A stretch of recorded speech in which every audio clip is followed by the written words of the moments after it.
Hey everybody, it is a little after a quarter to 12 noon on this Saturday, and it is county request time once again, and we've got two interesting locations to show you here this week. First up is the coverage of WX750 Greeley, Colorado, the station we normally use for the Denver weeklies. And it only serves two counties, Larimer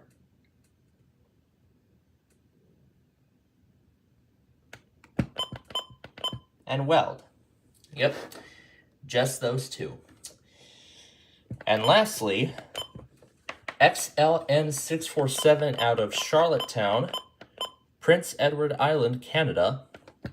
This is US, so we gotta switch it to Canada. Now, officially, there are no official county listings on the site, so we're just going to do the entirety of Prince Edward Island instead. So, Kings, Prince, here's the main Prince Edward Island, and I'm just going to let it scroll. There you go. Queens, and that's it. That's really all there are on Prince Edward Island. Anyway, that's the request for this week. Look out for the next one on Friday as always, and we'll see you in the next one.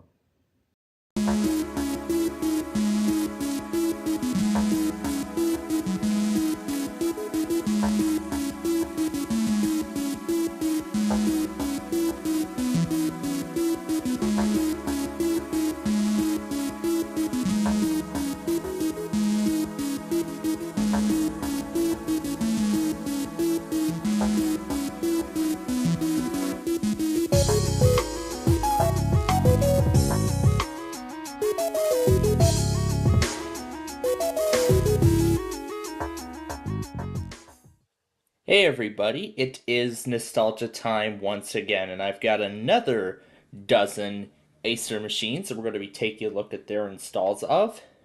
So, in this episode, we've got the 4520, the 1700, the 5360, the 3050, and the V5-171. Those are all from the Aspire series. And plus, I also have the TravelMate 240. An unexpected I/O error has occurred. Oh, the guest attempted to read the image from the end. Uh-oh. Well, just like last time, a failure already right out of the gate. That's not good. But on the TravelMate 240, we actually get a very, very interesting looking screen. This is what I think Acer should have used back in the day rather than the Ghost.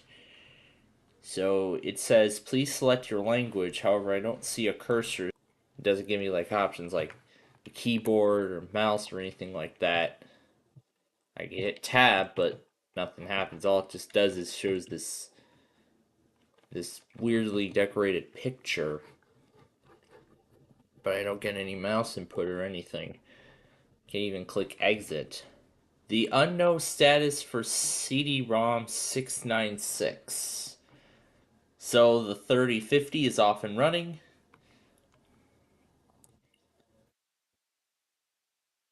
Oh, the drive is IDE.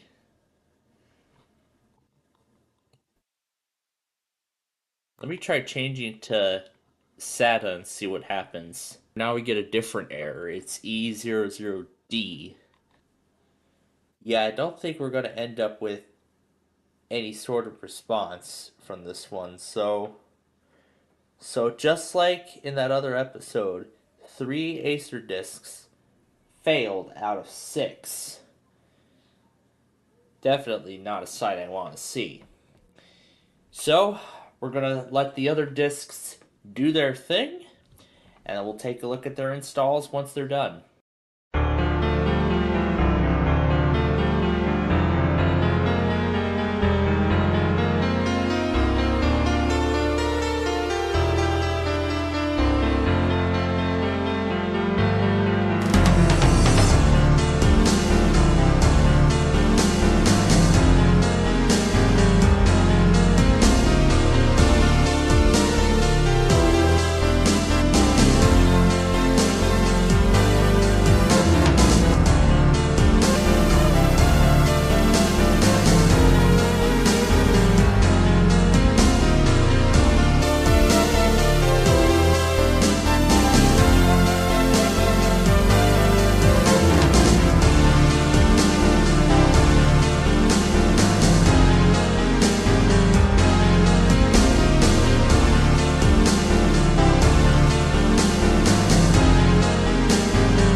So the 3050 is the winner.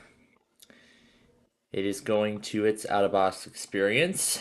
Because usually with that updated restore tool, we usually see Acer installations with Windows Vista. And it says, thank you for purchasing this computer from Acer. This is actually from the Netherlands, interestingly enough.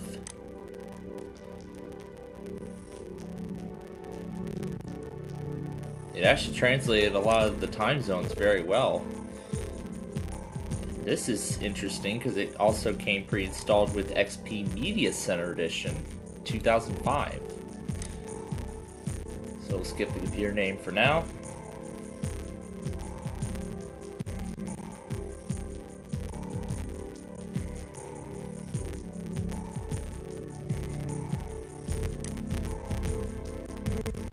And of course it'll still ask for domain and password and everything. Tell it known to not register. Put in my username and to the desktop.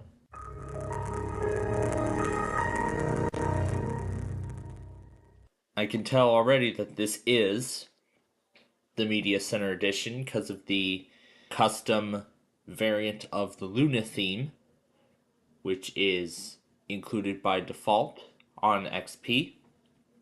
So here we are at the desktop.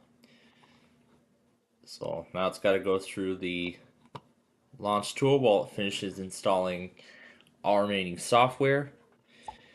So while it does all that, let's take a look around this copy of XP and see what it has to offer. So because this is the Media Center edition of XP, we have the Windows Media Center, the very first variant of Windows Media Center, being utilized here. And in fact, this would actually later be integrated into Windows Vista and Windows 7 respectively, before it was dropped entirely in Windows 8, which would then be offered as a separate component. But unfortunately, as for Windows 10 and 11, you don't get that Media Center thing anymore, which is such a shame. It's changing the resolution and everything. So on the system we have, of course, all this Acer power management and all that stuff. Here's Acer's custom power DVD. It also has CyberLink Power Producer. Yeah, of course you all know what that is. And yep, here's the environment you've all been familiar with for a little while.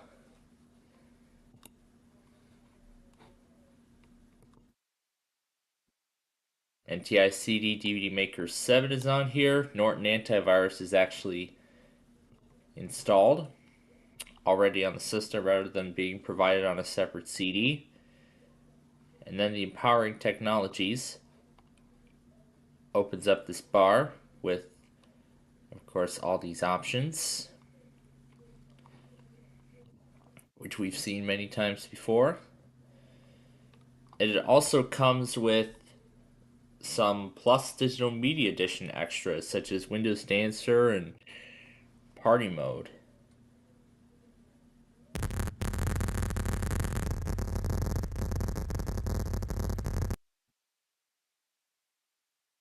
Okay, it looks like it's already running in the background. Yeah, it's just that thing dancing on the screen. Yeah, even move her around. I believe you can interact with it too if you right click. And then this talks about party mode. And then this is about, and then this is setting party mode up. But let's see if it came with any custom screensavers, because that program said it would install one, but so far it hasn't. We just so far get the default ones in XP. It even comes with Microsoft Plus for XP, because I can see we have some custom screensavers as well. including DaVinci, just to name a few. A lot of the Microsoft Plus XP themes have been included as well. When Plus XP was released, it came with a set of themes which also brings custom cursors, custom icons, and everything like that. You can see we have a custom recycle bin. We even have custom sound effects too. And then if we go to the sounds, and we can hear all the sounds this thing comes with. Well, some of the sounds have been replaced with these themes.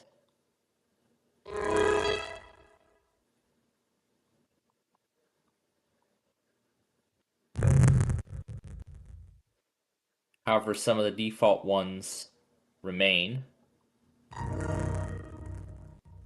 So yeah, that has not changed. So yeah, all these sounds have not changed. However, this actually does bring custom startup and shutdown sounds as well. Here's a few more of them.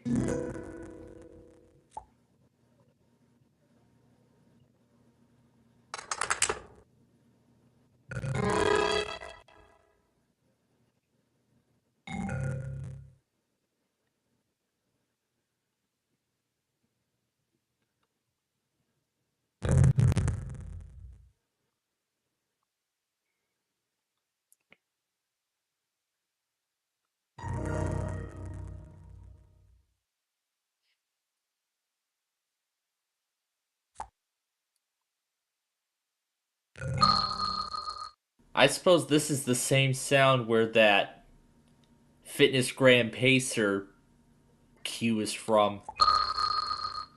It's from the blip sound on Net Meeting. Yeah, there's the startup. And this is the shutdown.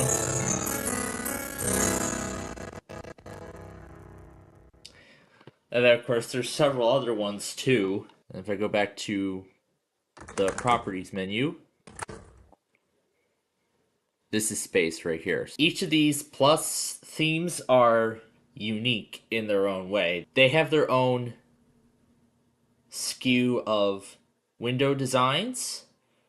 Like, for instance, the DaVinci that we just saw, that one uses the olive green color style. This one actually uses silver.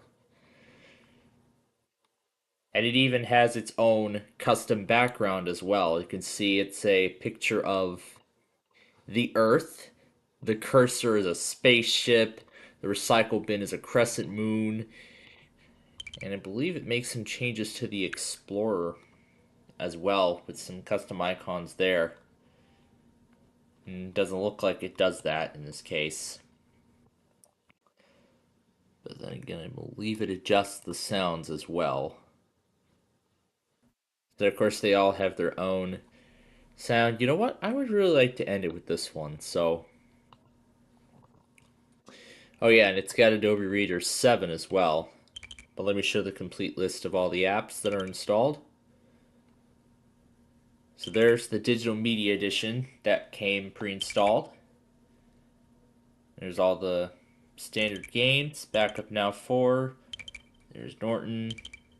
And yeah, that's really everything. So, this is actually the most elaborately preloaded Windows XP install that I have ever seen. So yeah, we actually saw oh my god, the race cars. That was something. Anyway, the Digital Media Edition on that HP OEM we took a look at a while back did not come with any of these special themes. So it is installing the e-recovery and everything. We should know what everything else is. So, that is going to be it for this machine. We'll shut it down. And now we will wait for the other two to finish their install.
Alright, so the Aspire 5336 is finally at the out-of-box experience.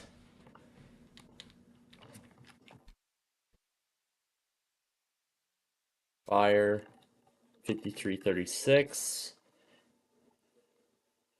And this is 7 starter with no service packs.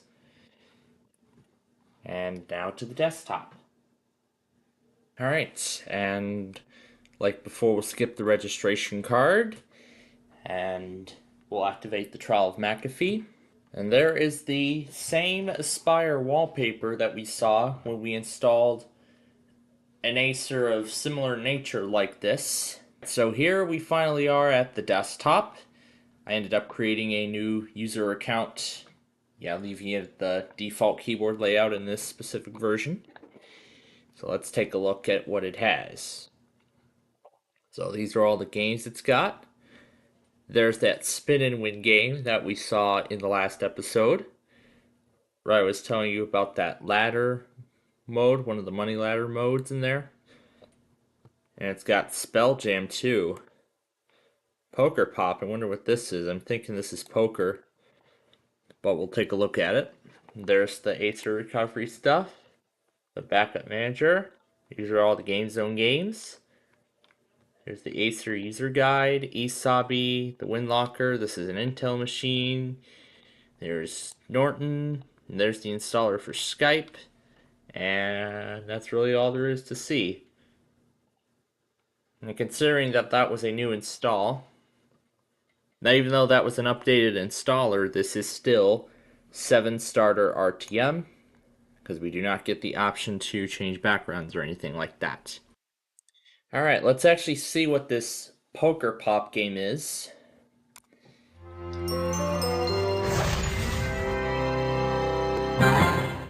It's a play first game. Smiley face. Say design.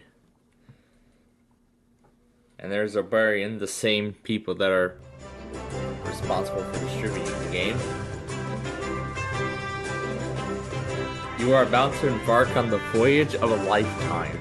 It's Poker Pop World Tour. You'll be playing your way across the globe. 5 countries and 50 cities. Collecting souvenirs and postcards along the way. Have a good trip.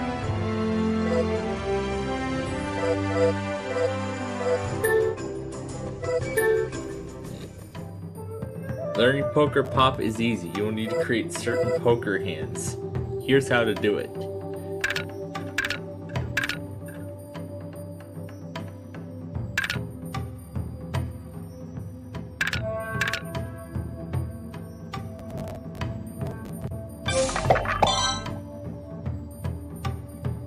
You'll see some tickets underneath the city. It shows the hands you need to be able to complete that city.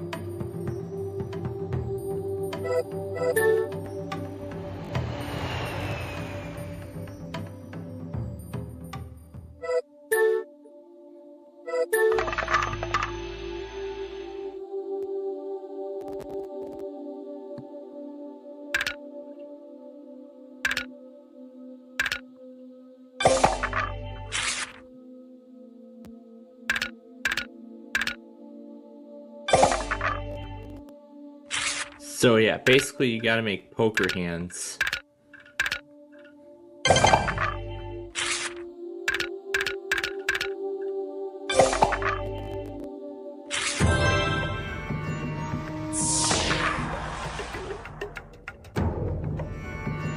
Greetings from Japan. Tokyo has it all.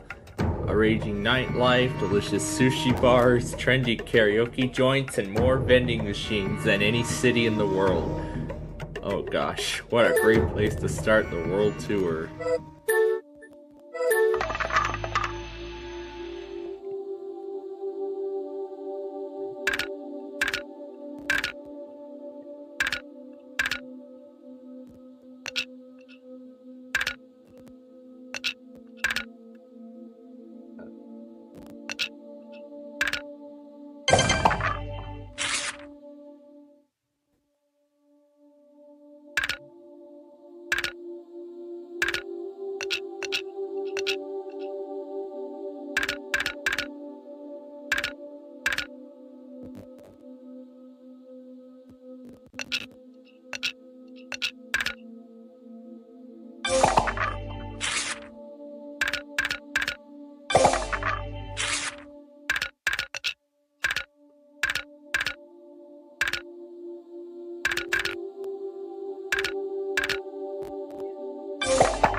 So yeah, that's essentially what this game is.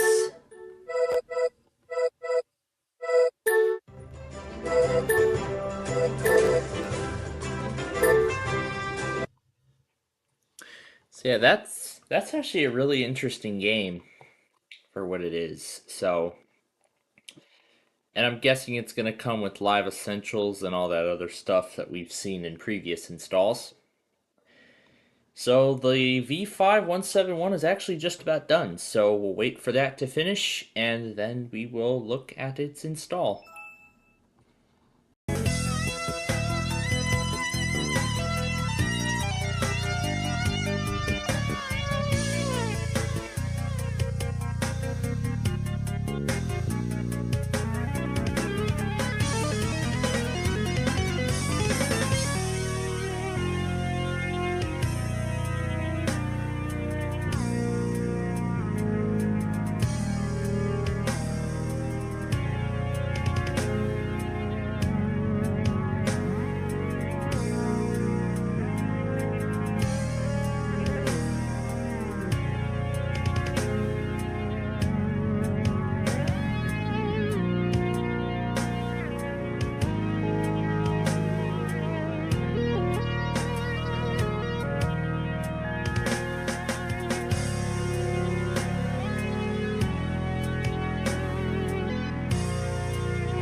So let's see if I can get it to continue in the United States English.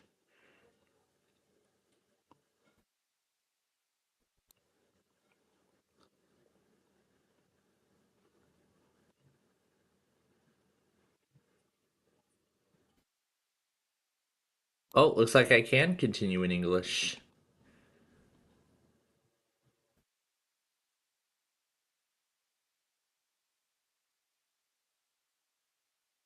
However, it won't be applied right away, so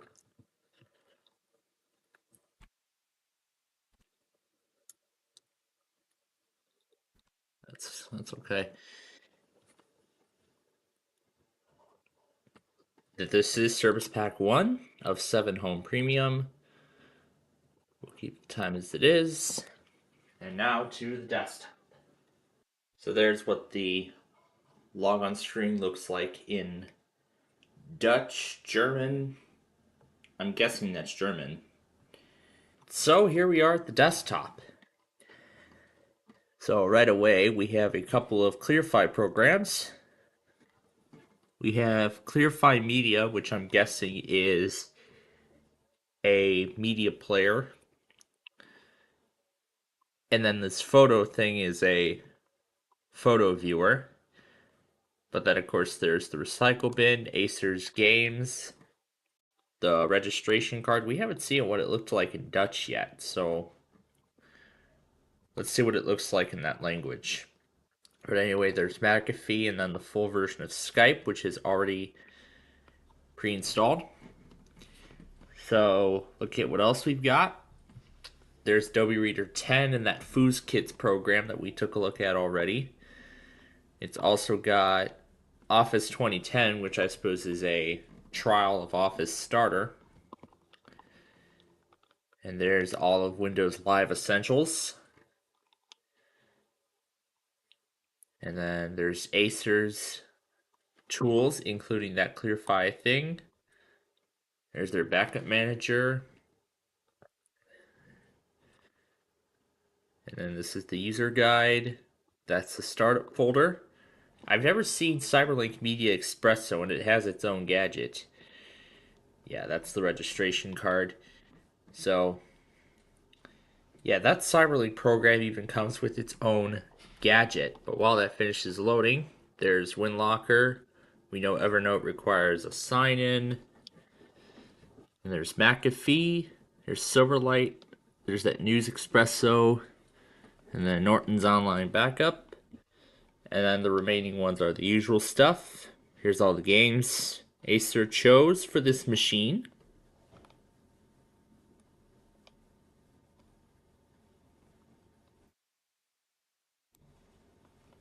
And then the rest of it are just the usual Windows 7 things. And since this is the Home Premium Edition, let's see if it comes with any special wallpapers or screensavers. WinLocker has its own gadget, but then there is a second page. It just has weather and media maker. So this Media Espresso gadget, this says Media Espresso failed to start. Possible causes: VGA driver needs to be updated, the card does not have enough video memory, and remote desktop is not allowed on XP. Well, this is Windows 7. This is not Windows XP. Although it kind of looks like a modernization of XP, but really it's a whole different story. But yeah, really I just need to install a proper video driver, and then we'll have everything. We'll have Arrow and everything else. I see it doesn't come with any custom screensavers. Alright, it looks like we do have some custom wallpapers from the manufacturer. And then of course we have all the themes in Windows 7. In fact, these are actually the two wallpapers that would later be seen in Acer copies of Windows 8. This one in particular. So, I also saw that the Bing bar got installed in Internet Explorer. Yep, there's Acer's custom Bing bar with all the goodies. So, with that said, that is it for this edition of Acer Insanity. And next time, the XPs will take the spotlight as we do a massive set of Acer copies of Windows XP, and hoping to clear out all that stuff from the queue. But until then, thanks for watching, and we'll see you in the next episode.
Hey everybody, it is nostalgia time once again. In this episode, I've got 7 different Acer machines, all of which actually came with Windows XP when they were new. As for one of them, however, the TravelMate 8472, it actually came with both XP and 7. We're going to be taking a look at the Windows 7 copy of that in a future episode. I've actually got 7 more Acer copies of XP, and we're going to be taking a look at those in the next episode as well. So, this episode features the TravelMate 2310, the TravelMate 630, the TravelMate 220, the TravelMate 8472, as I said earlier, the Aspire 9500, the TravelMate 800, and the Extensa 5220.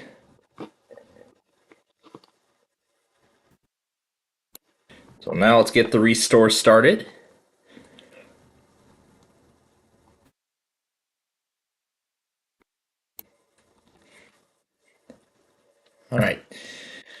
So, we'll go ahead and load the image.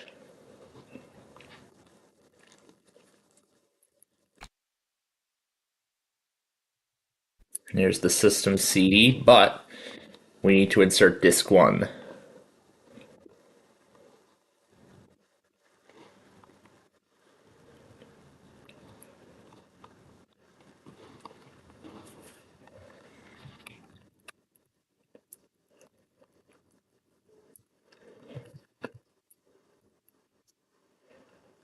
There we go.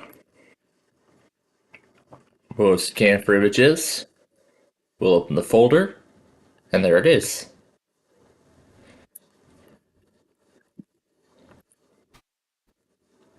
All right. And Alt O for OK, and Alt Y for yes. And now that is off and running. This one's ready to start too. And the 800 is actually giving that same screen that we saw in the last episode with the TravelMate 240, the same graphical interface with the language selection, and that I cannot use the mouse or anything like that. So apparently the restore program on the 8472 is using Windows 7, although we'll have to see if that's actually true when it's all done. And now I'm going to start these two. That one is off and running. However, on the TravelMate 630 and 220, we get a message saying the CD is not for this computer. But I believe we can open syscd.exe, which will pull up the same error.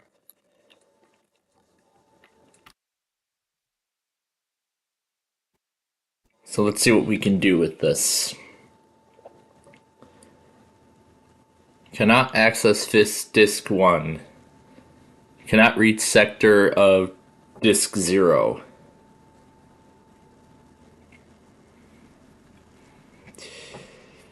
Drive letter assignments may be incorrect.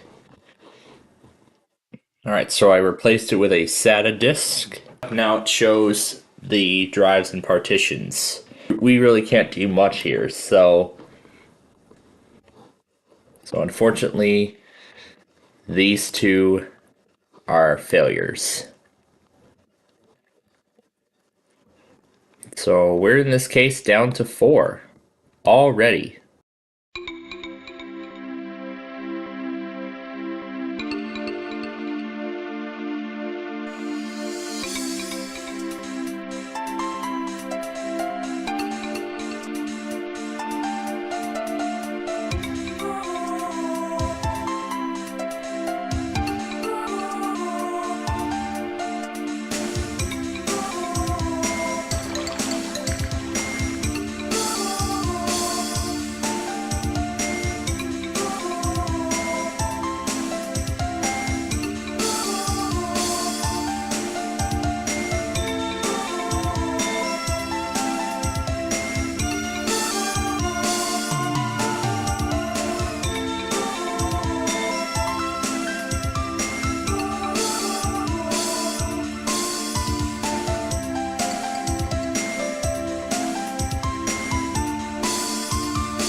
Alright, so there is the TravelMate wallpaper, and the 2310 is the first to reach the out-of-box experience. And then of course we're going to get that message that says, "Thank you for purchasing this computer from Acer," featuring Windows XP.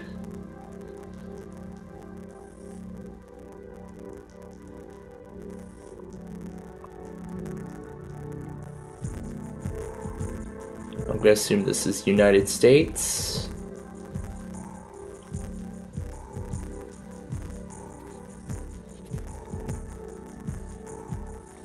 English USA. And it has a Dutch keyboard layout by default. Now switch that to US, it looks like. Yeah, it's US.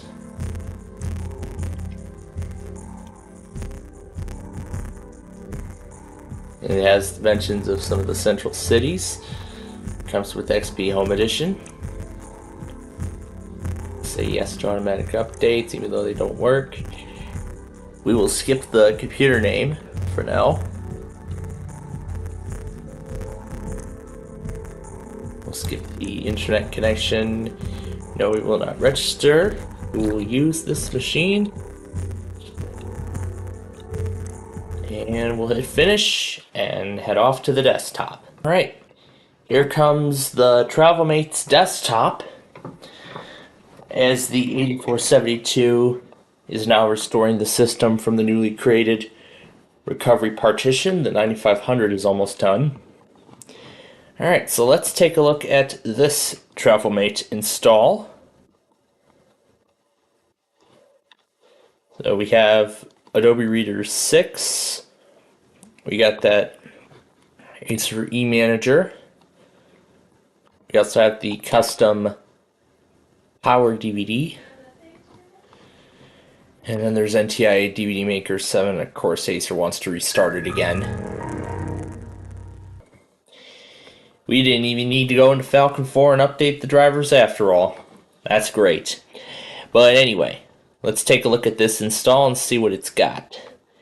So it has a utility tray that starts on boot. It's got NTI Backup Now 4, DVD Maker 7, the PrintMe driver, the SIS VGA utilities. Those are the usual accessories, and then the games in XP.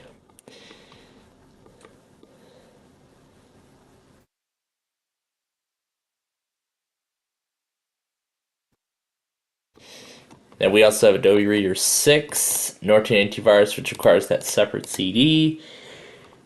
And yeah, this eManager, like before. And that's really it. That's really what this copy's got. But just for fun, let's run the... Oh, I didn't type it right. There we go.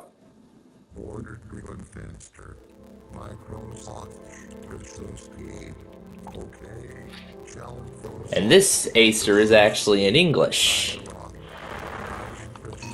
Yep, English US. In the Central Time Zone. This is XP Home Edition. We'll set the PC by turning on those automatic updates, even though they don't work.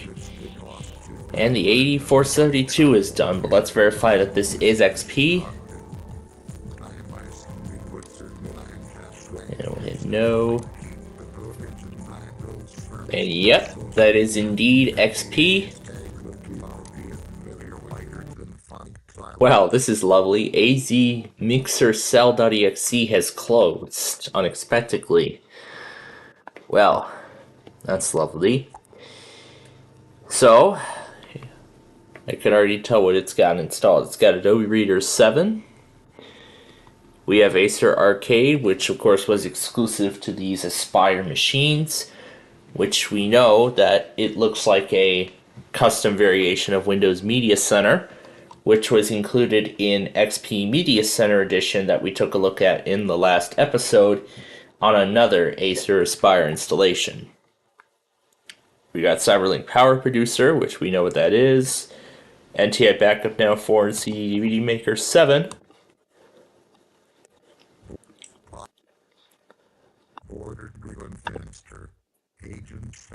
Let's have two narrators run together. Why not?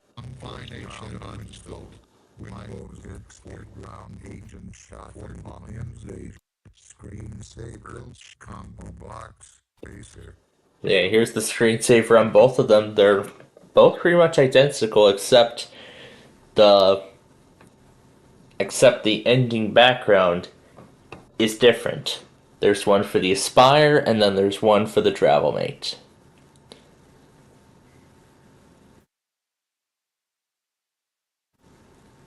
But otherwise, both are visually identical. So that's really all there is to see for these two. So let's shut them both down.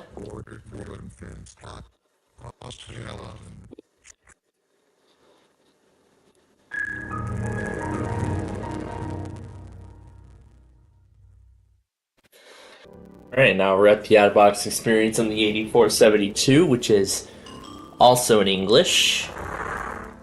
Yep, English United States. We'll change it to Central Time. And this is actually XP Professional and Tablet PC Edition Service Pack 3, which is true for many of those netbooks at the time. Because that's when both Service Pack 3 of Windows XP and Service Pack 2 of Windows Vista were released. They were both released in the same year. We'll skip the domain. We will not register. And of course I'll put my name in. And finish. And I can tell we actually get a custom background, a lot different than what we've seen before. And here we are at the desktop of Service Pack 3 of Windows XP, and of course it'll come with much newer software considering that this is a newer service pack. And we can already tell this by Acer's new launch tool. And if I open up the system properties, yep, XP Professional, Service Pack 3. And this actually does look like a very familiar system to me. So we'll open up the system properties, and if we look at the screensaver, it looks like we get the newer variant of the screensaver, specifically one that we have not seen before. So let's actually take a look at it. Which of course basically gives information about the computer and what it actually looks like from various angles. That's really what this is.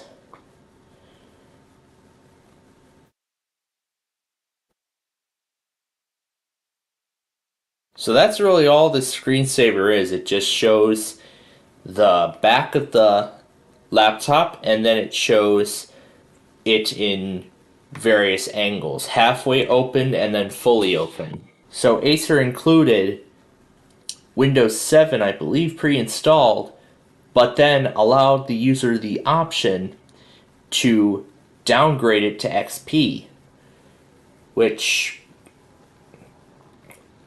I mean, I don't know why Acer would allow that, considering Windows 7 had received so much praise.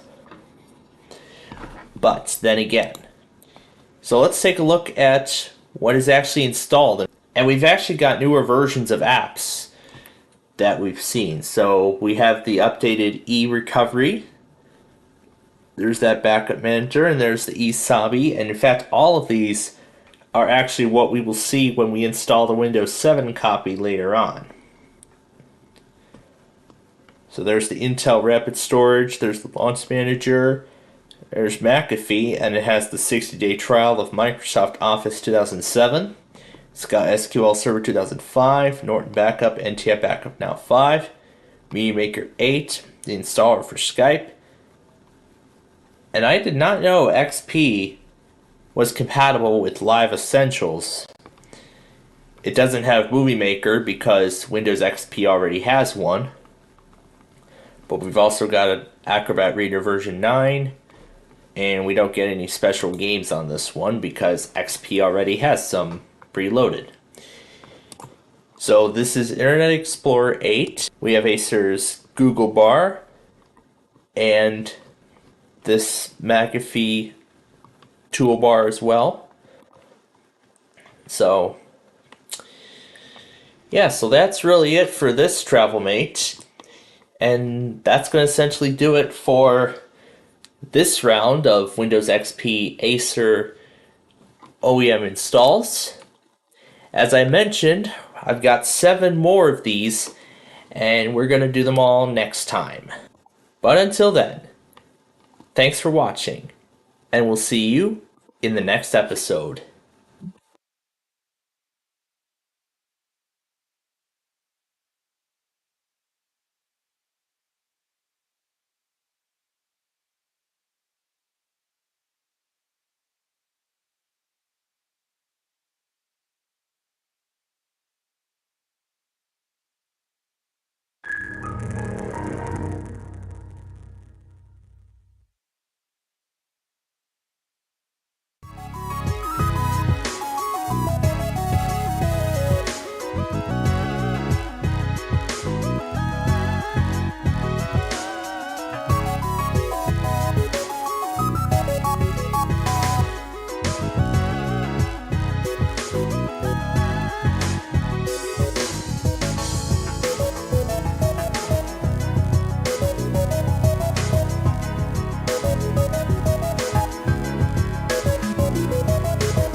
Hey everybody, it is nostalgia time once again, and last time we finished up the saga of Acer XPs, and this time we are moving on to the Aspire G series of computers. As I get them all turned on here.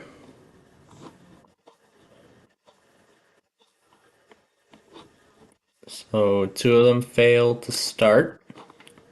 There we go.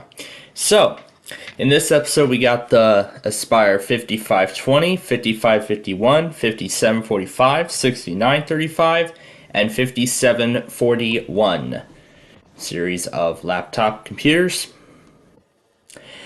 So, pretty much all the restore environments are going to be the same. So, no introduction here. We're just gonna skip right through and see which computer gets to the out-of-box experience first.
Alright, it has been about 2 hours. Now, why is there only one machine running? Of course, the space ran out, so I had to leave just one virtual machine running at a time. The other two are still in the middle of their restore, however, they have been suspended for now until we are done with this machine here. So let's start with the 551, which finished first. This has 7 home basic RTM with no service packs. We will set this to Central Time, home network, and now off to the desktop. Alright, there is the registration card. We'll activate the trial of McAfee. So there's the very familiar wallpaper that we've seen before. Alrighty, here we are at the desktop. And as you can see, these are a very familiar assortment of programs that we've had before. We've got Adobe Reader version 9. We got NTI Media Maker version 8, complete with DVD, jewel case, and everything else like that. It's got McAfee, Norton, and of course Acer's Game Zone. And when we go to the All Programs list, we'll take a look at what else it's got. So it's got Skype here, it's got NTI Media Maker 8, Backup Now 5, Norton Backup, McAfee, the maintenance tasks. There's all the games that it comes with, including that Spin and Win that we've taken a look at twice now. The eSabi tool, Eggs Tech, the Acer system, user guide, and these are all the folders for the games. Backup Manager, the eRecovery, and the usual accessories in Windows 7. Because this is Home Basic, we cannot access the desktop options from the right-click context menu, so we'll have to go to the control panel and access it there. And when we arrive there, we will see the 2 other wallpapers it comes with, showing more views of the laptop. We'll do this one. To me, this looks like a familiar background, except that other one had a different color when we looked at it. And when we look at the screensavers, this is a very familiar looking one. It just has that Acer logo at the beginning, and then it scrolls through all of those 3 wallpapers that we just looked at. However, it's in the form of a slideshow. So really, that's all this machine has to offer. So let's go ahead and turn this off, and we'll head over to the 5745 and take a look at that. And here we are at the 5745, and it can already tell that it's trying to install the launch manager, which it cannot because this is not an Acer machine that we're running this on. But we do get the same programs that we've seen on the other one. We have Adobe Reader 9, I saw Norton, and I saw the Media Maker. Going into the Start menu, we have the Startup tool, Skype, Media Maker 8, Backup Now 5, Norton, McAfee. Here's all the games from both Acer and Microsoft. There's the eSabi stuff. Here's all the games that it's got. And since this is Home Premium, we can go to the Personalize menu. And it does not come with a screensaver by default, but it does come with just that one wallpaper. However, if it does come with a screensaver, it will most likely be the one with the slideshow of those other pictures from earlier. So with that said, that's really all this machine has to offer, and that's going to do it for this episode. So, next time we're going to take a look at the 3 machines from Acer's Timeline series and see what they were like. But until then, thanks for watching, and we'll see you in the next episode.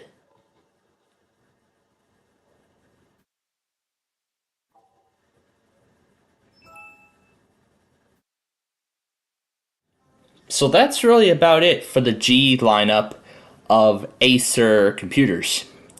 So, in our next episode, we're going to be taking a look at a trio of machines from their Timeline series, which I don't really know much about, but we'll take a look at them anyway. But, until then, thanks for watching, and we'll see you in the next episode.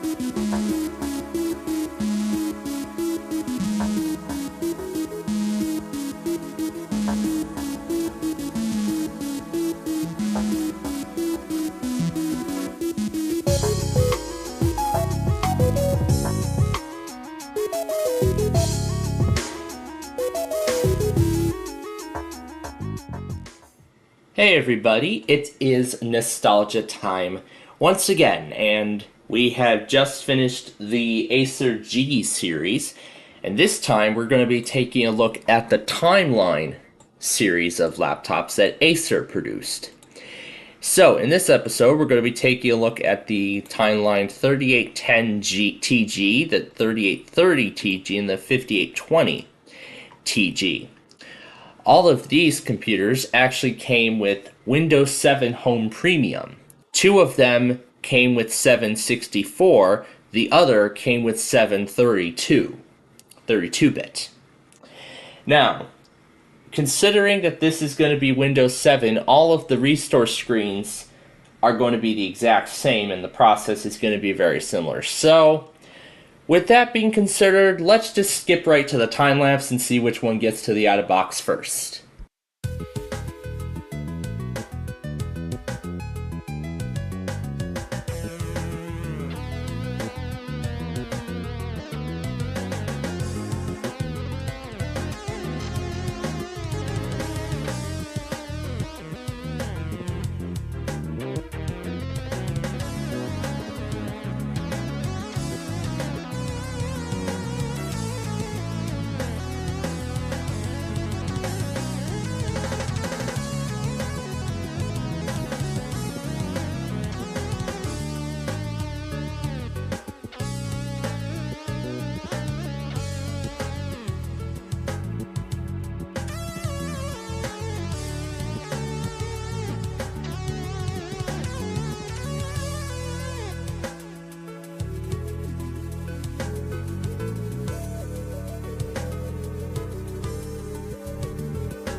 Alright, so the 3810 is now on the out-of-box experience, and I was actually completely wrong on the addition of Windows that it was going to come with. It actually comes with the Home Premium Edition of Windows Vista and not Windows 7. So,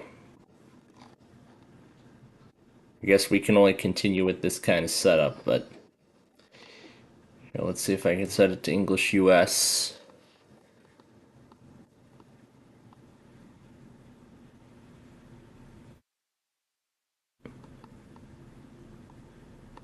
I remember where it says English US.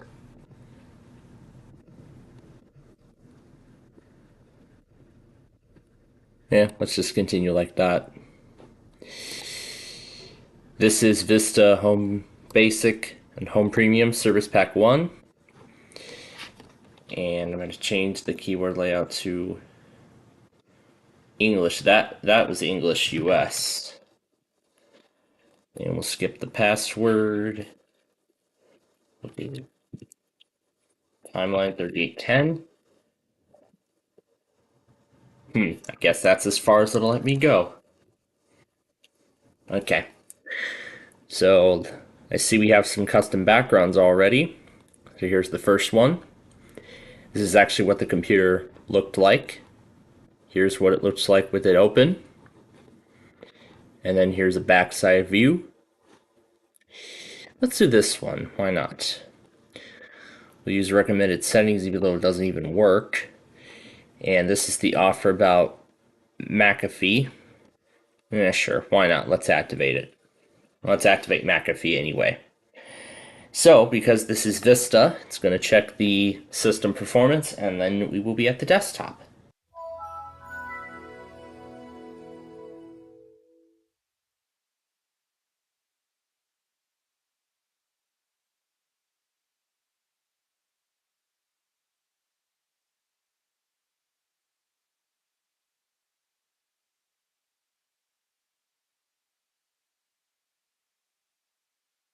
Okay, here we are at the desktop. And right away we have a different selection of programs. A much more wider selection than what we've seen before. And also exclusive, we have something called Yoda Access, which in Russia there was a Yoda brand of, well, not really a brand, but a line of smartphones, one that had a standard glass screen in the front, and then on the back there was an e-ink display, the ones that you see on Amazon's Kindles and other things like that. We also have Orion. It's already lagging, but this should be a 32-bit copy of Windows Vista. And yep, 32-bit Vista Home Service Pack 1. So now if we look through all the programs here, we've got Acer's recovery utilities. And then here are all the games it's got. Now, Puzzle Express, I haven't actually checked that game out yet. I want to see what that is. So, let's see what Puzzle Express is. And while that starts, here's all the usual stuff included in Vista. There's their default games. And here's the Yoda Access tool. It's got Live Essentials. And because Vista already has a movie maker built in, which would be dropped with Windows 7, the Live Essentials doesn't need it. And it also comes with the 60-day trial of Office 2007. There's Acer's Grid Vista, and there's the Google Desktop thing as well, which we've seen what that is. It says thank you. So let's actually take a look at the Puzzle Express game and see what it's like.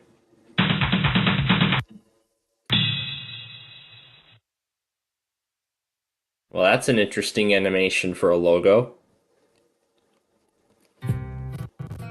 You can add custom pictures to this. Wow.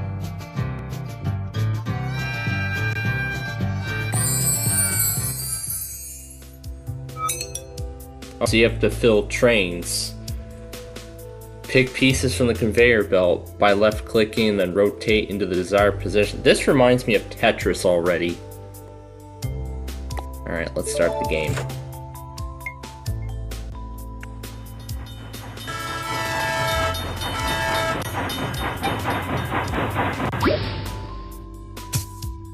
So I suppose this is like Tetris.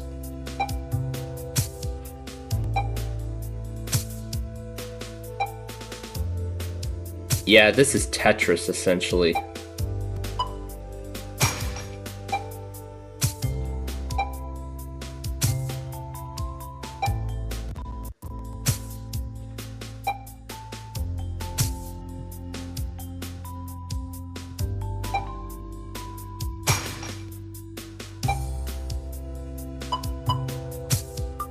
Yeah, this essentially is Tetris.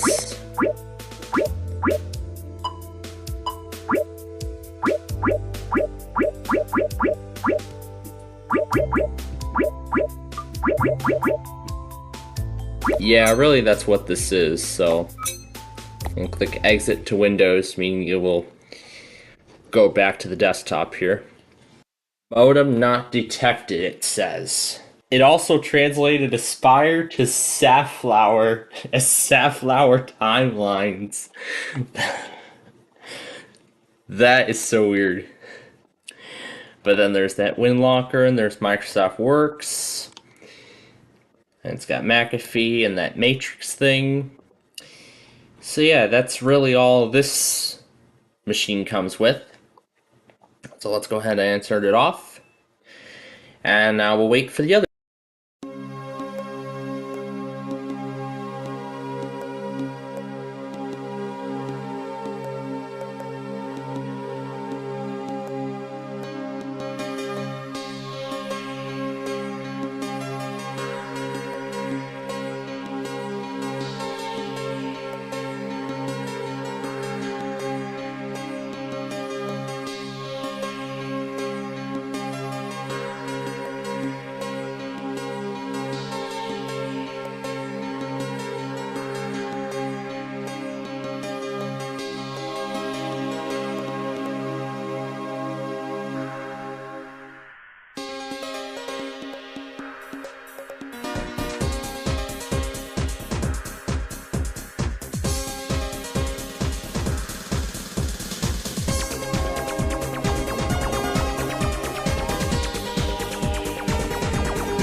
5820 is done.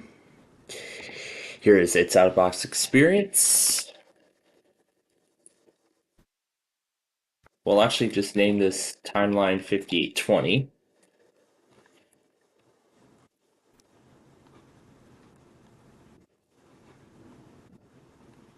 We'll skip the password.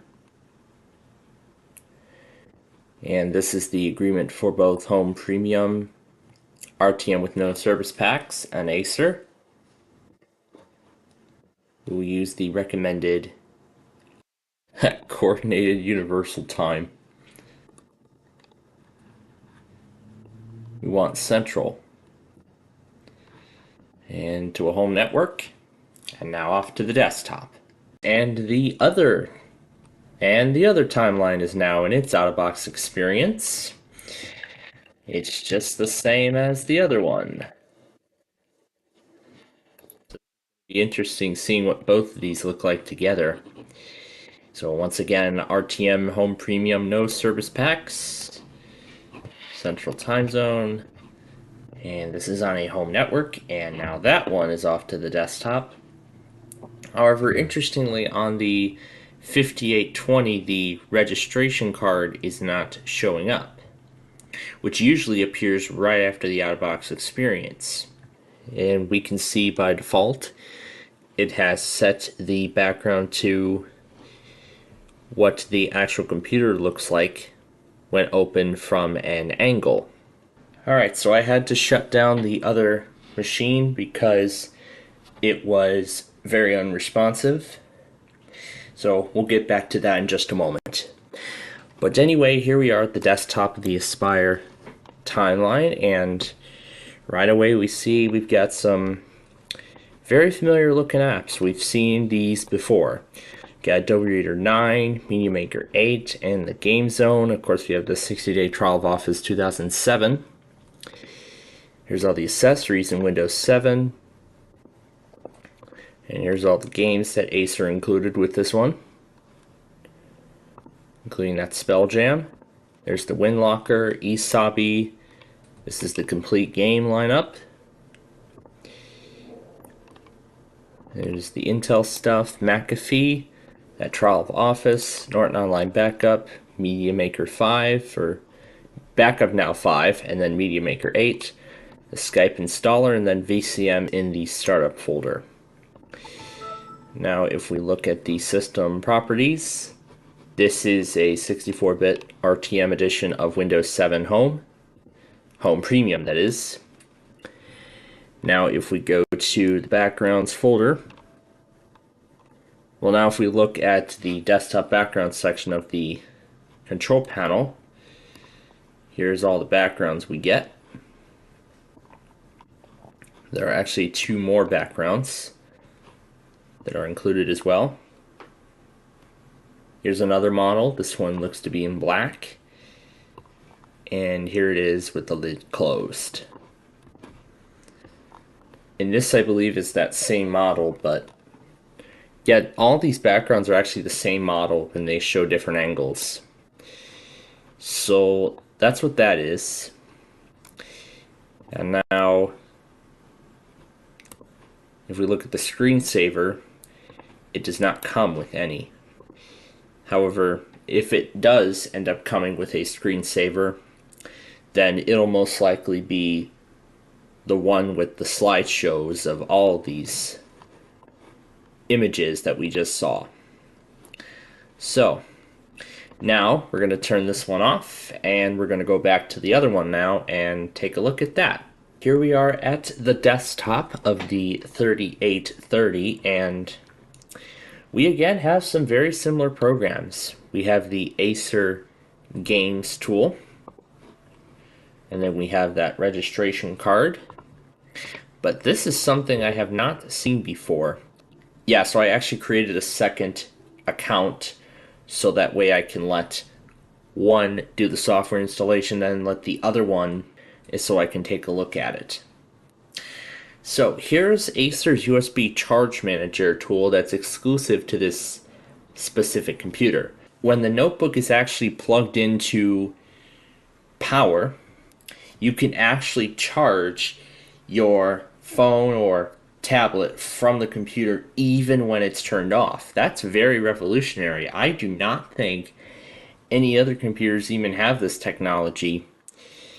If they do have this technology, then I don't think even the manufacturer wants to tell the consumer about it. So you can tell it to have this feature on only when it's plugged in or when the notebook is plugged in or on battery power. And you can set the threshold for when the charging should be stopped. By default, it's at 10%. It can't go less than that. And the wake up function doesn't work, well, because it's a virtual machine. So that's it. So yeah, that's actually a neat thing that they included in this. There's the Clarify tool, we got Norton, Netflix, Skype, and, well, all that good stuff. So now if we look at the other install programs, we got Adobe Reader version 9, and then we scroll through the rest, it's got Live Essentials. So it has installed every single component of Live Essentials.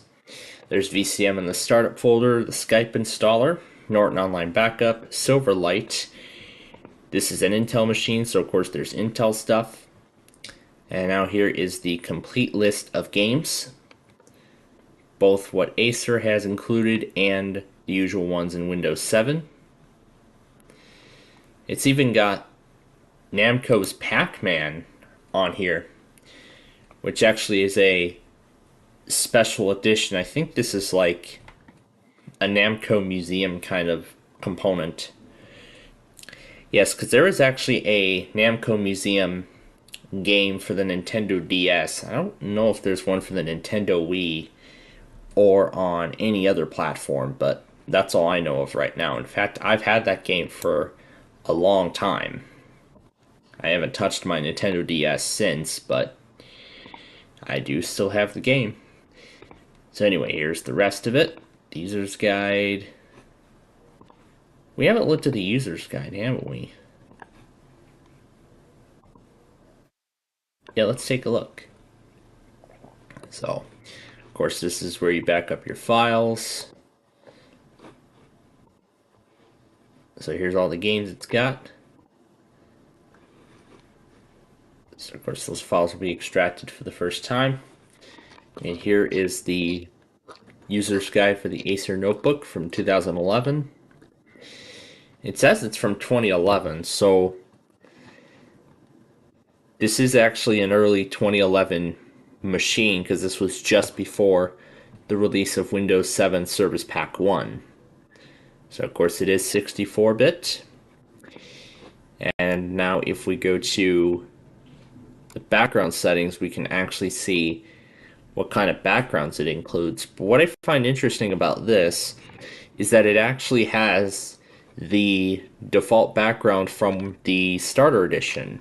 So now let's look at the screensavers and see if it comes with any.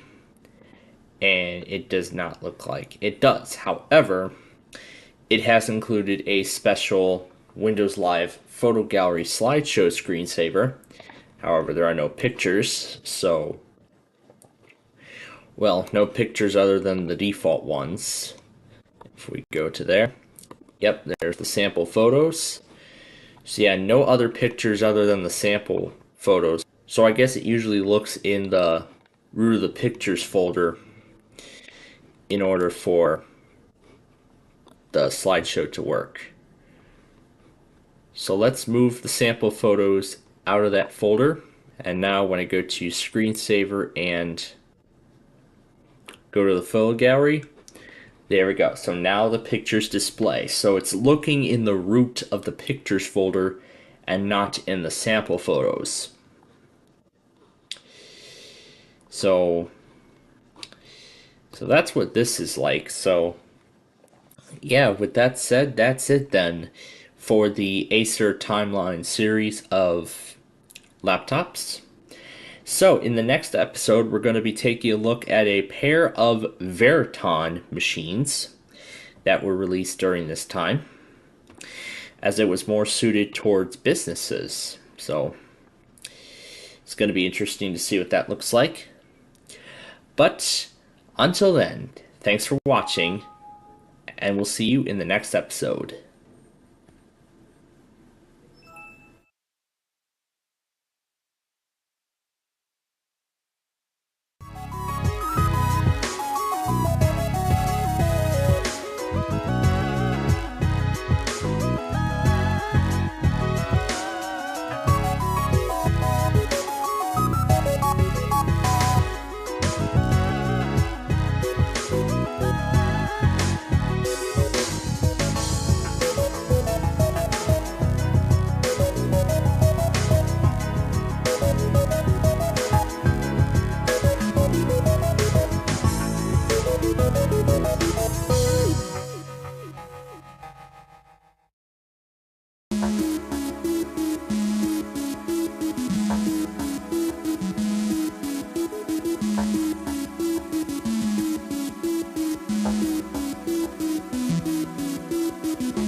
Hey everybody, it is nostalgia time once again, and last time we took a look at a trio of Acer timeline machines that were released in their timeline lineup. So in this episode, we're going to be taking a look at two Acer Virton, Vitron, I don't know how you say it. Anyway, desktop computers that were aimed towards businesses. So the one on the left is the Acer Virton M430. Now this one is actually interesting because it is in a ghost file. That's where the whole recovery is. It comes in both a 32 and a 64-bit version. For our purposes, we're going to do the 32-bit version. And also, that recovery has not yet been tested in a virtual machine, and I am pretty much the first one to even test it out. And I'm pretty much the first one to test that recovery out specifically in such environment. So, the Virton is now loading its recovery environment. This should go pretty quick because this is the only instance of the Windows 7 recovery utility that it's using. Meanwhile, as for the Virton M430, I am right now loading Falcon 4, which has Norton's Symantec Ghost on it, so we can do the restore.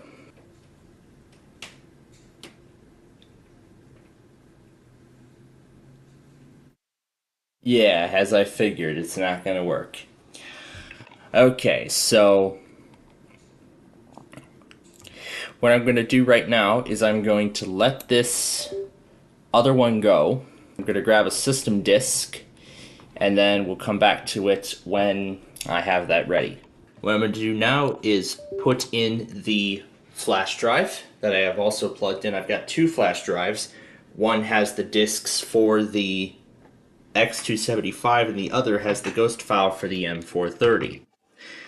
So, we'll open up the restore utility. So let's hope this works, because we've been used to doing recoveries from all the CDs. Oh, look at that, I already found the image. Alright, we'll open that up. However, it says code 0, later ghost version required.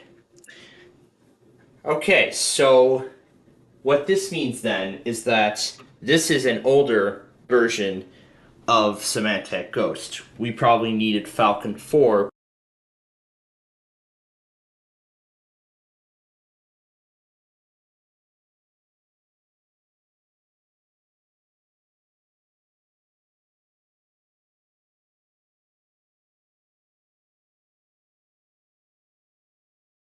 Symantec Ghost that it was most likely looking for. So this is from 2010. Let's see if this works.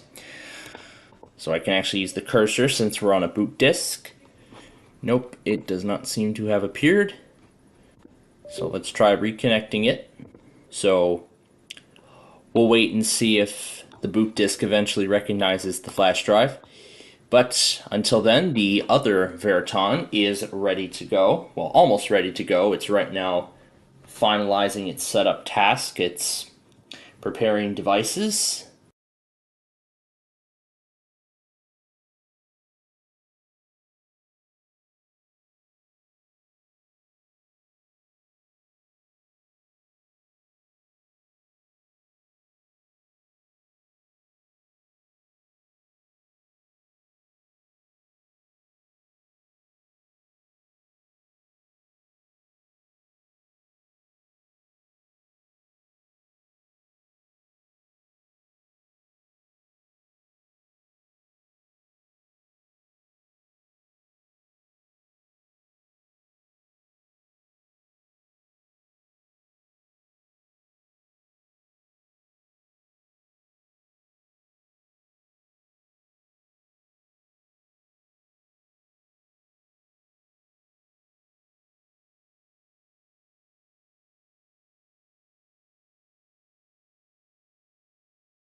What I've done is I've grabbed a blank CD that has not yet been used, and I am copying the ghost file over to it. So then what I'll do is I'll put the CD into the host computer, and then I will attach it to the virtual machine, and it should be able to recognize it that way. Well, let's hope it works. But for right now, the other one is done. The X275 is all set. Well, even though it's on the cleanup stage, I've already went ahead and forced it to the out-of-box experience. So let's see if I can set it to United States. What does it even translate to? Because this is in Finnish, by the way, so yeah. I honestly don't know. But there we go. It detected my keyboard layout, so that'll at least give me some hints. So this will at least give me an idea. So Yid slash fact, whatever that is United States. And then that is English US. And then we're going to scroll down to the bottom where it says that. So there you go. Everything in US English. I wonder if it'll apply at the end of this, but let's find out. And as I expected, this comes in the professional edition, because I mentioned this is towards businesses.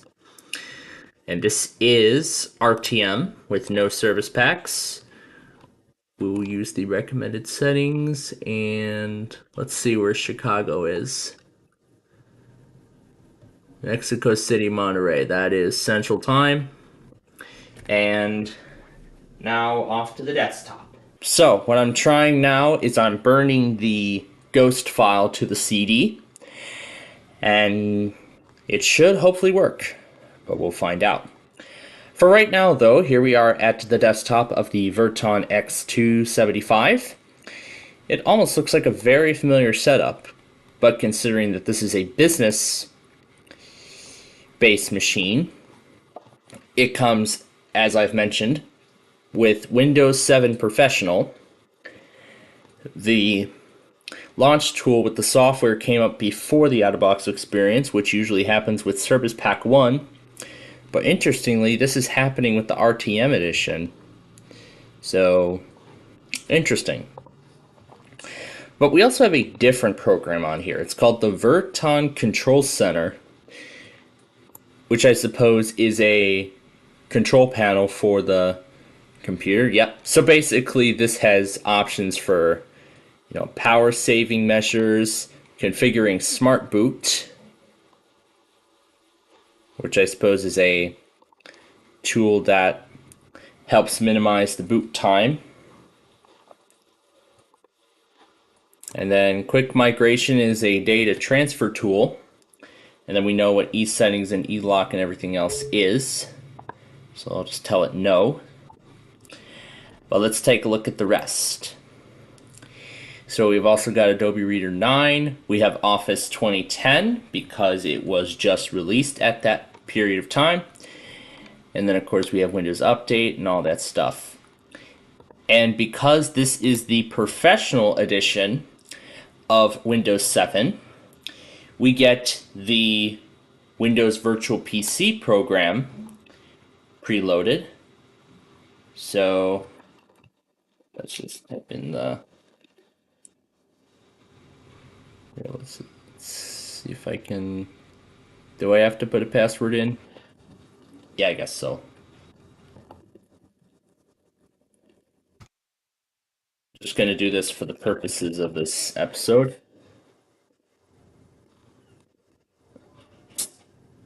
So it's essentially going through as you would in a Windows XP out-of-box experience when you're setting up Windows XP mode for the first time, which, as many of you know by now, it is a virtual machine for Windows 7 Professional, Enterprise, and Ultimate editions, in which you can run older Windows XP programs on there that are otherwise incompatible with Windows 7.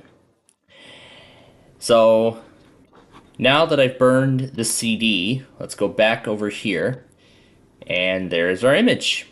Okay, we'll hit open. Maybe I have to double click it. Uh-oh, did it just crash? I guess trying to open it crashes the program. Well, this can't be good. Well, let's go back to this in the meantime. It's also got all the live essentials. It's installed every component. There's the Embassy Security Center, which I have not yet seen. So I suppose this is a security tool. And I know businesses need a lot of security, considering that, of course, this computer was aimed towards businesses. The games feature has been turned off by default, but we can go into add and remove features, and we can enable the games feature at a later point. There's the Skype installer. We got Norton Backup, and there's Nero, McAfee, and I'm guessing it doesn't come with any games. Yeah, it doesn't come with any games at all, so nothing else to see. Here's the security suite spec for the Embassy. And does this just pull up a help guide? Yeah, I guess it just pulls up a help guide. But really, we've seen what XP mode is, so we've already seen what XP mode is. We've seen it earlier in the series. So yeah, I think with the Virton, we're not going to be able to get far with it. Or, how about this? Let's turn it off and add a second drive. So the Acer logo fades in a nice fashion. And there's the Virton logo, or the tag. And then here is what the actual computer looks like. It shows the entire Virton family. The larger desktop and then more smaller size. So this is the Virton M series. As it's showing, it shows the front. And this is the Virton S model. And this is the Virton X series. This is the one that we're looking at here. And this is the L lineup. And then this is their laptop line, the Virton N. Well, it's not really a laptop, but it's really a smaller desktop computer. And then it goes through some of the features of it. And how efficient and elegant it really is.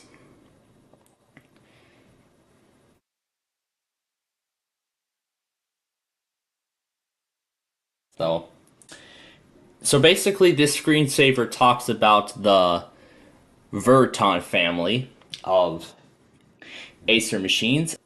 So I'm guessing the other Verton machine is going to be the exact same thing. Well, secure computing, well, it's not really that secure anymore because Windows 7 lost support. And then it also shows about how you open the computer if you need to change parts out, and how you can quickly and easily upgrade hardware inside of there. You can add more RAM, you can put in a different disk drive, and everything like that. And it also has those helpful utilities we were just taking a look at. And then it talks about how environmentally friendly it is. So I see what Acer was trying to do beforehand. And in fact, Windows Update now on Windows 11 is actually trying to do the exact same thing. Business made easier with the Acer Veriton desktop lineup. And then, of course, the screensaver repeats. So, going back to the M430, I'm going to see if it recognizes my SATA drive. So we should have two drives. Okay, we have a Falcon 4 and we have... Yeah, that can't be good. It is not reading the SATA drive, so... Yeah, I'd say that is a fail. So, I was hoping we would get somewhere with it, but yeah, that's a fail. So, unfortunately, we won't be able to progress any further with that one, but, at least we tried. So, then, in our next episode, we're going to take a look at the Nitro series. It's actually going to be an interesting one. But, until then, thanks for watching, and we'll see you in the next episode.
Hey everybody, it is nostalgia time. Once again, in the last episode, we took a look at what was a pair of Acer Veriton business machines.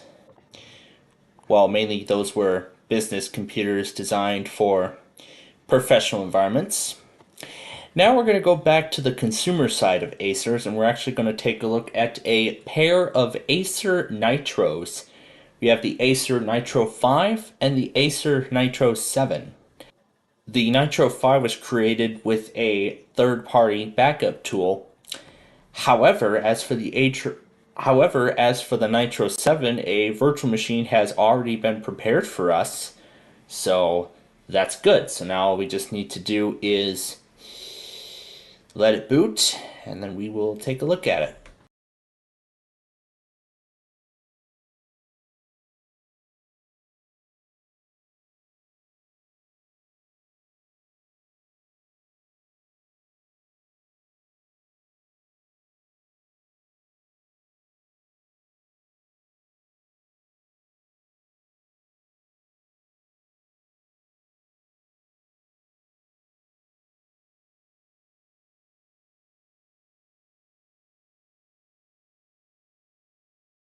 And this is why I don't like running 64-bit editions of Windows on virtual machines, especially Windows 10 and 11.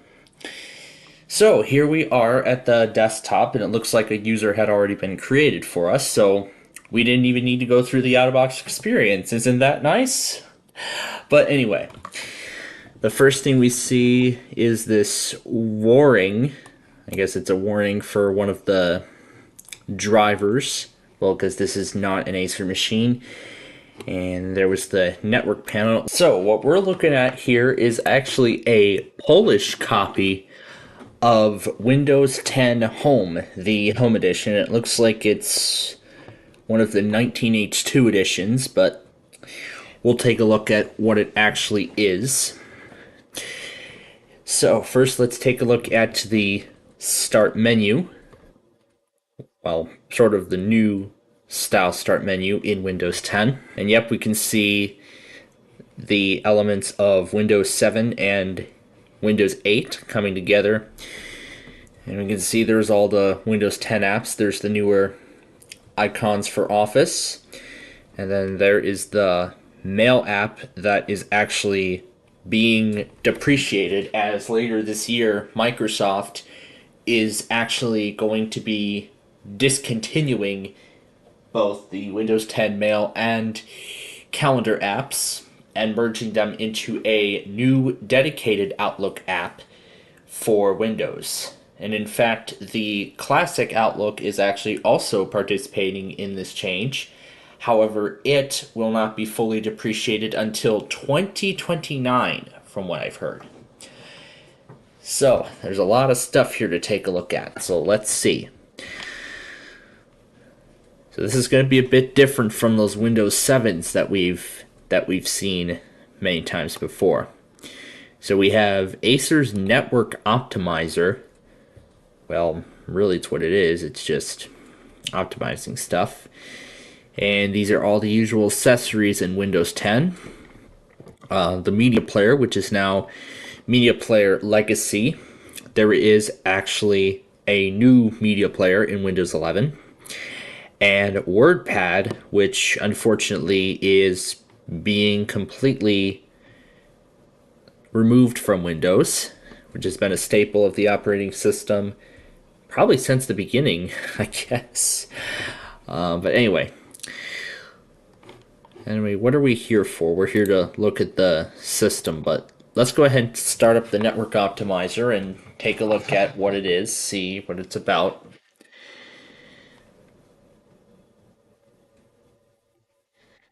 And this is running off of an external hard drive too, so that makes it even worse.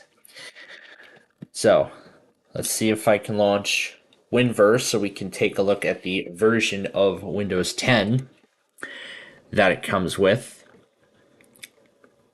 And considering that this version is from 2019, I believe this computer does meet the minimum system requirements to run Windows 11. In fact, the latest version of Windows 11 at the time of recording, which is 23H2, as Microsoft will be making 24H2 available later this year. However, considering I'm on the beta channel of the Windows Insider program, I am most likely going to get the feature update a bit earlier.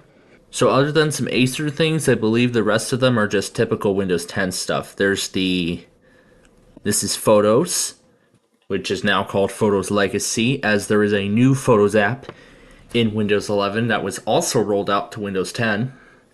And there's Snip and Sketch, which is actually now being moved back to Snipping Tool.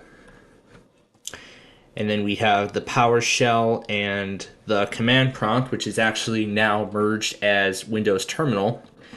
There's the Accessibility, the Magnifier, the Narrator.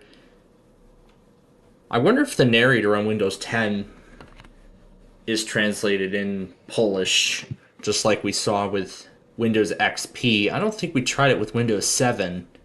And this version of Windows 10 is version 20H2 from late 2020, 19042.631. That is the build number at the time. Narrator okno dialogowe. OK. Przycisk. Alt O. Uwaga. So Zmiany it looks like klawiatury the narrator narratora. here is already using its native voice. So K, K, K, K, K, K, K. yeah, so it's already using its native Zamykanie voice. narratora. Because in Windows 10, there are native voices for all languages. So, of course, there will be a voice for Polish, there will be a voice for German, there will be a voice for English UK and Canadian French and stuff like that. But anyway, this build here is an out-of-band cumulative update released on November 19th, 2020. Which provides quality improvements. So that's what that is. And this is an Intel machine, so of course there's that graphics panel. And there's the new Edge. And this, I believe, is your phone. And then these are all the system stuff. In Windows 10, NitroSense, that's interesting. And these are all the Windows 10 utilities. And take a look at Care Center. Oh yeah, that network optimizer was that program that ran on startup. And of course, it still has the Cortana virtual assistant because it's an older version. And unfortunately, Cortana is being phased out.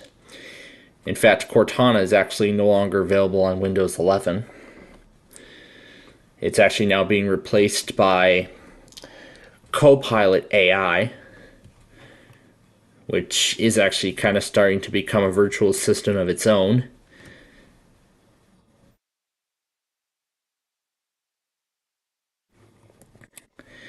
So, we go to see Windows Web and we'll see all the images it comes with. So, looks like this photo here is the only wallpaper we get. And then the rest are just regular backgrounds that we see in Windows 10. So these are the pictures of flowers from Windows 8. This is the default Windows 10 wallpaper, and then in here are the remaining default wallpapers in the operating system. So Acer Care Center actually is just like all those, security or computer management accessories that manufacturers include. Like, for instance, there's HP Support Assistant or Dell Support Assist. Those provide the same purposes, or Lenovo ThinkVantage even. I almost forgot to mention that. But all those perform the same respective tasks. You can free up some storage from temporary files, check for updates for drivers, and even try to bring your system back to the factory state if there's any problem, or create recovery media, or optimize your internet connection, and everything else like that. And then, of course, there's all the system information. This is the home edition of Windows 10. So there's the Nitro wallpaper. Alright, so that's a look at that. And I want to see what this NitroSense is. If it's like a separate program, if it even wants to start. But while we wait for that, well, you pretty much know the rest of Windows 10. You know all the accessories that's included in there, because I'm pretty sure all of us watching have used Windows 10 ever since it first came out.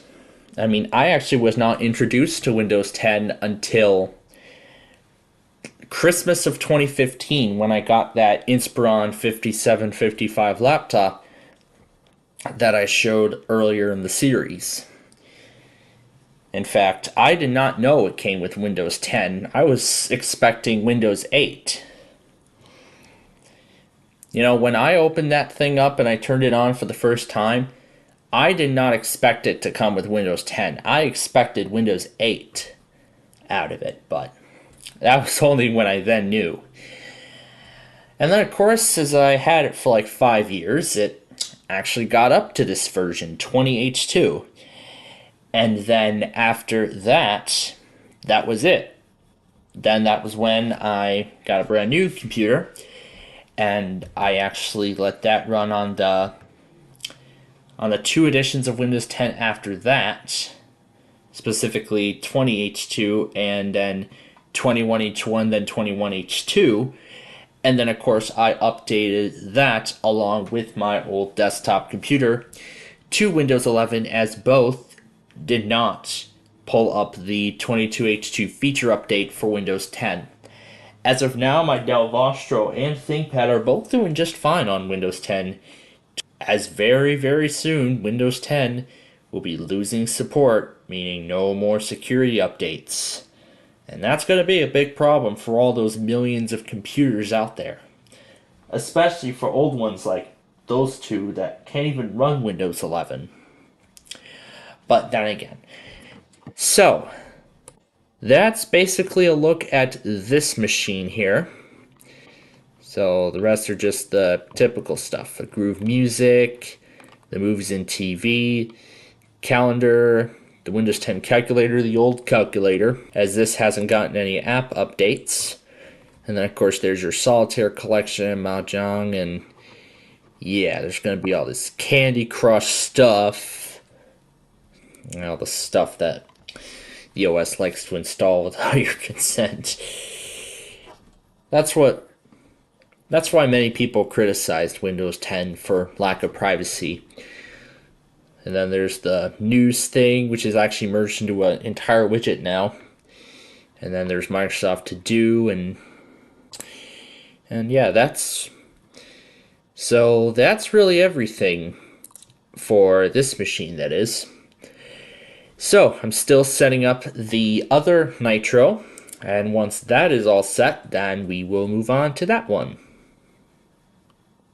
So here we go with the Acer Nitro 5. So what I actually did was I created a AOMEI bootable CD. And yes, I created this on the latest version of Windows 11. So yeah, this is AOMEI Backupper running from a bootable disk. So we're going to go to Restore. And I have an image file on a flash drive. So I'm going to connect that drive to the virtual machine. And we'll choose the image. So my flash drive is showing up as a C drive for some reason. And here is our image. So we'll open that up. And this is going to restore a FAT32 recovery partition. So we're going to restore the entire thing. And we have to select it and then click Next. And this is the destination. And this is the summary. And we will click Start. Alright. And now, because we are using another piece of software to restore the system, and then it's going to go through the recovery disk, it's going to take much longer than that other one. So we'll just let that go, and then we will see what it's like when this is all done.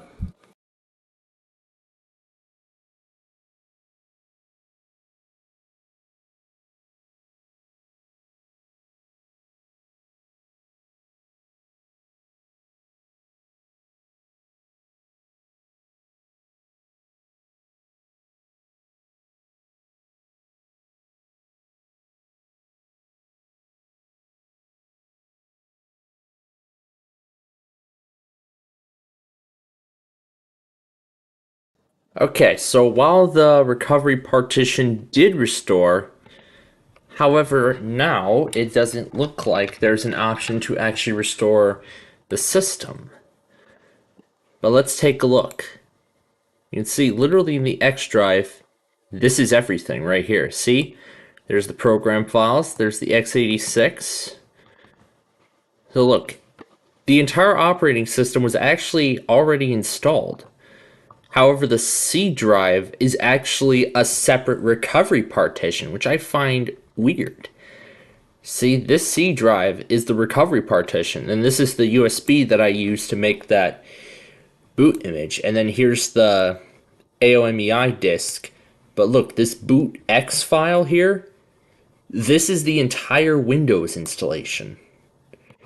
So yeah, I'd say the Nitro 5 was a fail, because there was no other way we could have created a, actual working installation from this non-functional recovery disk. So, in that case then, that is going to wrap things up here. So the Nitro 7 was the only successful thing. So, I've still got some more Acers to show you all, and we'll take a look at another one next time. But until then, thanks for watching, and we'll see you in the next episode.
Hey everybody, it is nostalgia time once again, and we are back here in my office, and this is going to be a very interesting scenario.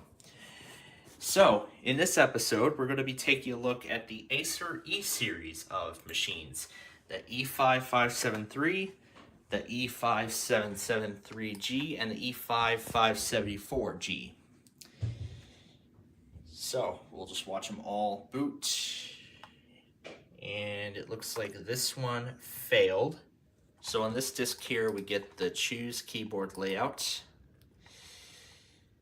However, this is interesting. We get the option that says go back to the previous version. So I'm not sure if this is not a restore. But we don't see reset this PC, so that's a big problem.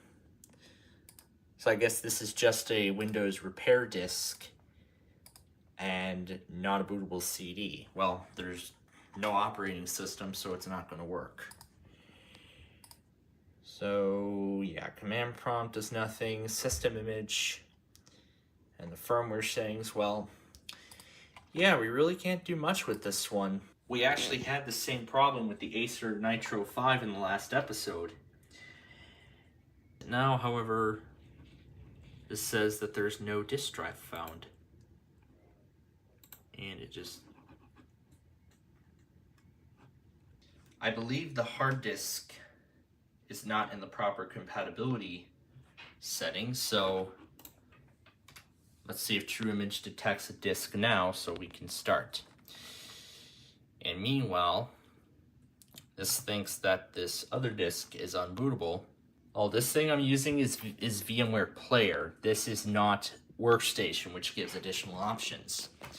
And speaking of this, now that we set the disk to SATA, it'll now work. So, we'll begin the restoration of this system. So, I'm gonna hook up a flash drive containing the image. And it is under removable drive D, and here is our file. So we'll hit next. We're going to recover the entire disk and the partitions. So this is disk 4. We're going to restore everything. So it says there's no partitions to display. So maybe we have to go and create partitions first. So let's go to add new disk.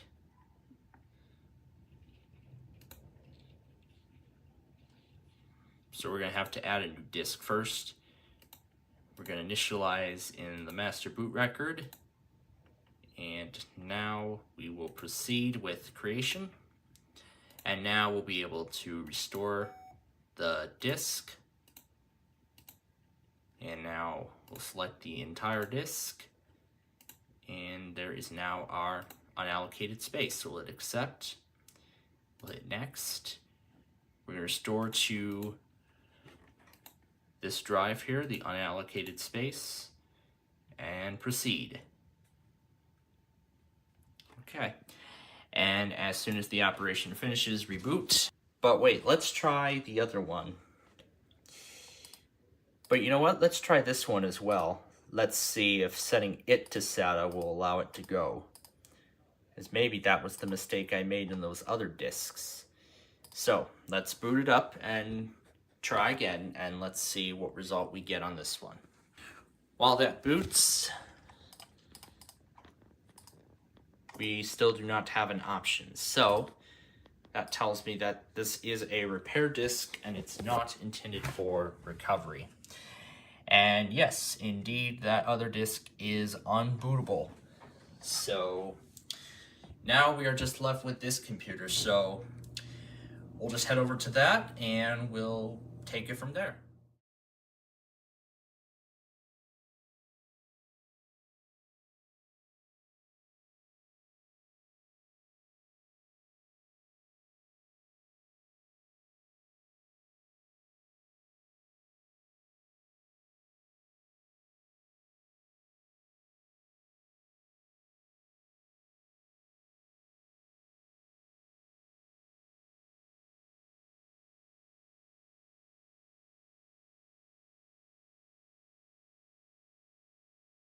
So, same problem as before, except this copy of Windows 10 is in Russian, and apparently the recovery does not want to proceed. Because again, this is a repair disk. This is not meant to be a full installer for Windows 10.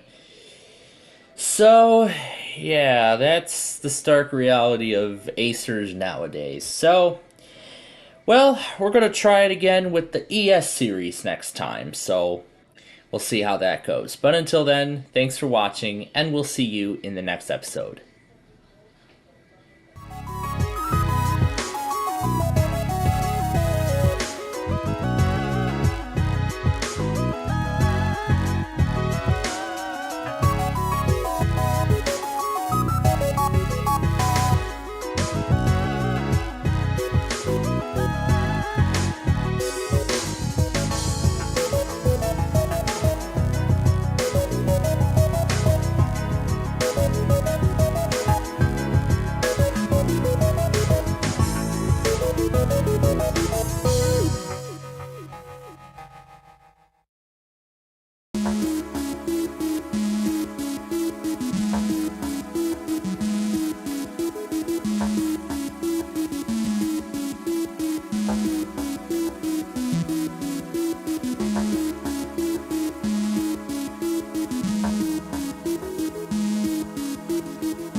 Hey everybody, it is nostalgia time once again.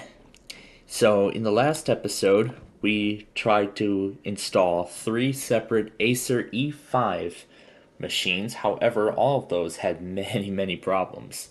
One of them was unbootable, and 2 of them ended up booting to a system CD with no option to restore the system. or if there was an option to restore the system, we would not be able to restore it. I've tried it with the ES series, which yielded the same problem, and there were a few other discs I tried after that. However, none of those seemed to get us that far. So, in this episode, then, we're going to be finishing up the KAV series of Acers, this one being the KAV 60, which, like with many of these, came with Windows XP's third service pack. Either Service Pack 2 or Service Pack 3. We're going to find out when the restore is done.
Well, I guess I was wrong. I was thinking about a previous KAV that we did, but instead we get Windows 7 Starter entirely in English.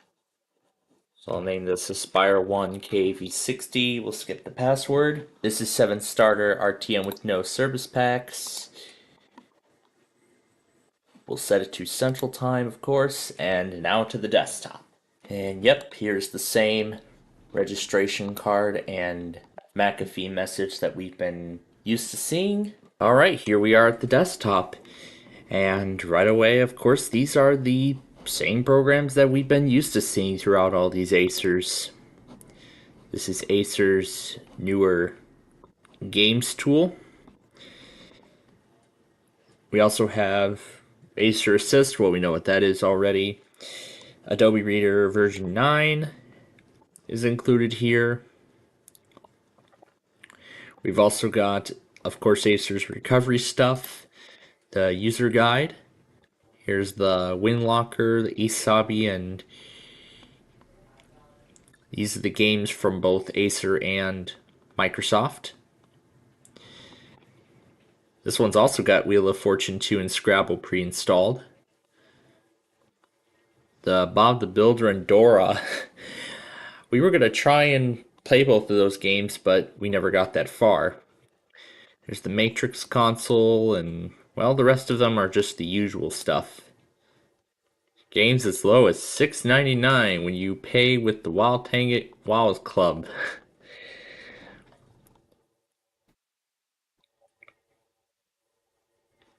So yeah, why don't we try playing two solitaires at once? The solitaire on Windows 7 and the solitaire here, but that's really all we get because we don't get any special backgrounds since this is Windows 7 Starter.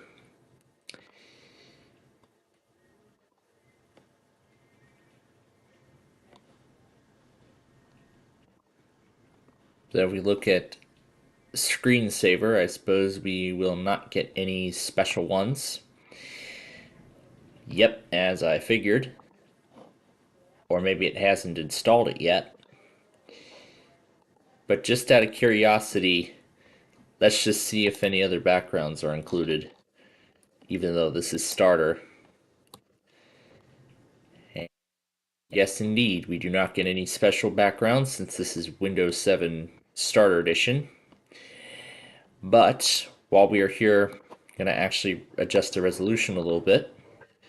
Let's raise it to 1024 by 768 so that way we can see more of what's on the screen. So there we go. We got a little bit more screen space now.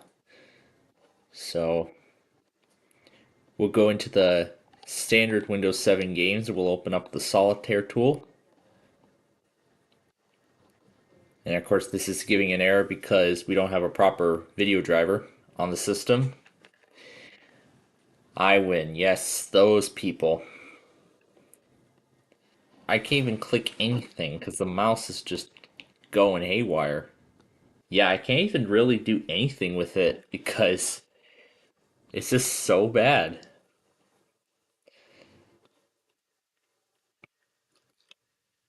I hope Scrabble isn't the same story.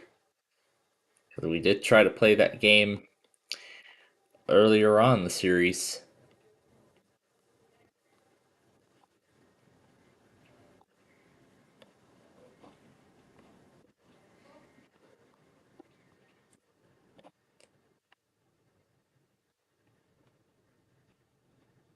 And we don't get any sound here because there are no proper. And we don't get any sound here because there are no audio drivers on the system. Yep, we'll go ahead and we'll start Scrabble. And of course it's got to extract its files because we're running it for the first time.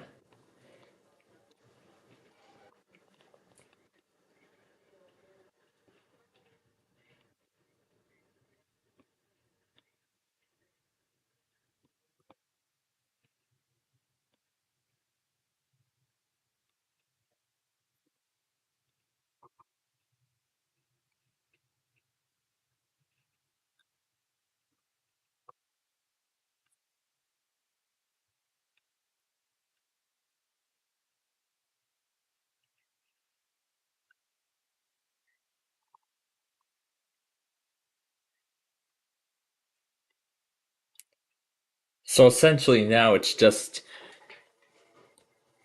an unedited version of Solitaire on Windows 7.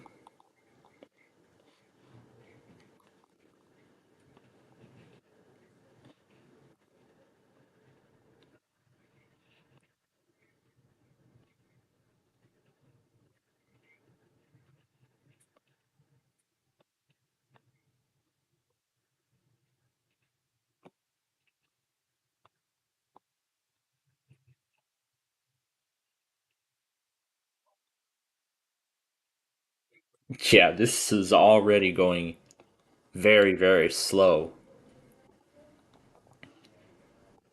Hence why everything's taking longer than it usually does to load.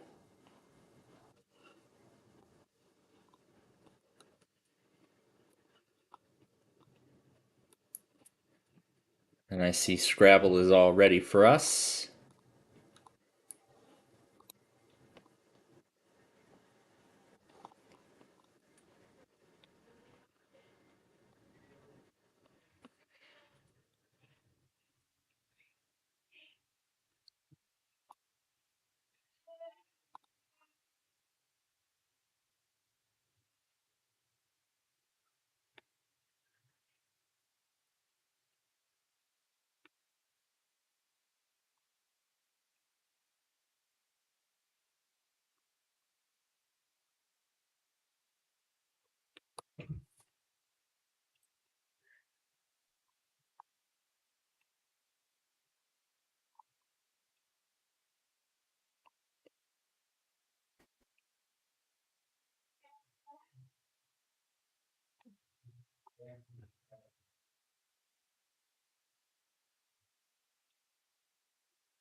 Yep, and I see it's ready. So let's just go ahead and hit play and see if we can try and do Scrabble and Solitaire simultaneously. But unfortunately, since there are no proper audio drivers, we're not going to be able to hear any sound from the game.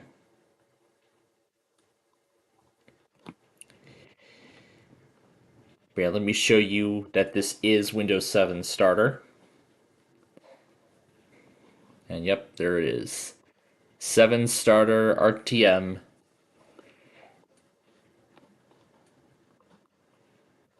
Let's see if I can do the snap. Nope. Welcome to Scrabble. Please enter your name. Well, we know how the game works. Let's just play the classic game. Versus a beginner. What's the solitaire mode? Oh, the solitaire mode is just a solo game. This is against a computer, and this is against another human opponent. So let's just play against the computer. So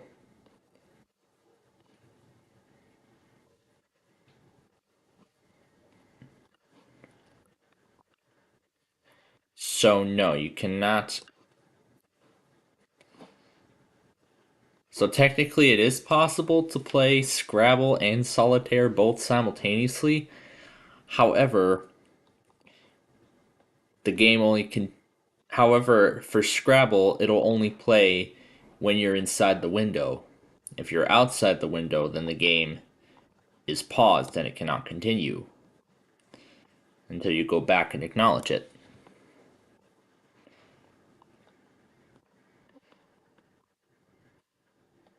Doesn't look like there's an autocomplete option on this Solitaire.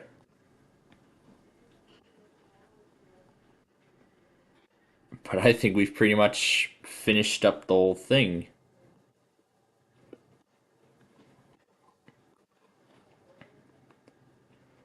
Well, this game's running great.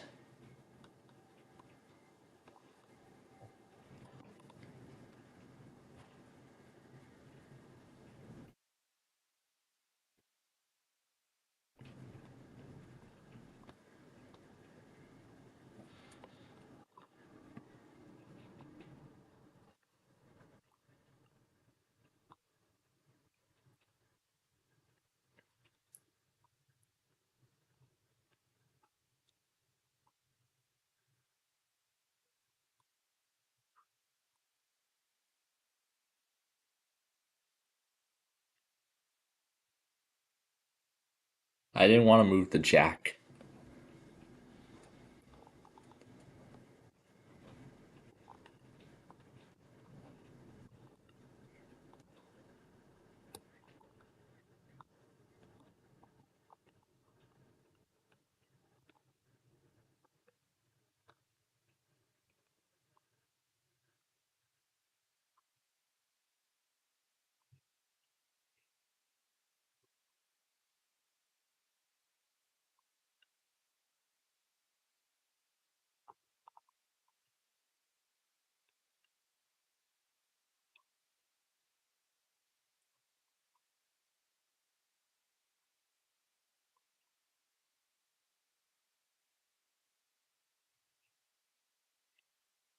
So that shows the scores for each of the words.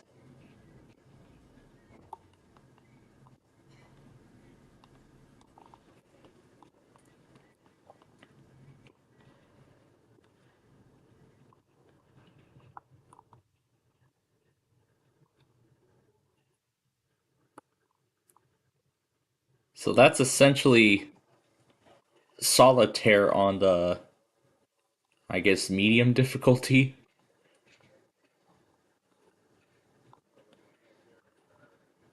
There we go. Finished the game.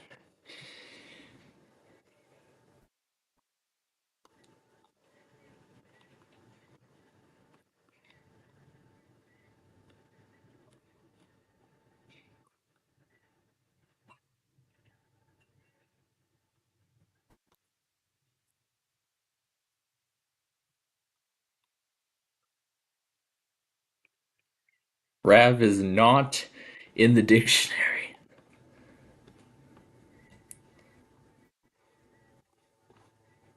Not going to try Han as in Han Solo.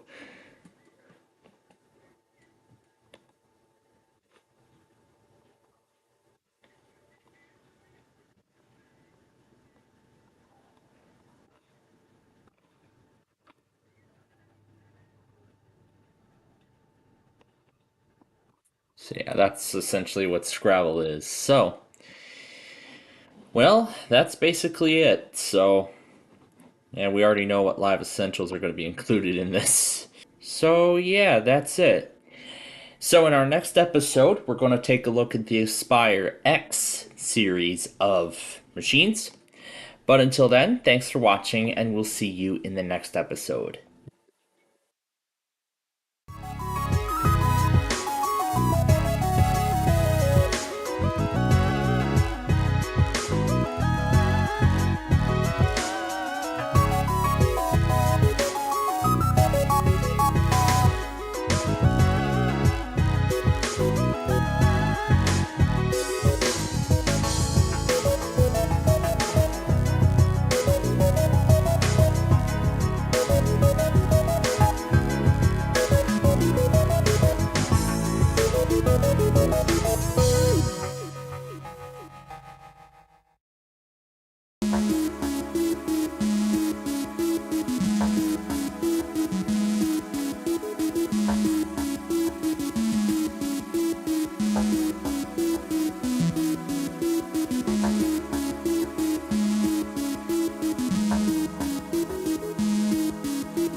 Hey everybody, it is nostalgia time once again, and in the last episode, our plans were cut short when we had to go back on our original plan and take a look at the last of the KAV series of Acer laptops, that specifically being the KAV 60. So, in this episode, we're actually going to be taking a look at the Acer Aspire X series of laptops manufactured in two different time periods. The Acer Aspire X1200 comes with the 32-bit edition of Windows Vista. Don't know if it's Home Premium or Home Basic, but we'll find out after we finish with that. As for the Aspire X3400, it actually comes with the 64-bit edition of Windows 7, which is what almost all computers came with around this time. So, both of the setup screens for both of these OSs are pretty much the same, so we're just going to go ahead and just start the time lapse and see which one makes it to the out-of-box first.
So, just as I figured, considering the X1200 is on the 32-bit architecture, it is the first one to reach the Oddbox experience, so yep, you know the drill. This is Vista Home Premium, English US, of course, and this comes with Service Pack 1 of Home Premium.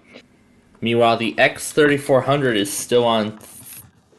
is actually still at 70% in copying.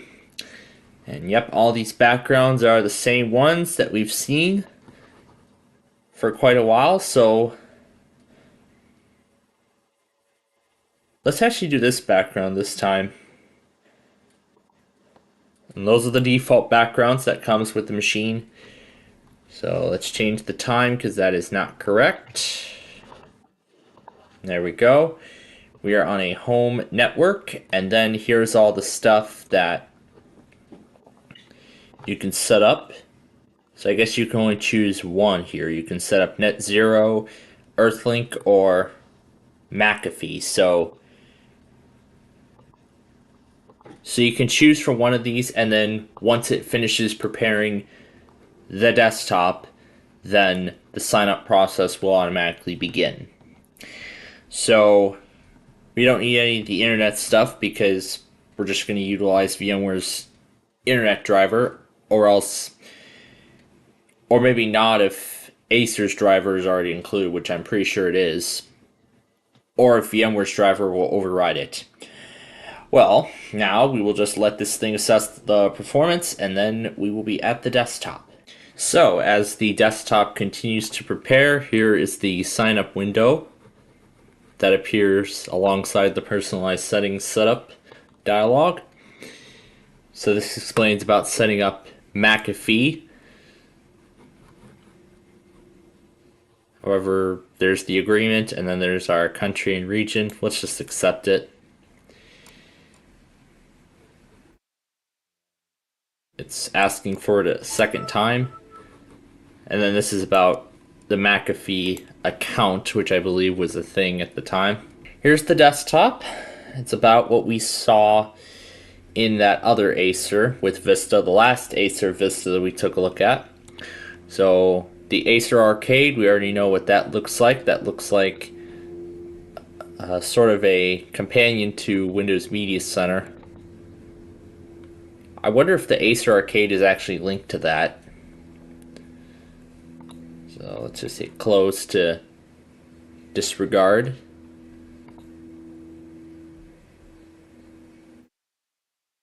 So yeah, apparently Acer Arcade does indeed run under Windows Media Center. And there's the Welcome Center for Vista. So apparently I believe Acer made their own media centers for this kind of platform. However, there's no way we can actually, see them. So it looks like both Acer Arcade and Media Center open at the same time, with Acer Arcade being the higher priority. You could just use the links in Windows Media Center. Yeah, there's no proper hardware, and this is virtualization, so that's also another reason. Yeah, that message comes up before Media Center in Windows 7, but here in Vista it comes up afterwards. So here's the Empowering Technology bar, which we've all been familiar with. We've seen this before. So we can just click the bar and get around.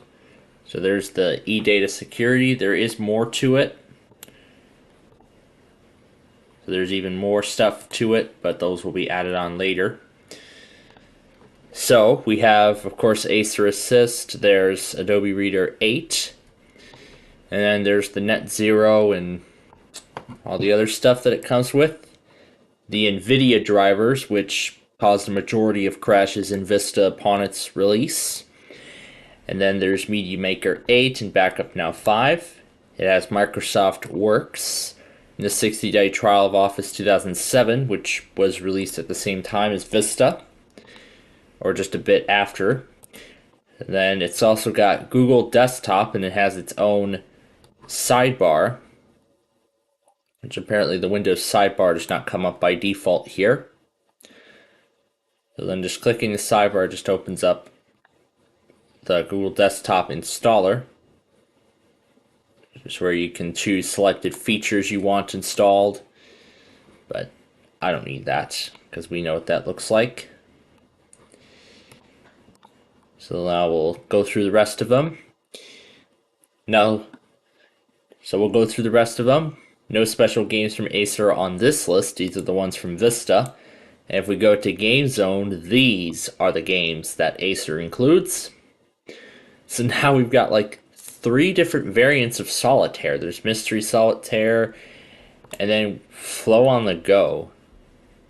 And then there's the Jewel Quest we were going to try and take a look at last time, but we didn't get that far with it. Kick and Rush. I wonder what this is. It looks like a soccer game of sorts.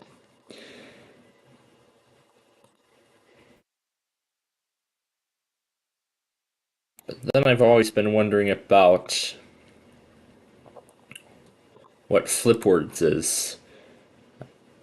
Yeah, I suppose this is a word game, so let's actually take a good look at this and see what it's like. As it loads. Are these the same people that made the Merriam-Webster? I believe so. It looks like it's already utilizing the Windows username. So let's play the classic mode.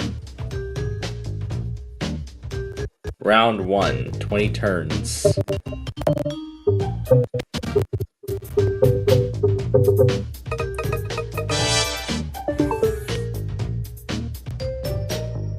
So here you click on the red letters to link them into words, and they must be touching and at least 3 letters long.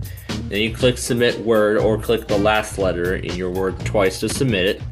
And then the first letter of valid words will be used to reveal the letters in the hidden phrase. Once you reveal enough letters and you know the phrase, you can just click guess and you can guess the phrase. However, you have to guess it in those 20 turns.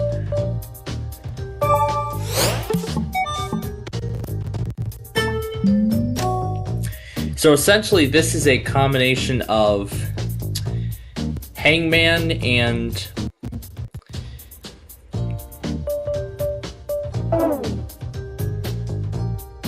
see, it's not a word.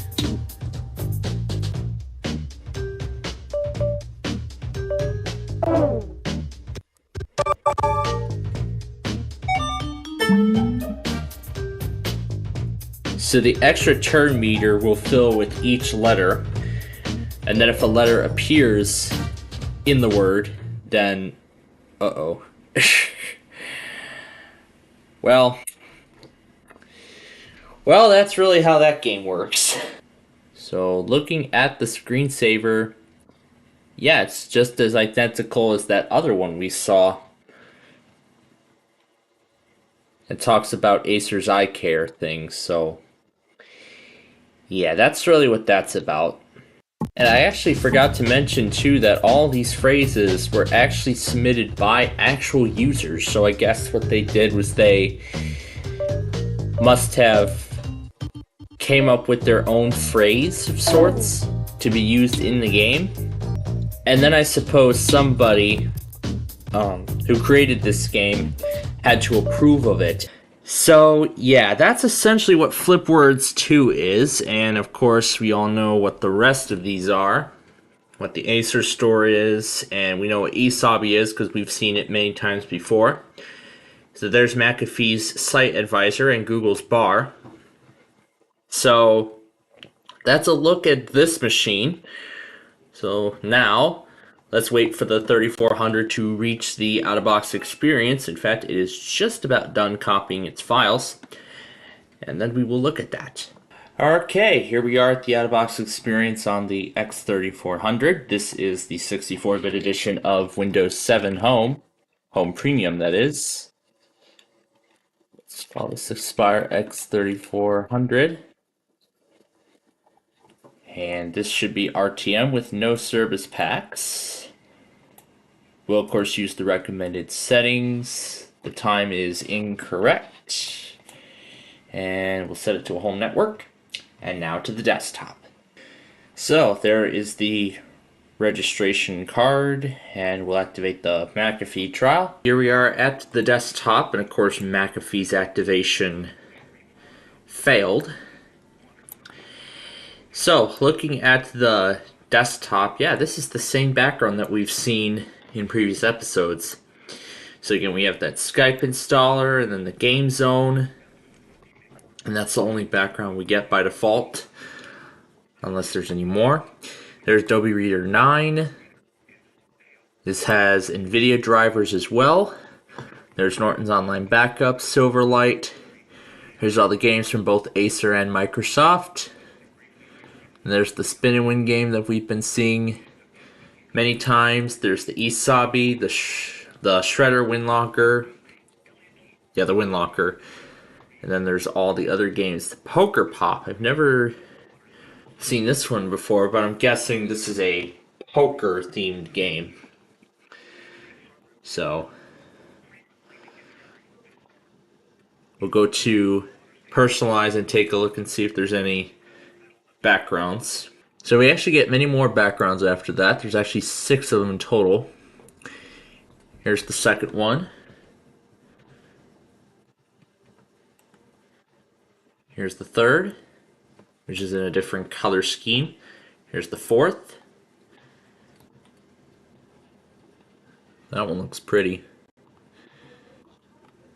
And the sixth one.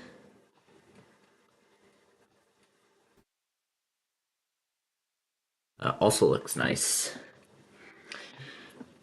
Alright, well, let's and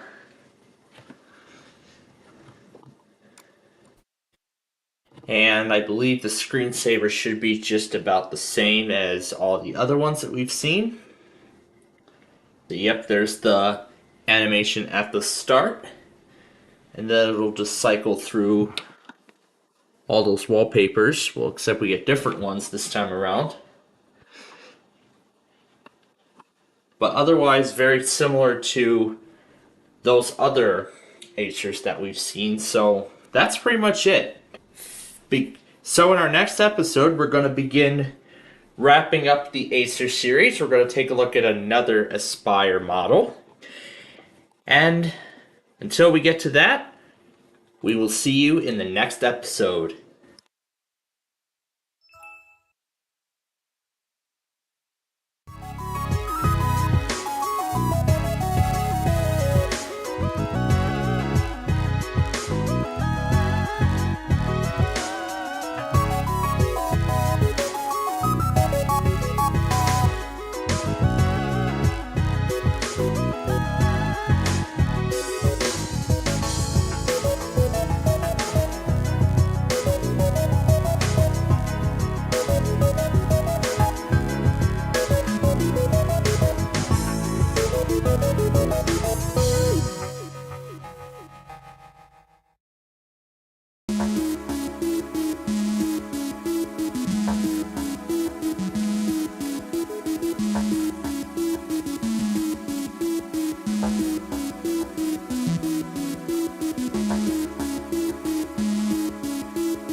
Hey everybody, it is nostalgia time once again, and in our last episode, we took a look at the Aspire X series of laptops. So, this time around, we're beginning our 2-episode process of officially finishing off the Acer series of computers. And it all begins with a look at the Aspire 7250, which, just like the Aspire X3400, came with Windows 7 Home Premium 64. So by this point, So at this point, we know what the setup screens are going to look like, so let's just skip right to the out-of-box experience after this time lapse.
So, about 2 hours later, we're finally at the out-of-box experience on this one. So this is a much newer model, judging by the newer Acer logo. And this should be Service Pack 1. I will call this Aspire 7250. Considering that that is the new logo, yep, that indeed is Service Pack 1. We will set it to Central Time. And yes, the time is actually correct. And now to the desktop. Alright, so another 30 minutes later and all that software has been installed. So here we are at the desktop. And already I like the picture they chose by default for this.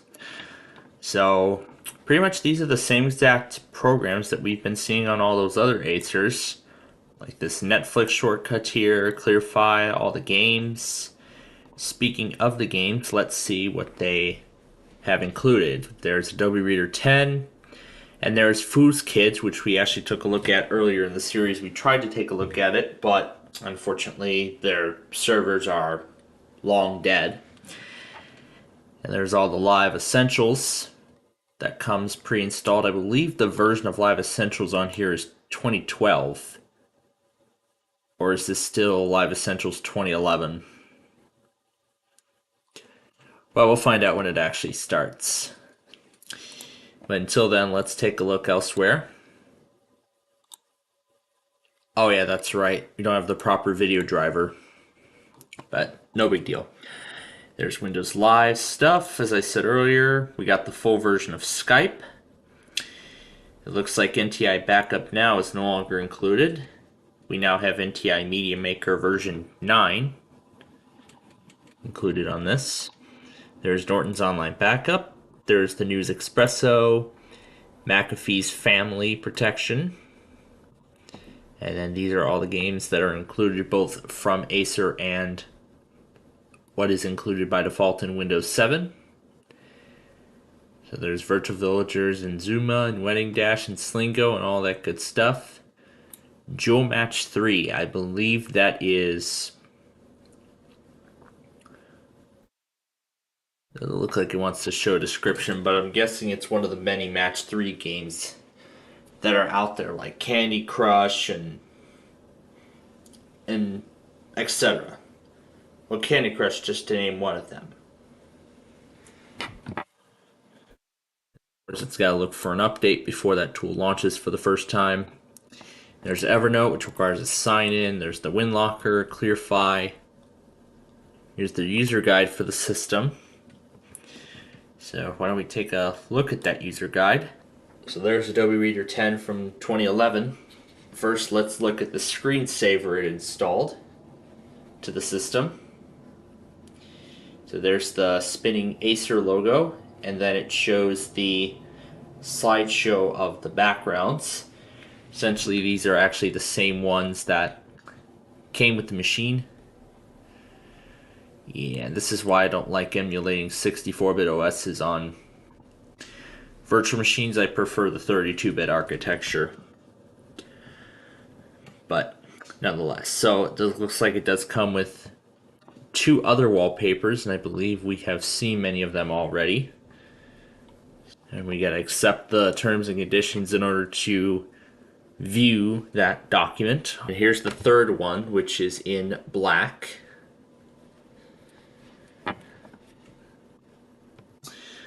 I do actually like all those backgrounds, but we're going to set it back to the blue that we had earlier.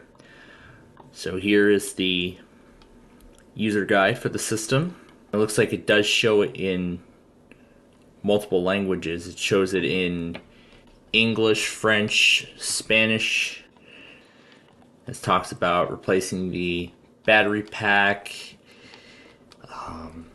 hazards and Energy Star compliance and safety measures and all that stuff. And then how you should take care of the major components of the computer. And then talking about the FI Media Center and everything like that on the system. So yeah, essentially a basic overview of the device. Let's see what Dual Match 3 is about.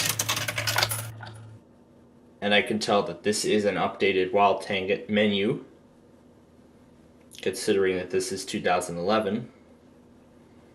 So this is actually a free full version. However, it is free for, I believe, about 2 or 3 sessions, as I explained earlier on in the series. However, we have a exception access violation error and the game fails to start. That could most likely be because there is no proper video driver on the system.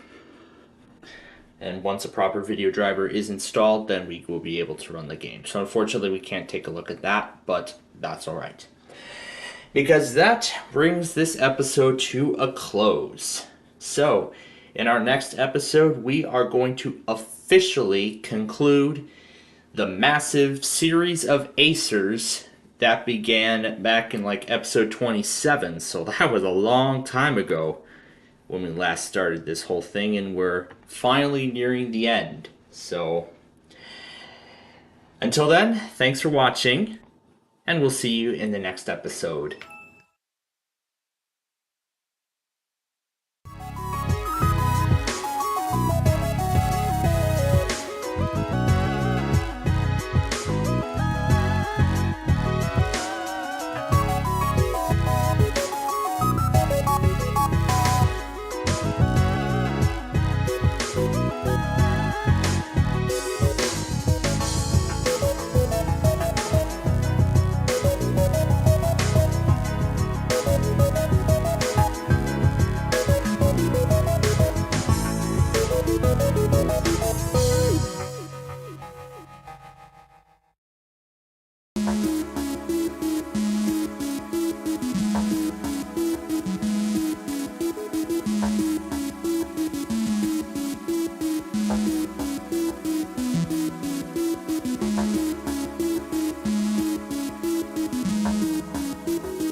Hey everybody, it is nostalgia time once again, and yes, another change of plans.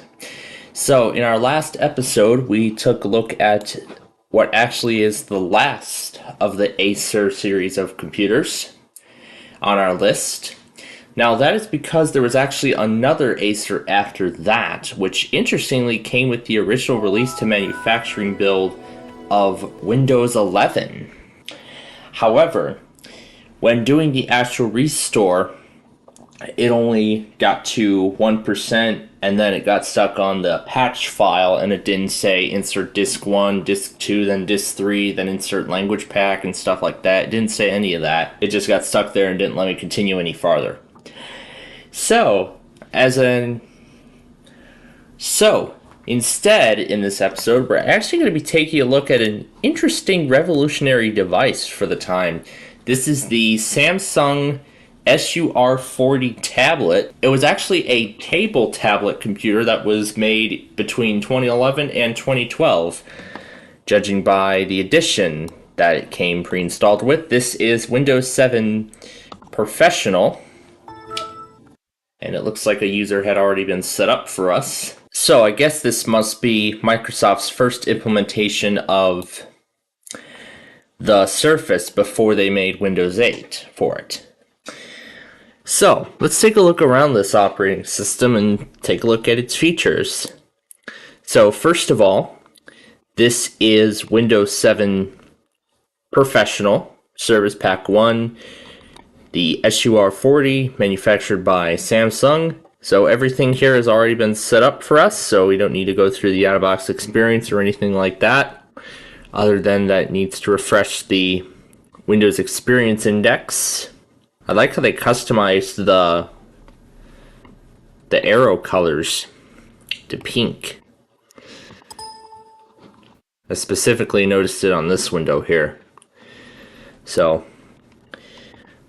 Even on the start menu too, it looks like. So considering this is a tablet machine, it doesn't come with too much. So we have some Microsoft Surface programs here. We have the maintenance tool, and there are no games in here because this is Windows 7 Professional. However, we can enable the games in Add Programs and Features. There's even a Bing tool for the Surface, and then these are the accessories for the operating system. So, let's take a look at a few of these. First up, this is the Surface Config Editor, which is a configuration editor for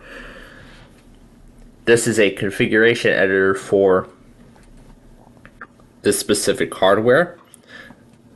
So first things first, we have some feedback options here.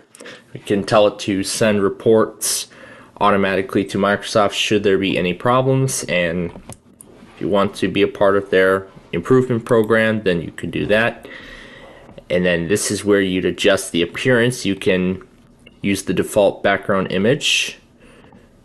Doesn't let us show a preview. Or we can add a custom image using a file on the machine. And then this is where you set the palette color scheme. You can even tilt the screen around. However, this is virtual hardware, so it really won't work. And then this is where you can configure what apps will launch. And here's a single application mode where only one app will be allowed to run. And then this is if you're going around the world. You can set languages for the country or region you're in. So let's hit yes to discard the changes. To discard the changes, and it has already rated a 5.5 with our hardware. But let's see what updates were installed before this. I see automatic updates have been turned off, so that's not a good sign. They didn't even install any updates on this. So this must be the original OEM install with no updates installed. And then specifically for this tablet machine, there's already a separate thing, and right away we have a full screen prompt that says please restart the device to try again. I guess the error says connect a USB keyboard, so that actually is an indication that this was in fact a tabletop tablet PC and not an average computer. So then we have the environment lighting optimizer, which I suppose gives better optimization for viewing in either low light or higher light settings. However, nothing shows up. But we'll just keep it running and we'll see if anything eventually shows up. And then we have a shortcut that enters surface mode. So when we run it, we have an option here that says, do you want to log off? So when we hit yes, it will log us off and it will boot us into surface mode.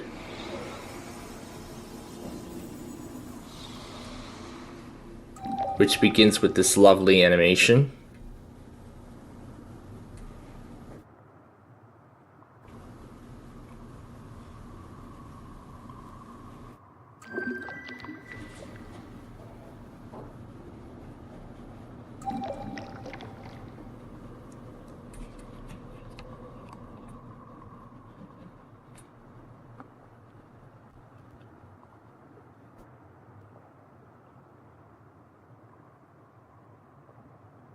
It looks so pretty, I must say, but is there supposed to be anything happening after this?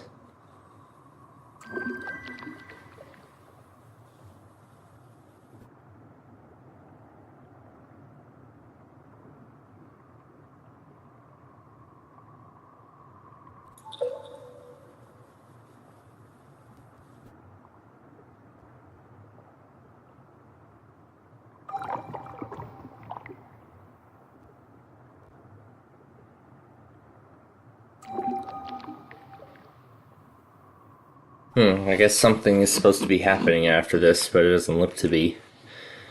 So let's just log off of this one. So while the animation is going, if we hit Control Delete, we don't get options for Task Manager. We just get the options to lock, switch user, or log off. Let's log off the Surface mode, and we'll log back in as the default account. And now it says the device made for Surface is entering Windows mode. It is updating group policy settings. Users will no longer have access to the Surface UI. Do not log off, reboot, or turn off power to the device until group policy updates are complete. You will be notified. So then now the group policy updates have been completed. So while Surface mode was running, it did utilize some group policy setting changes. And that's why we got those messages. So when we click Surface Shell, we get that same animation, except we have it in test mode. And it says, please switch to Surface mode before public deployment. So, supposed to start the shell, but we just get this animation. Let's take a look at the Bing for Surface. So, really it's just what it is. It's really just a Bing search engine. And then the configuration tool is of course the configuration for it. You can show the default map location. So it's set to Redmond, which is where Microsoft is headquartered by default. And then we can change the label with the "You Are Here" marker. And then you can change the categories for what's nearby when you're in the map section. And then these are predefined searches. So this is an interesting piece of technology for the time. And then we'll go through the rest of them. We have the application HTML files or XML file. So this redirects to a hidden folder. So we'll go to folder and search options and we'll show hidden files and folders and we will see it. So we'll go to Microsoft Surface version 2.0 programs, and it's really just a shortcut to that Bing tool from earlier. So yeah, that's really all it is.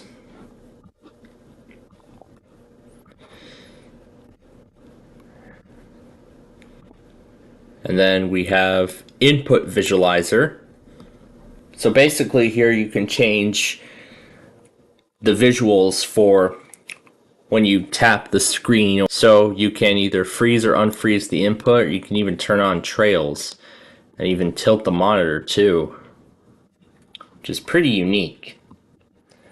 I've never got to see one of these table tablet PCs back at this time, but it's pretty cool what it looks like now.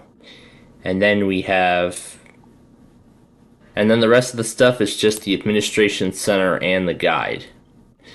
So then this just opens up the Surface Administration Center, which I guess is like administrator permissions, configurations, and all that other stuff.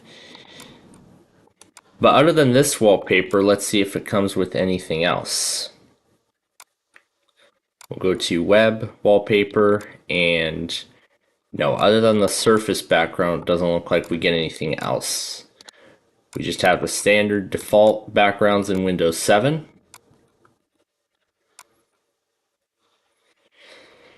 But now let's go to personalize and see what we have. So it looks like we have a custom theme. It's titled OEM, and it has the name of admin background, and there is no picture, so these are all of the backgrounds that it comes with. And interestingly enough, all the backgrounds are actually located in the System32 folder, where normally everything would be seen in the web folder. So we'll go to System32 and OEM, and then these are where all the wallpapers are. And apparently it looks like they're all cycling in a very short slideshow. Let's do large icons here. We can see all the pictures. So there's the Surface logo, and then there's two Samsung logos. One looks terrible. The other looks better, and then this is the same background from earlier. So let's set it back to the default one, and it's in the fuchsia. Fuchsia, is that how it's pronounced? Color scheme by default. But then, of course, we can change it to pumpkin, twilight, sky, sea, lime, leaf, all these window colors. I suppose these window colors in Windows 7 was sort of a predecessor to the color scheme that would be later introduced in future versions of Windows after this. So in Windows 8, you have two separate customization options. You can change the color for the start screen and then the color for the accent windows and title bars, like here. In Windows 8.1, well, you get the same thing. In Windows 10, however, you can set the color for both the Windows title bars, Action Center, and the color of the log on, log off messages. However, in Windows 11, the customization settings only apply to the title bars and taskbar and that stuff. However, on the log off screen, it's just black. It's just a black screen with nothing special. So, really at this point, there's nothing much to see. So other than that, that's about it. So that is a look at the SUR40 table tablet OEM install from 2011-2012, which actually was Microsoft's first implementation of the Surface before they actually introduced the tablet model with Windows 8 and Windows 8.1 respectively. So with this being the first implementation of such, in the next episode, we're actually going to be taking a look at the final product of the Microsoft Surface shortly after the release of Windows 8 in 2012. But until then, thanks for watching, and we'll see you in the next episode.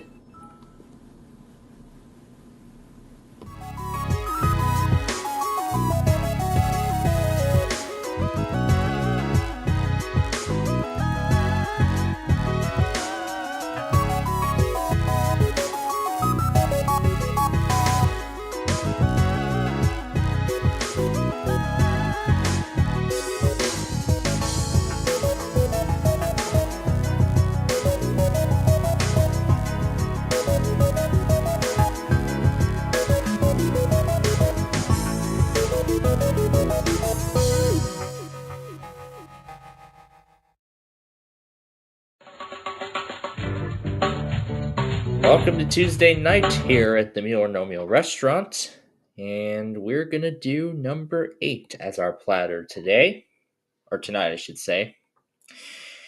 Anyway, here we go. 25, and look at that, the cigar is off the board right away. 14, there goes the roast lamb. 10, fried rice. 23, fresh garlic.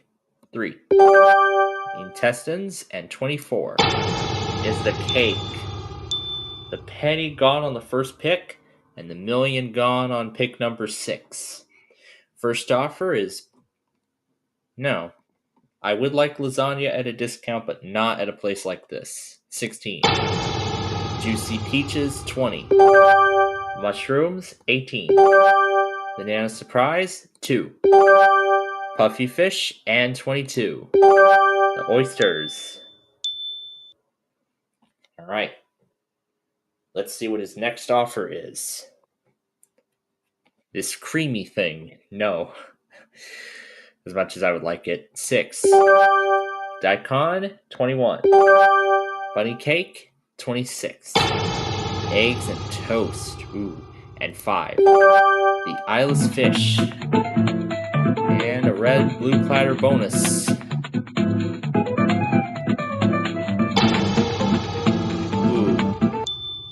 90,000 is going to be subtracted on this next offer.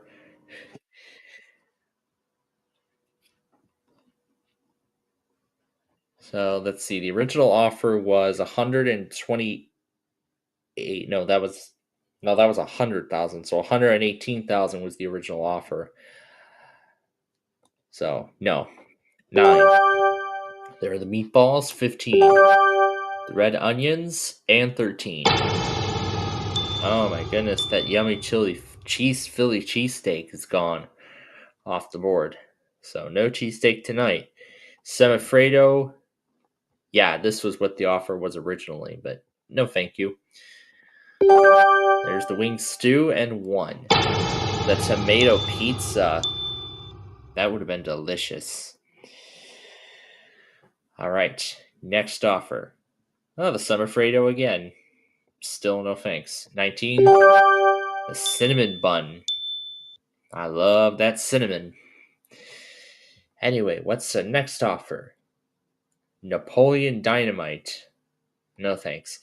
4. There's the hot dog bun. The next offer is some golden peaches, but no thanks. 7. Zucchini salad. All right. What's his offer to us now? Some golden peaches again. And lucky number 11 has the chicken. All right, we could have something very good on our tray tonight. The final offer? Some lobsters. Nah, I'm not shooting for the lobster. What's on our tray? $5 chicken feet. Ugh, I don't know if I'm gonna like that. Well, I invite you to join us tomorrow, and hopefully we'll get something better than that. But until then, we'll see you next time.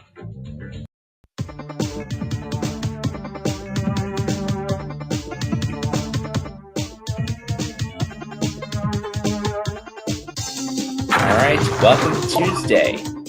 Let's get started here. Alright, we will start things off with number 20.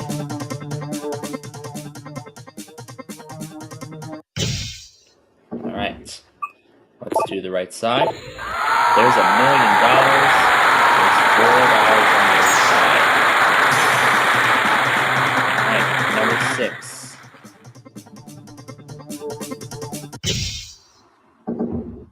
Alright, left side, random 3. Other side, 125,000. Okay. Next, number 10. Let's do the right side. Lose everything. And there goes random 4. But thankfully, it only occurred in round 1, so we get to not worry about it the rest of the way. Let's do the left side. There's $33,000. Otherwise, $250,000. Right. Number 4. All right. Right side. Double our money. Otherwise, out of 0. That would have been really good.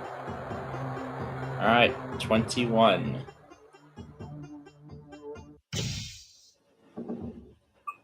Alright, left side. There's the blank slot, otherwise $16,000. Let's do number 11.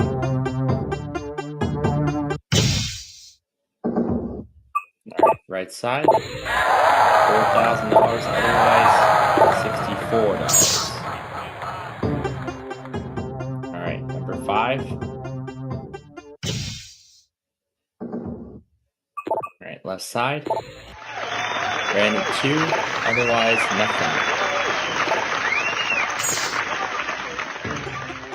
Right. 17.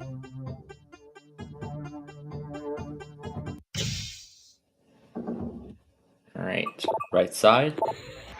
Only $25, otherwise lose half.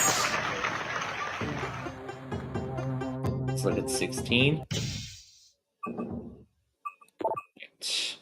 Right, left side is at a 1. Other side, $500,000. Alright, 19. Okay, right side, $250. Other side, $1. Alright, number 2. Let's do the left side. $16, otherwise 1 5 cents. Okay, number 9. Alright, left side. There's floor 1, but hey, we eliminated the game over card, which is even better news. But yeah, that's the bad news. Alright, 18. Let's do the right side. And 1. Other side is 12. Alright, 13. Be something good. Let's do the left side. Add 50%, otherwise we save 5%. Go to number 8. And the right side is nothing. Other side is $2,000.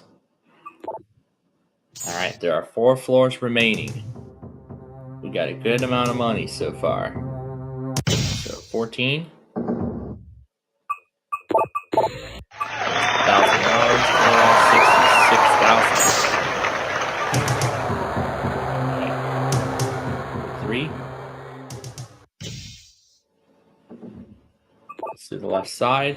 There's $2, otherwise 8,000. 7. Let's do the right side. $8, otherwise nothing. Now the last floor. Let's do the left. $32, and there's $500. So we finished today with $257,466. So that's a little over $250,000, which is a nice amount of money. So we'll be back tomorrow to try this again, and maybe we'll actually win something better this time, and I hope so. Until then, we'll see you next time.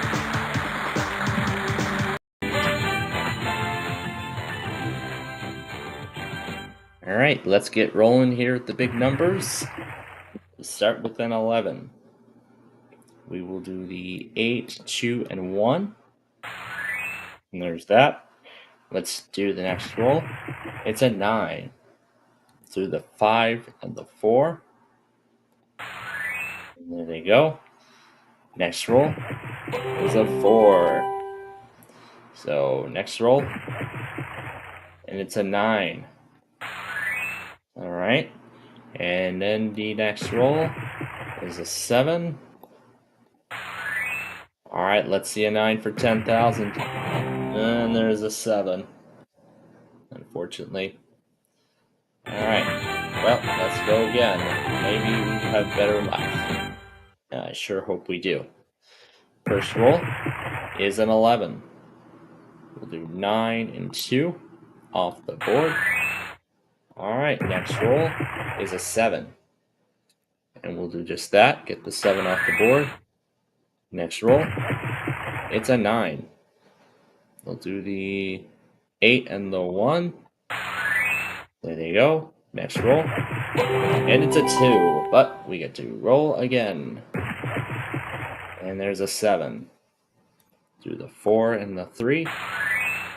Okay, next roll. There's the 5. Let's see a 6 for $10,000. And there's the 10. Oh, that's a shame. Well, didn't do it today. Maybe we'll do it tomorrow. Come back and find out. Till then, we'll see you next time.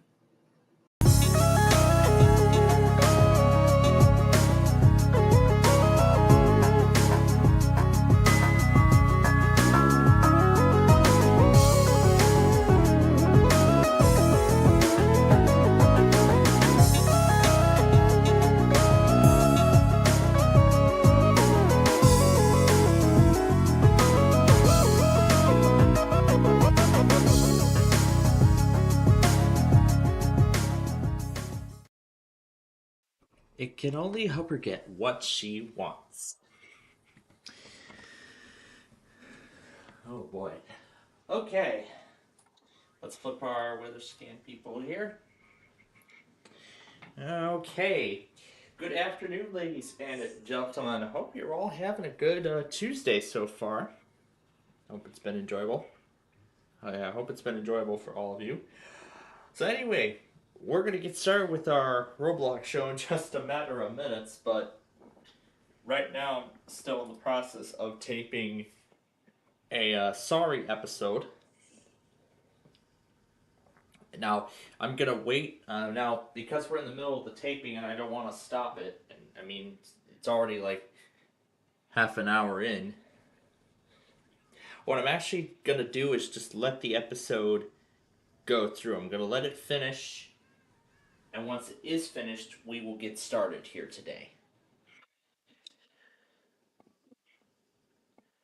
But we can go ahead and do the Wordle. We can go ahead and do the Wordle right now while we wait.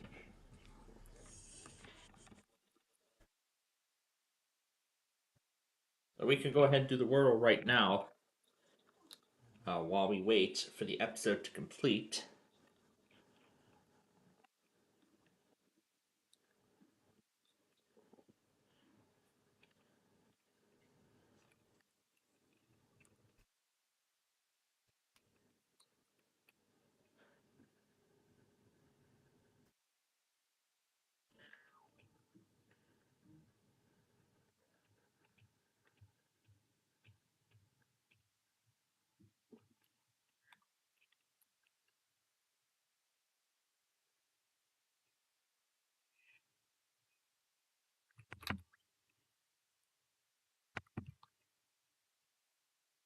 All right, we got the C in its place.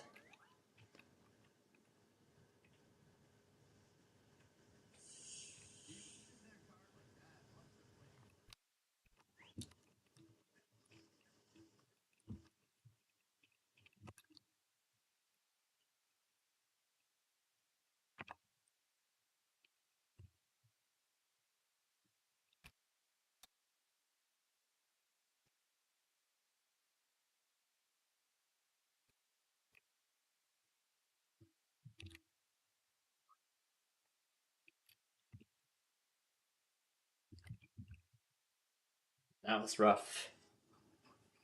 Icing was the word.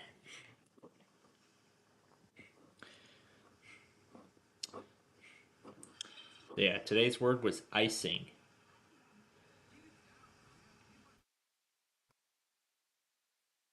Yeah, it was icing. That was the word today. Now, as I said, I'm going to give the sorry episode another 15 minutes, otherwise, I'll abandon it. And because these sorry episodes,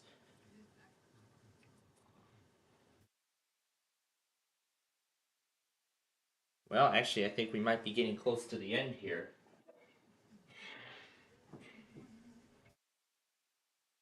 Like I said, I'm waiting for the episode to complete. So, yeah, like I said, I'm waiting for the episode to finish. Once it is finished, then we will get started with our show today. As we continue to wait for the episode to complete, wait for the game to finish, let me tell you, oh boy, I have been quite busy today. I have been very, very busy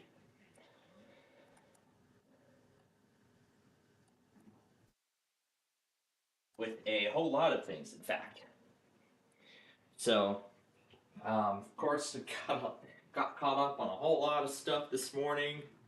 But when I checked the Verizon video, I was shocked to find out nobody had tested. No Verizon clusters even tested last night, which shocks me. Because normally there would be like a cluster or two that would normally test on a early Tuesday morning. I don't know why it didn't happen this week for some reason. It's kind of odd. Maybe it was after the inauguration, but I'm not sure exactly what the reason is. But maybe tonight we might get them all in one night. Oh, geez, is that gonna happen? Well, I guess only time will tell. So we'll have to see how it plays out tonight. But anyway, aside from that,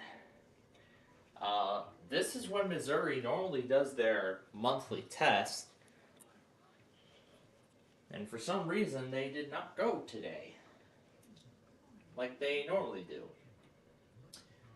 So it seems like now that Missouri might have actually changed their day, and I think the GWES calendar must be correct. And it's also true too, because Missouri didn't even do an iPost weekly today either, so I guess that confirms it. But I did get Western Michigan took forever to test. Northeast Northwest Michigan went right on time. Yeah, that went right on time.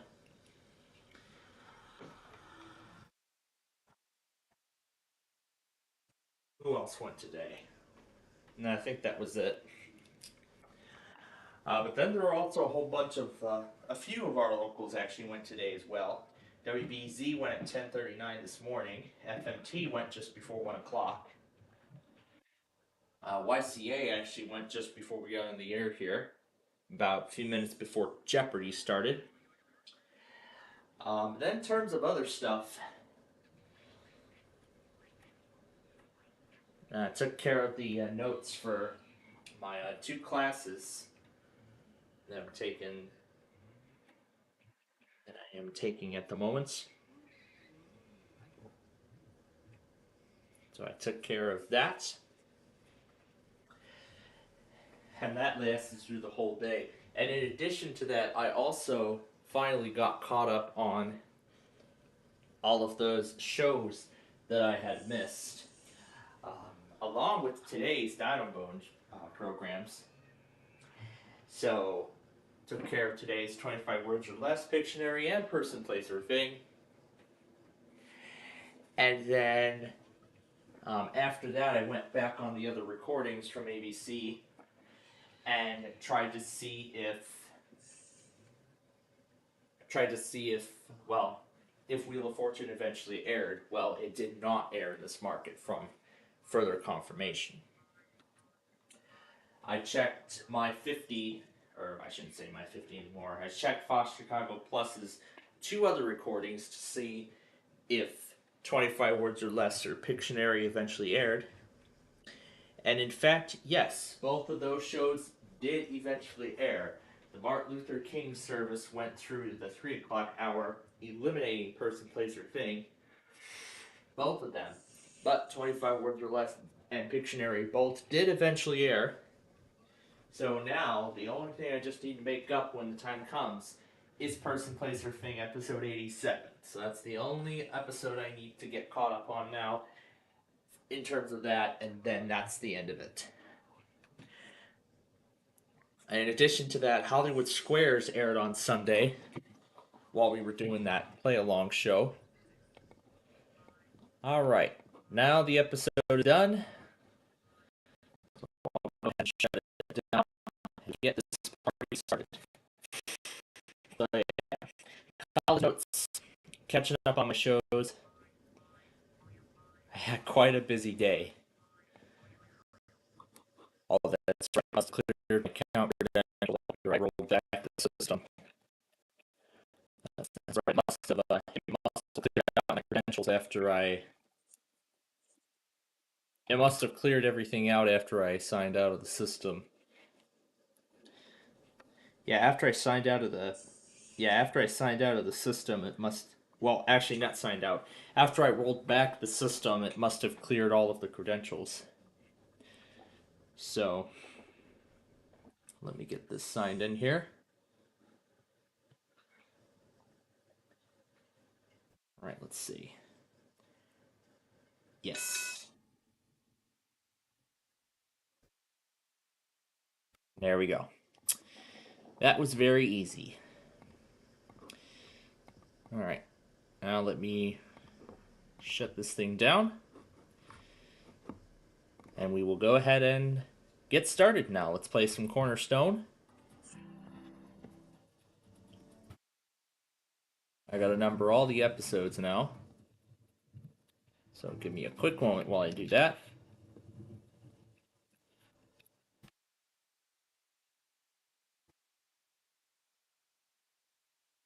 It looks like it's a new notes or something from the creator.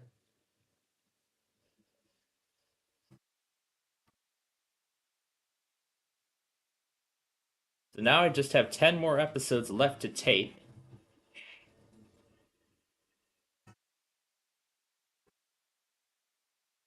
And it's not shutting down.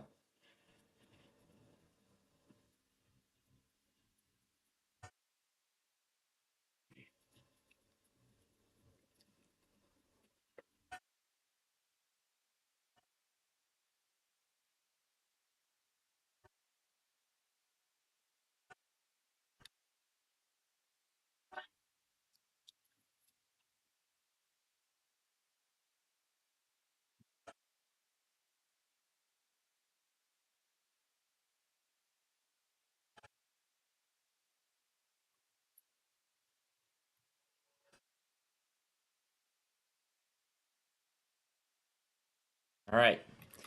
Skee Ball is still the featured game this week.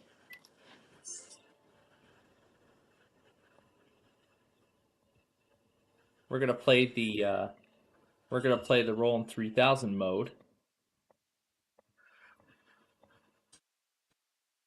Here we go. All right, let's start this game.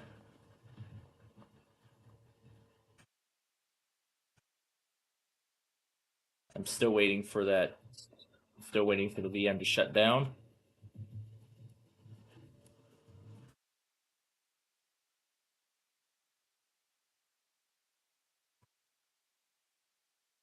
Last to survive.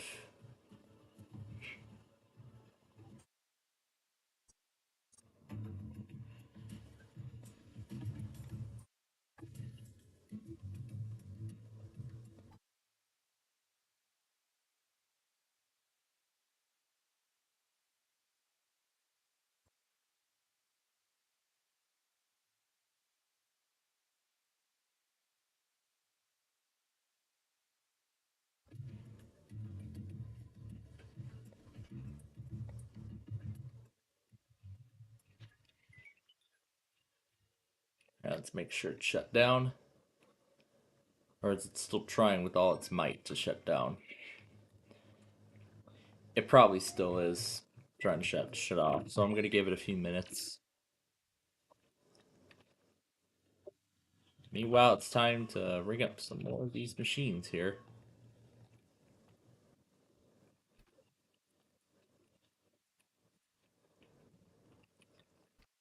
Let's see, that's the max I can ring up.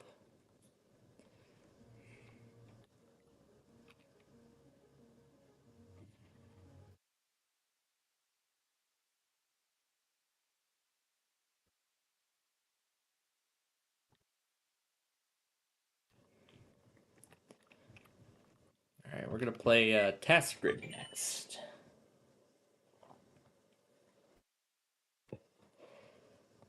Alright, is it off now? Or is it still trying?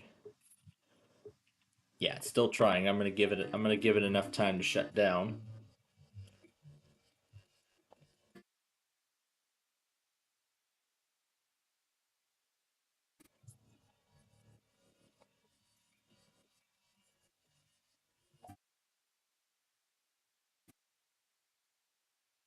'll hit tab to get rid of the people list so I can see the side.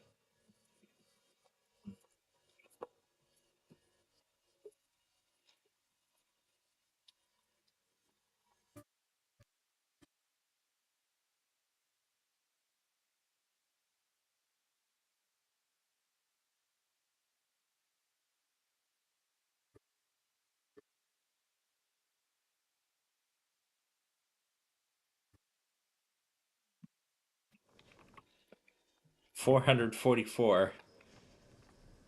So I guess I get tickets for every like 11 points or something. I think that's what it is. I don't know.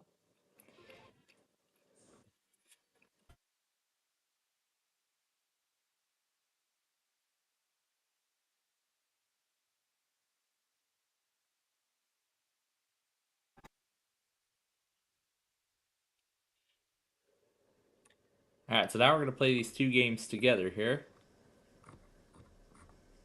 Aren't you a little late, KHNB? I don't think they care. Alright. Well, I'll go back on that when we are done with this game, with this experience here.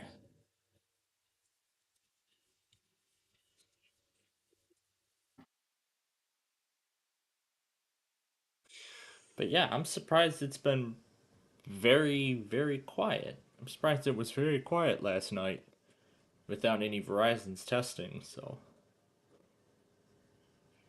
But of course, furthermore, I'm excited for this week's Deal or No Deal Island later tonight.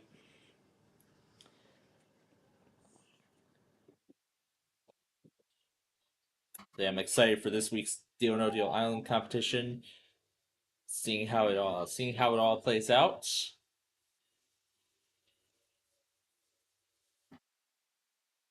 So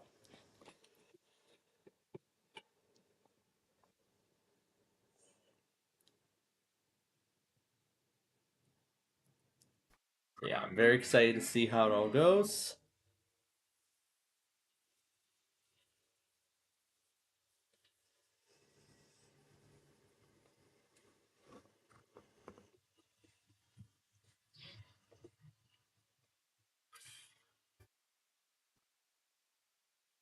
All right, let's finish this game.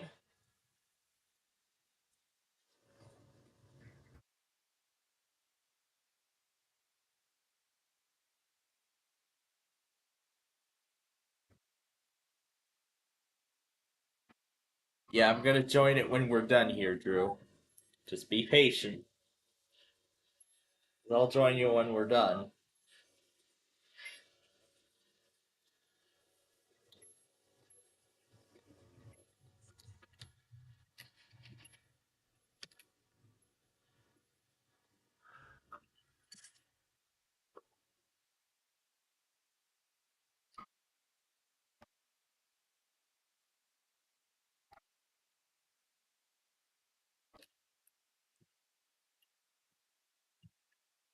Just open my case. I don't care.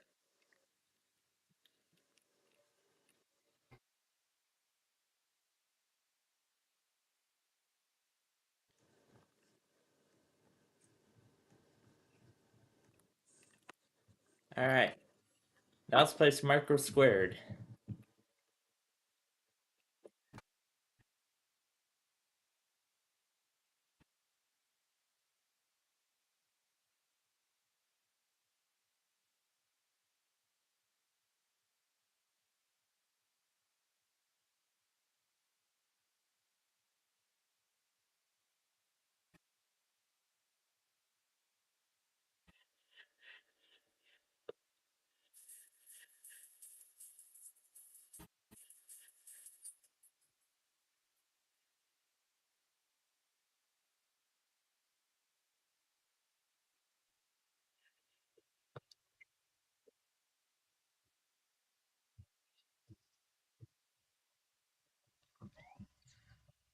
That was too early. I was way too early.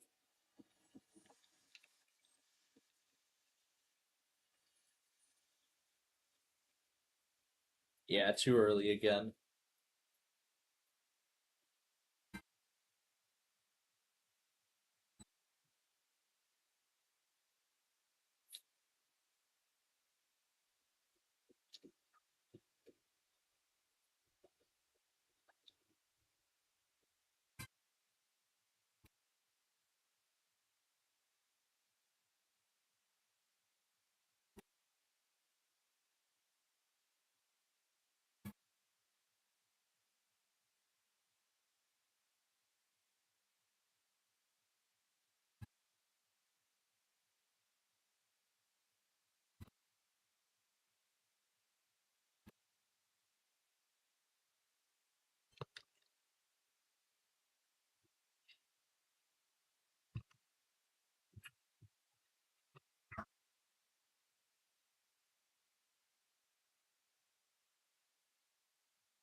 Now it's going to get even faster.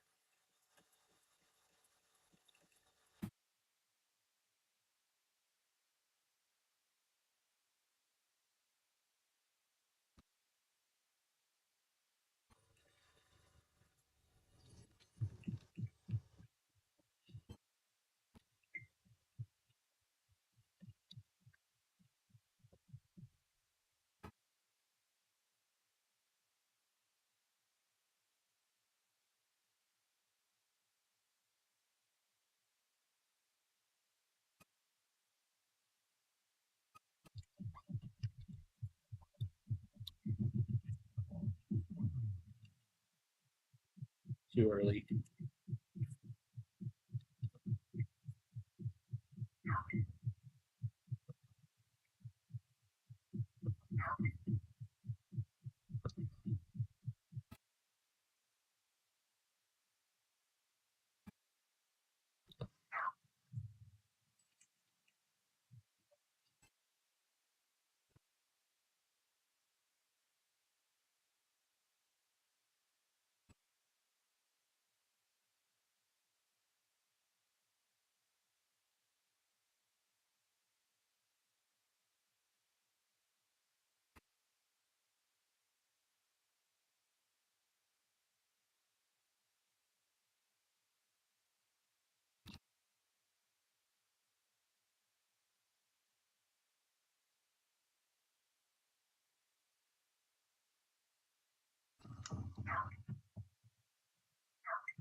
And that's that game.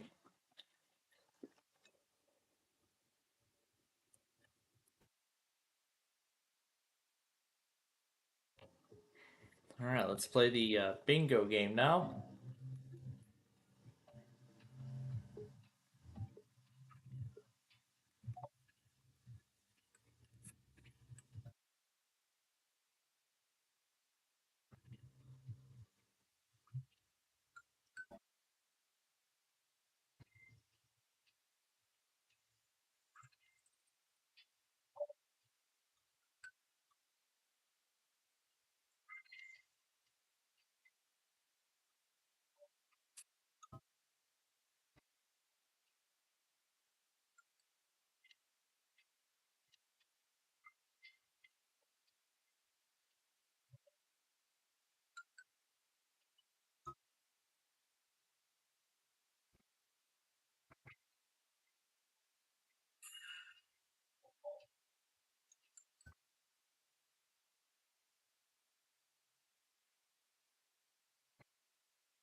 Yeah, I'm going to stop there.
All right. Sorry about that, folks. Now let's continue here.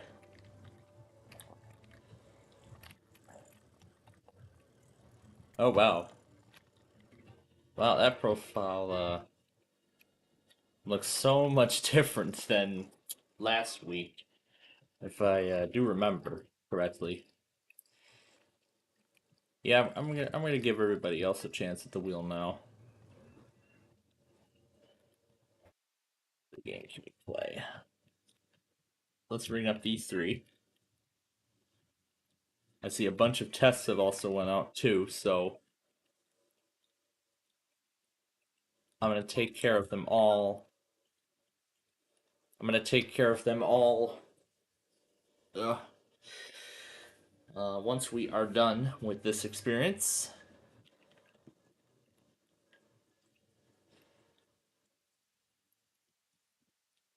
Now that's as much as I'm gonna ring up right now, because I'm gonna wait for the others to deactivate. I'm gonna be patient for the other ones to deactivate before I go ringing up any more. Alright, we can now ring up additional machines.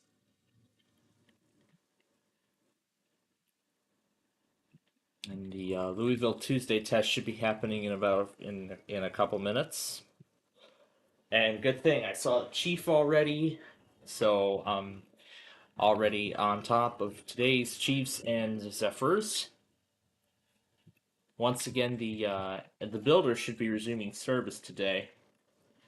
However, from what it looks like, looked like Amtrak number 8 had been canceled.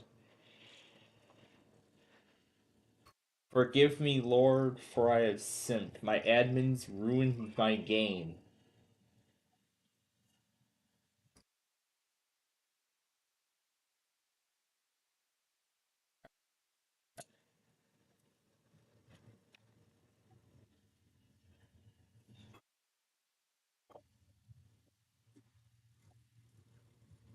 The thirsty bird even on? It isn't. Well, at least I'm subscribed, so I guess I'll be the first to know when it comes back up. So I guess until then, we'll be seeing it in Columbus tonight. Yep. Builder number 7 is on its way. So it looks like we'll have to wait till later for it to show up in Columbus. Anyway, let's get Louisville going here, because it is that time.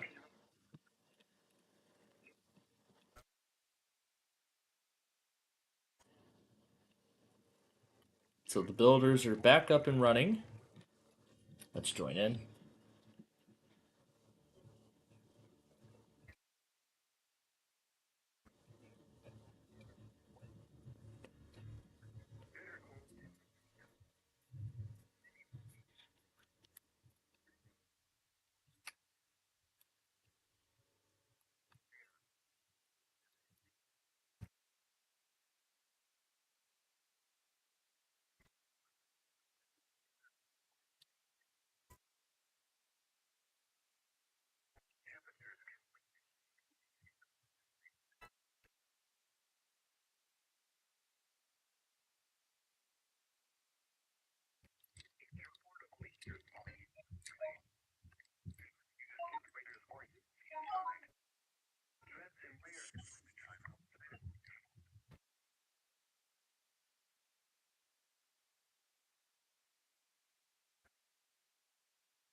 All right, we're gonna let the final game bring up.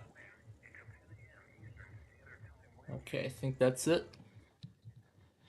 All right, so we'll wait for Louisville, and then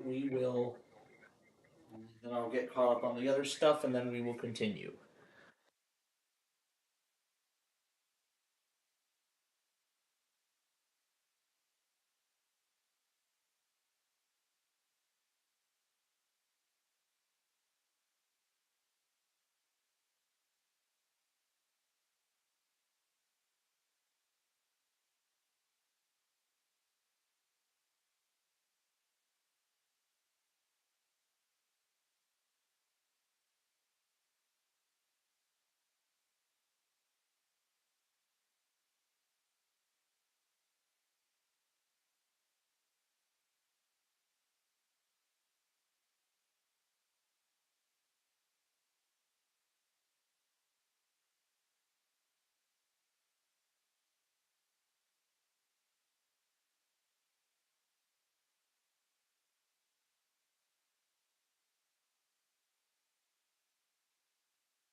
All right.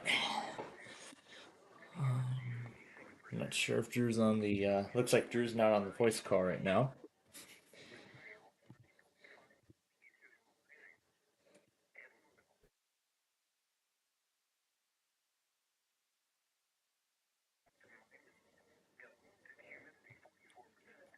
Okay. All right. Let's continue. All right. Oh, perfect. Thank you for the suggestion. We'll play this one next.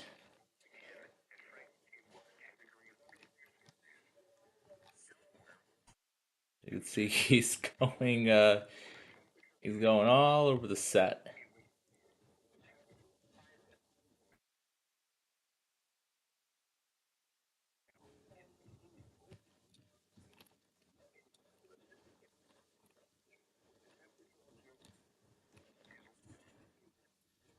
And this screen teleports us to the control room.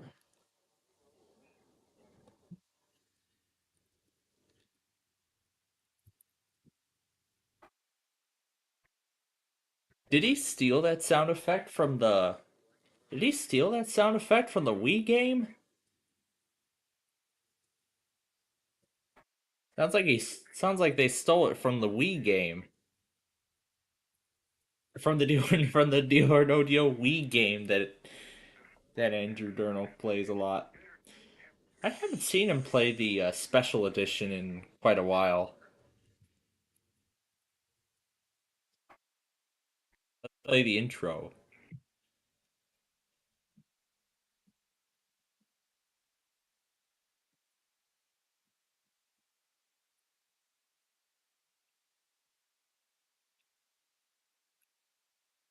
So it sounds like that's the reboot theme.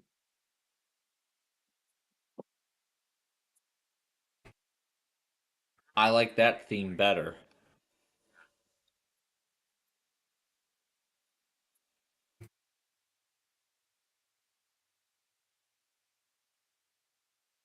I like that theme better.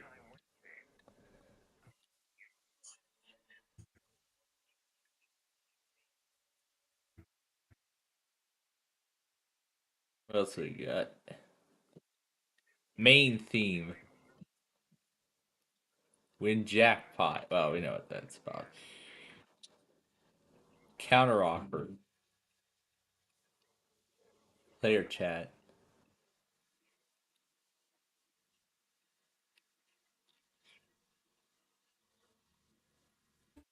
That's definitely different.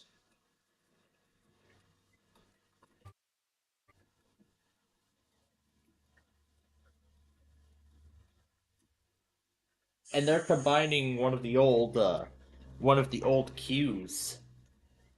So this is like a new old cue mashup. It's like a new old cue matchup.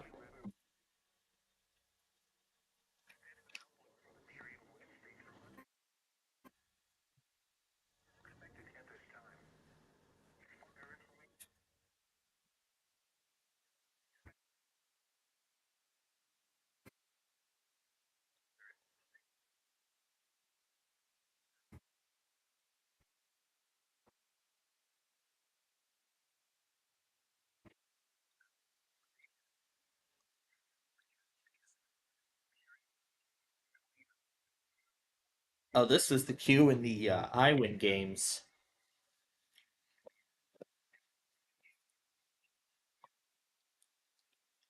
particularly in the iWin mobile video game.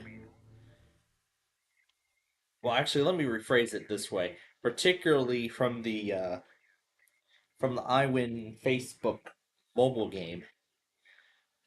God, I used to play that back in the day. Yeah, I used to play that back in the day, but yeah, quite different now than it was back then. Well,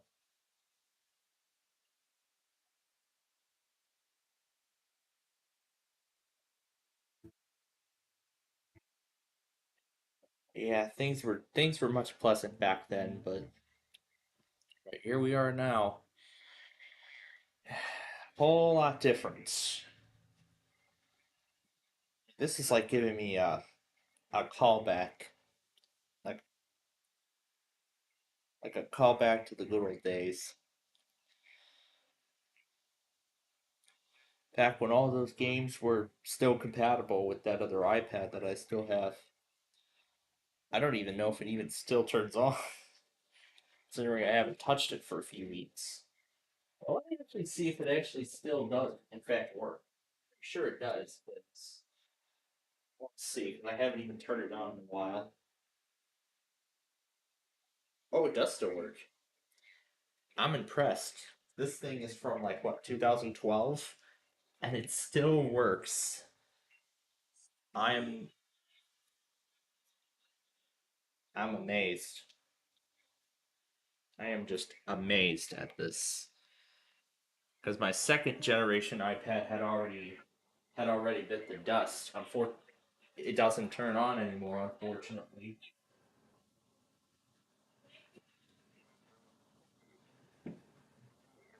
well, I thought it was working, but yeah, such a shame my second gen doesn't turn on anymore. And considering that iOS 9 is like so old, it can't even load. It pretty much now can't even load any modern, any sort of modern website. Considering they're moving away, from all this old technology. I can't remember when the heck iOS 9 came out. Was it 2015? My God, has it been this long? Has it been this long already since then? Well, at least this is where at least this is where the hub is going to be now for a lot of the older games that don't even work with newer iOS versions. Um, in fact, the YouTube app doesn't even work on iOS 9 anymore. It's because it's a very old version, and newer versions require an even newer version of iOS, which my ninth mini first gen doesn't even support. So, but the good thing is at least I get to keep these apps on here for however long I can. I mean, because a lot of these apps aren't even supported by their developers anymore. Yeah, because a lot of these apps that I used to have aren't even supported by their original makers anymore, which is such a shame. I mean, that Game of Life game, Price is Right Decades, Press Your Luck. Um, Now, pretty much the only instance of Deal or No Deal I have is that knockoff banker deal. If I can figure out how to get that thing, how to get it screen over to one of my systems, then maybe I could turn banker deal or some of these other things into a series eventually. Yeah, those games, the Bubble Guppy's Animal School Day game. Oh my God, I remember playing all those years ago. All those years ago, I still have it on this iPad, which I'm amazed that it still works just as good. It still works just as good as it ever was.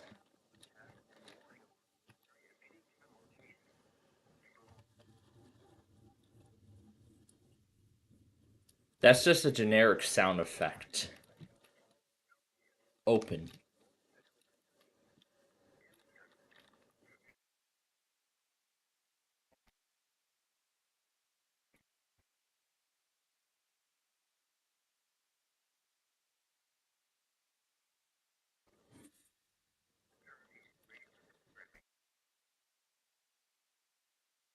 Yeah, I'm gonna let everybody else mess around with the board.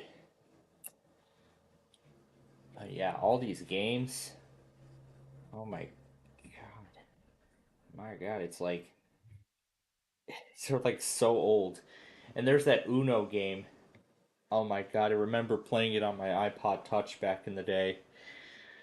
The GSN Casino. Damn, I haven't even updated any of these apps in some of these I haven't even updated for like years. Because when was the last time this thing even received like proper support? I think it was like 20. I think it was like up until the end of the 2010s. And since then, none of these apps have even received any updates.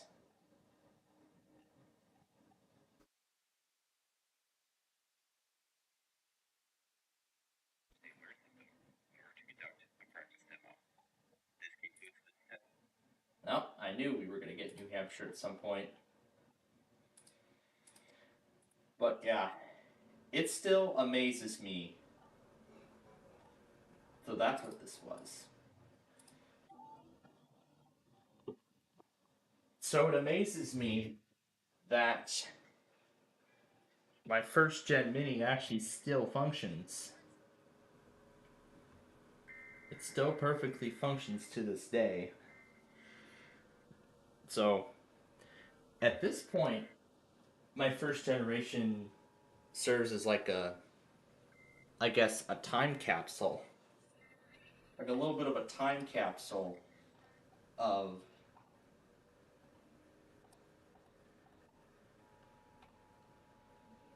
of what it used to be.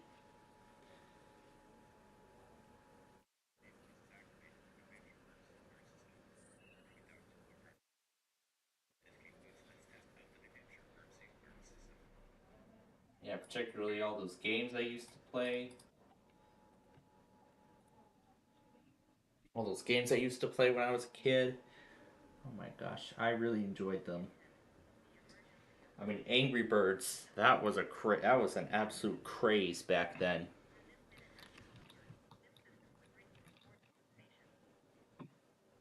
I mean, Angry Birds. That was a literal craze back in the day. The scribble thing. Of course, the last version of Talking News that actually works.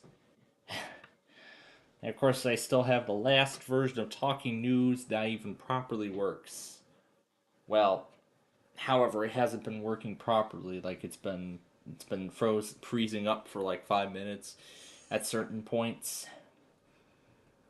I mean, I briefly fixed it at one point. And now it seems like I have I had triggered the bug again. I'm not sure, but oh well, we already did all this. So let's go into no, not this map. All right, where's the X? Oh, there's. Ah, crap, missed it. No, not this one. We don't go there yet. We're gonna go to the San Francisco map. Yeah, it's quite amazing that a lot of these games even still work. Here, I'll just turn the game sound off. Oh my gosh, this Uno game. Oh my god. Oh my god. I remember this. I remember this game back in the day. Oh, jeez Louise. I would play that game for hours. I would play that game for quite a long time. But heck, we actually featured in some of our early fun program implementations. But now we barely even touch it anymore because now we've mainly shifted our focus more toward the Big John's line. But hey, who knows? We might even give this device its own hour at some point in the future. Or hey, maybe we could implement it into our or maybe we could implement it into our Sunday play along program at some point in the future at some point down the line, but who knows? Until then this device is going to remain as it currently. Oh my god. Oh my gosh, I had a lot of the Angry Birds games. The original Angry Birds, the one that was based on the first Rio movie, and then the Star Wars version, the free version, the HD one. I think was like pay. I think it was like a payment one, which contained even more functionality. But I miss these games. It's like a blast from the past. But but hey, I've already grown out of a lot of these games, so it's pretty much time to move on to the future. But hey, you know what? It's not as charged as it was, so you know what? Let's charge it now while we're here. Oh wait, that's replay. Hold on. Let's see if the builder goes by Wauwatosa. Well, it should go by Wauwatosa, as I know it's just outside of Milwaukee, so maybe we'll see the builder come through here, so we'll see what happens.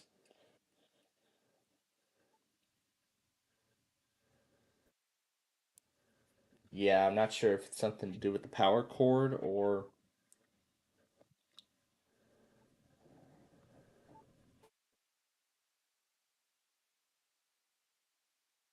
I think it's something to do with the. No, I guess it's not with the power cord. It must be with the charging. Must be with the charging connector because it seems. I mean, while it did snap into place, it's like loose. It's not like fully secure. Okay, I must have been way too close.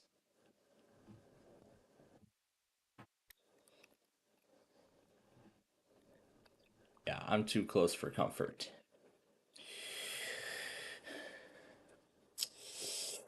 But yeah, I absolutely miss these games. I really miss them, especially since a lot of them don't even work on iOS 18. Oh my god, that Yahtzee! I think that Yahtzee game actually still works. I haven't put it back onto this device onto my newer iPad yet. Well, actually, I'm gonna go ahead and reinstall it now.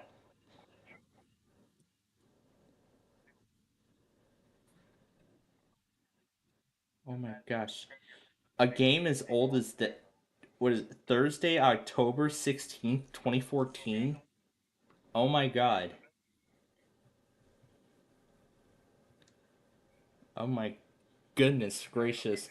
This Yahtzee game has been left unchanged since I first got it. That is just amazing. And what's even more amazing is that it supports iOS 18. Just unbelievable. It's just unbelievable to think of that.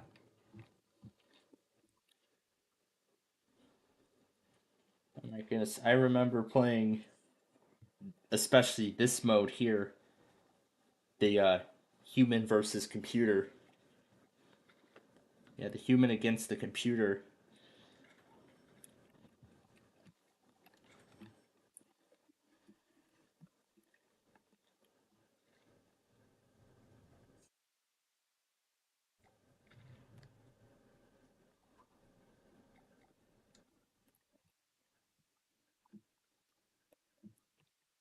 But what amazes me is that this game still works even on the newest generation iPad.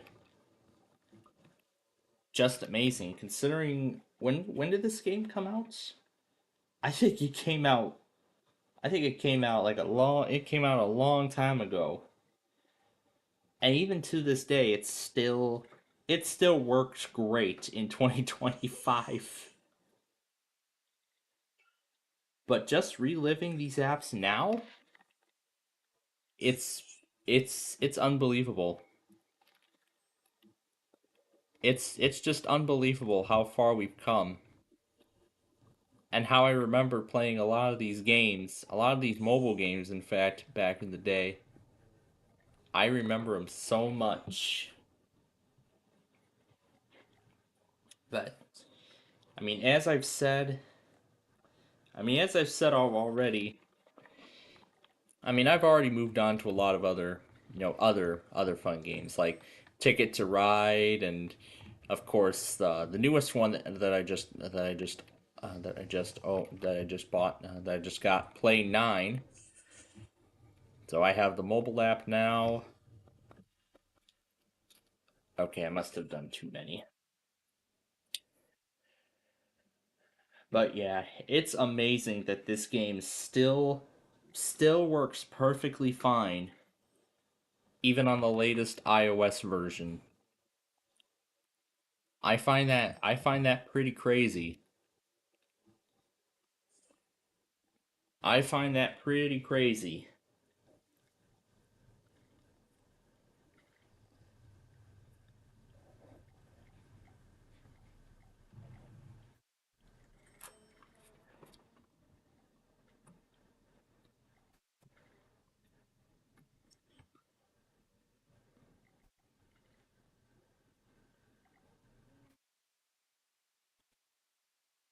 I mean, these games,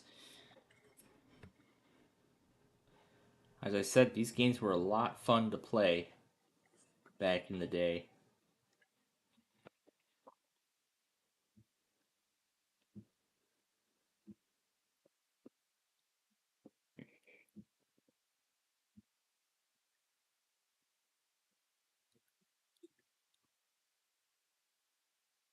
Yeah, it must have fired too much.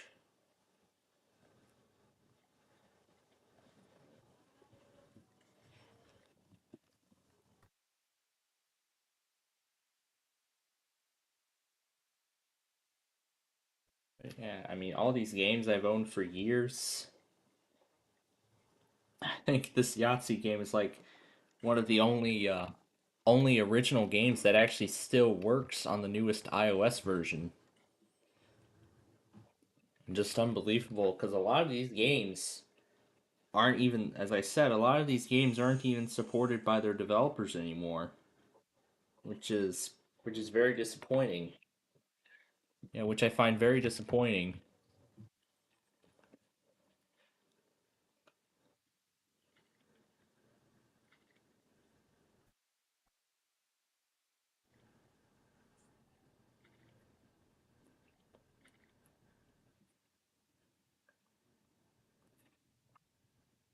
Oh my gosh, it was off by 1 point.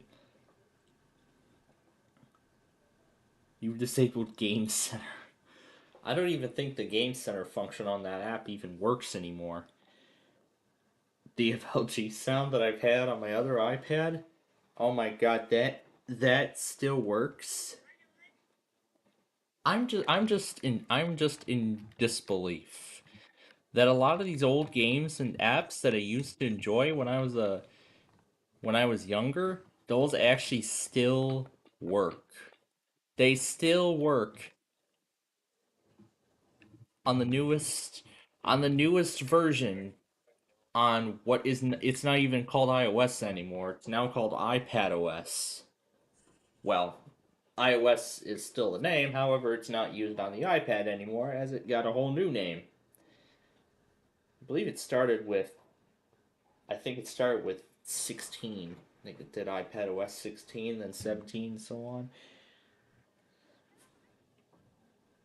Oh my god. And a lot of the sounds are still disabled because of the. Is that a new notification sound? I think it is. I'm just amazed. I am just. I'm just amazed that these games still work. That they still work to this day. That they still work. I can still interact with them like I did. It's just amazing.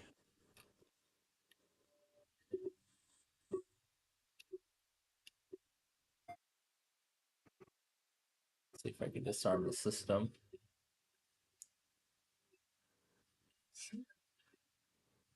Yeah, I'm sure.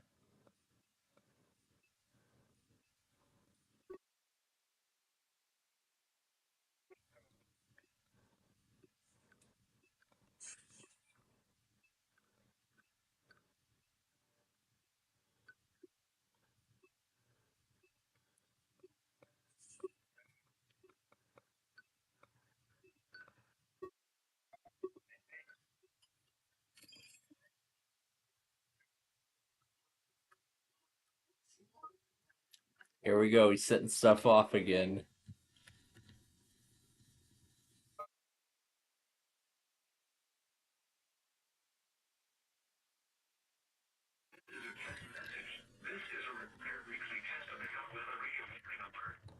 This test is routinely conducted every week. Do not take action based on this test message. This is also testing the same system that stands for specific area message encoding, which instead of the standard tone of 1050 Hz, allows weather radios to only activate for the quality of the alert and also not sound for some alerts. This test is not intended to activate the emergency alert system. Clean weather radios are especially useful for homes, businesses, and schools as they can be chosen to warn for only their own county. NOAA Weather Radio will now return to its routine broadcast cycle.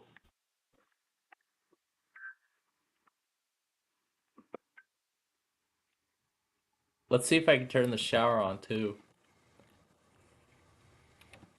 Oh my god, I can't. And now, ladies and gentlemen, here you go. We have built our own water park right here in this bathroom. We've got two small water tables for you to enjoy.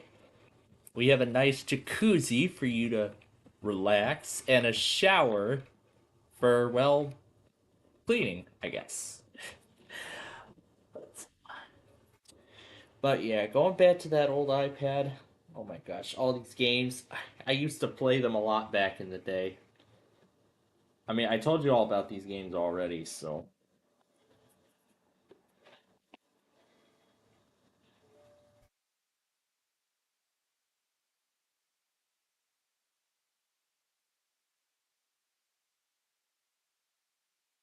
Alright, we're almost up to date here. And you know what? Because why not? Let's turn the music on! Uno!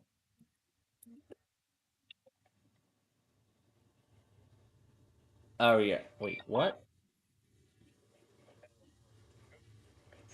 Huh, how did that come up? It's not even connected to the internet. It's not even connected to the internet anymore. And I'm not even gonna bother putting it on the internet. Because, as I said, it's an old, it's, as I said, it's old. As I said, it's old, it's outdated. Apple no longer supports it. And these app developers also no longer support these games. But hey, the good thing is I can relive these. I can relive these old apps. In fact, this game is so old that I can't even put it on the newest iOS version. Oh no, now what's he sending?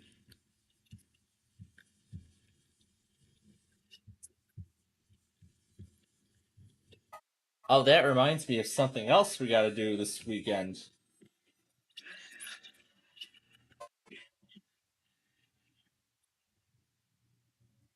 Draw the six cards.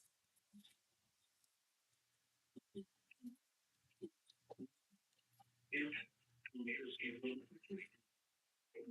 it's almost fairly competitive. Wait to see if you tomatoes can Draw six cards.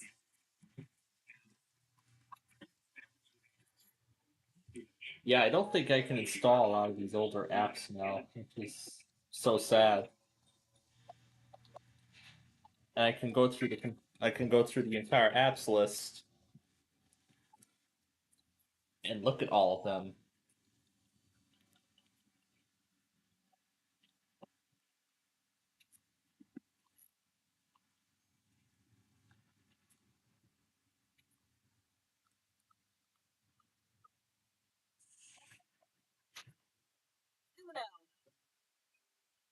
Tetris, Biko Clash, Sudoku,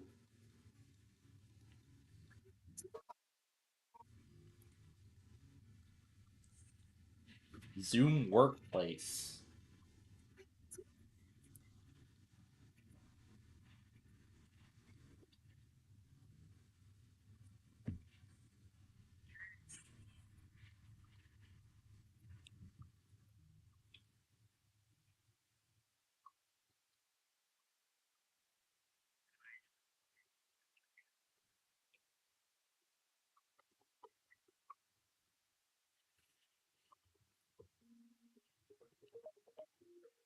I can go through the complete list here. That app I didn't enjoy too much.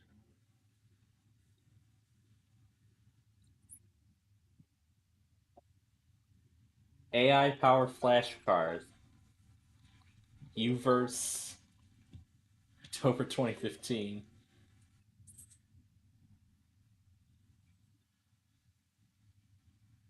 Stack the States. I could see a lot of the grayed out apps because they don't work anymore. Furby Boom, I remember that. Game of Life. Oh my god, all these games. I remember all of this. Like Champion. Oh my god. Oh my god, that game. I remember that one. There's a lot of these I remember from back in the day. June 2013. My gosh, a lot of this is like so old. I can't even reinstall a lot of these apps anymore, which is such a shame. And there were some of the first apps that I bought that I got when I began using an iPad.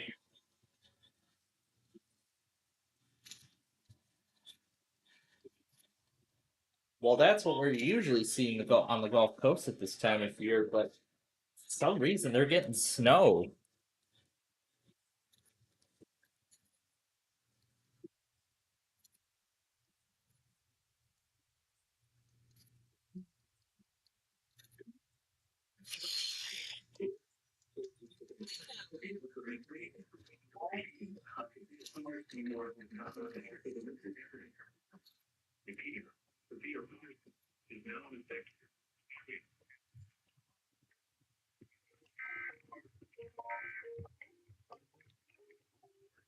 Do do what song it finds to play.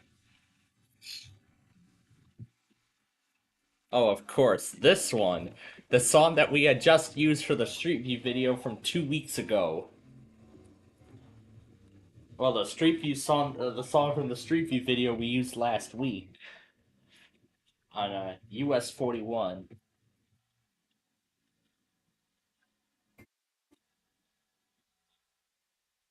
I just love these Uno clips.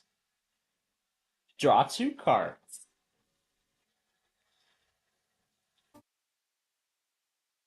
I should go to. I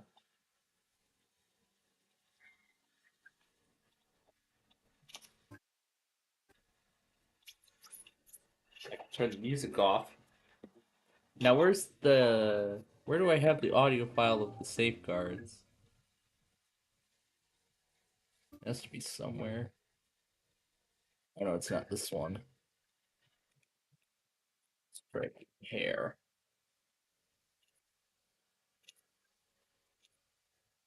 Not what I thought.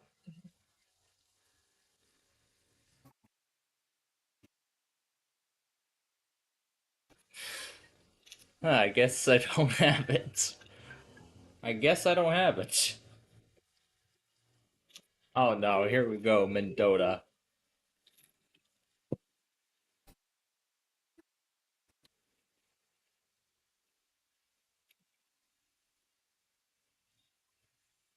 Let's close these doors. Let's go to a different room.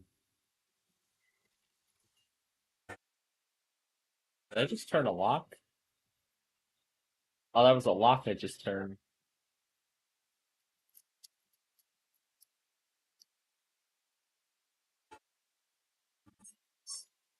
There's a dog.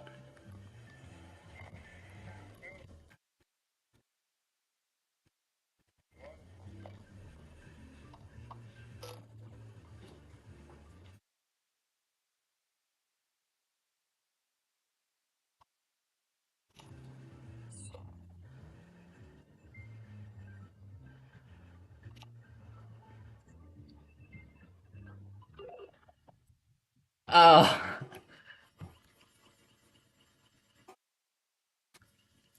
he's just sending out a lot of stuff. Hurricane. Our hurricane watch has been upgraded to a hurricane warning for the following areas. To a hurricane warning for the following counties. Warning for the Roblox world.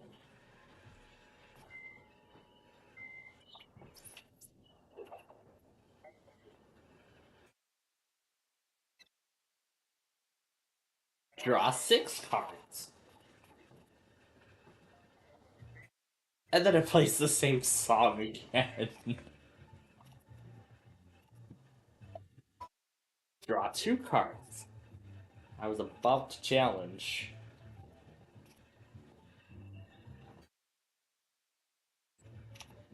Alright, I don't want to deal with this anymore, so.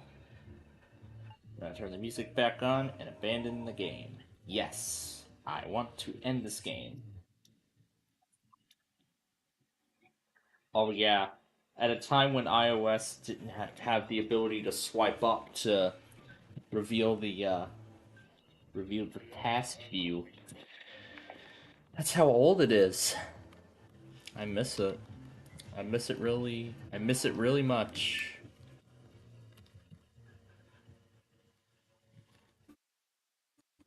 But furthermore, I'm excited at what Apple is up to with these new iOS releases and everything.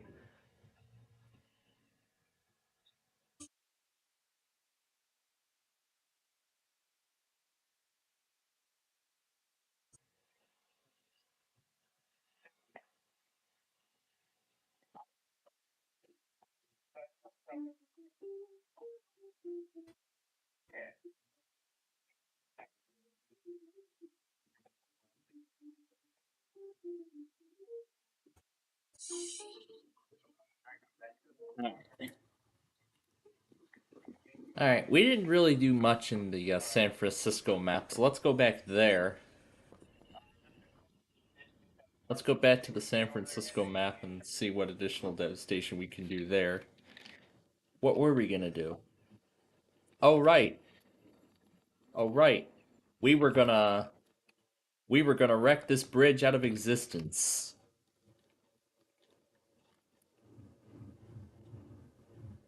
That's what we were about to do.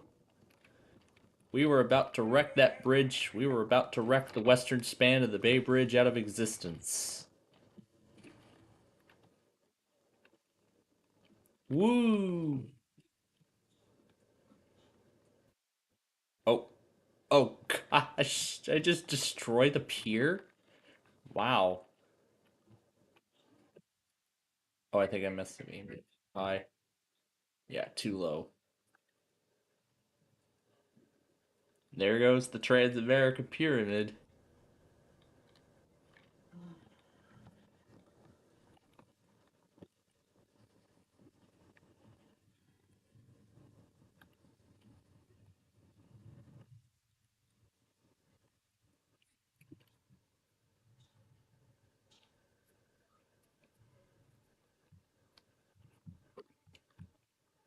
Oh my god.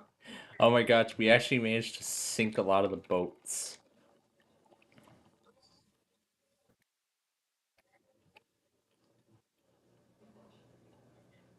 Sounds like he's watching Deal or No Deal. Oh, that was enough to collapse that whole thing. Oh, never mind. He's playing the Wii game. We were literally talking about that earlier.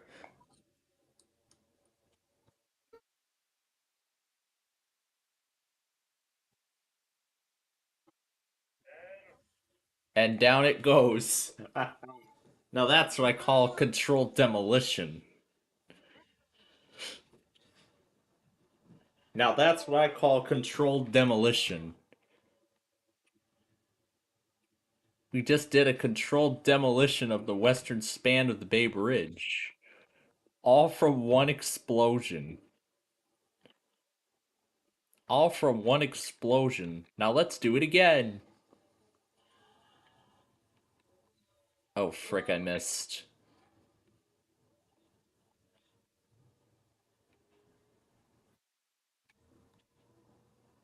That was enough to take that section down.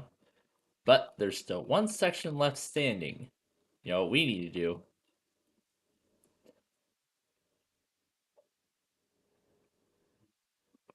Oh, I'm like flying in the air.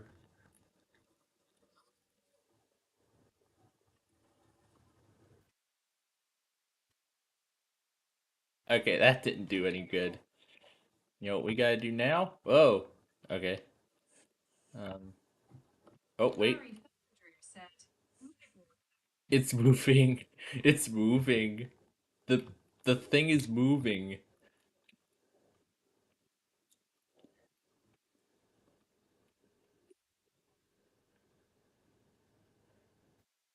Okay, that was not what I meant to use. That was not the kind of device I wanted to use. That was not the device I intended to use. This is what I wanted to use. So now, let's do a controlled demolition of the eastern span. Oh, that actually worked.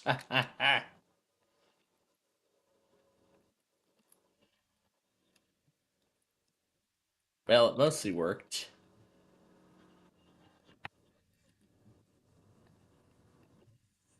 Got it. Oh gosh. Here we go. It's falling down. The span is falling down. The cables are flying in the air.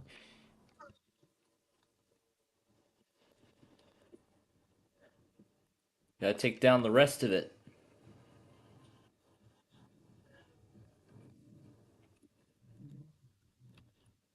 Alright, that should be the rest of it gone now. Now let's destroy the nearby. Oh boy. The nearby Yerba Buena Island. Look at the devastation that we're inflicting right now. Look at all of this devastation. Perfect. Something we can actually put on. Now for now for controlled demolition of the Golden Gate Bridge. The world famous Golden Gate Bridge.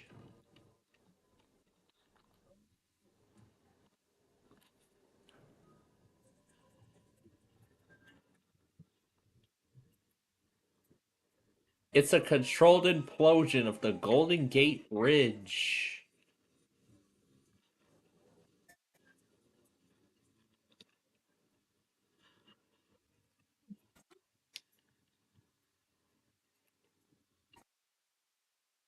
Alright, let's do it the right way this time.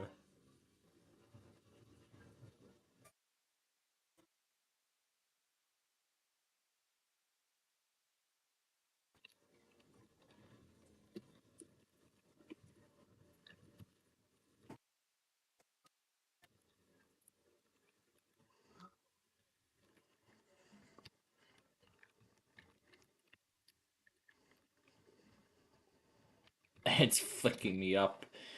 Okay.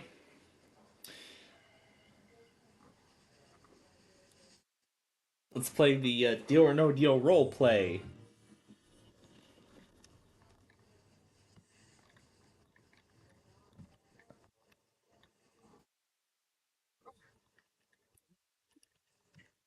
So is this where they film the show? Interesting, we get like a sky roof.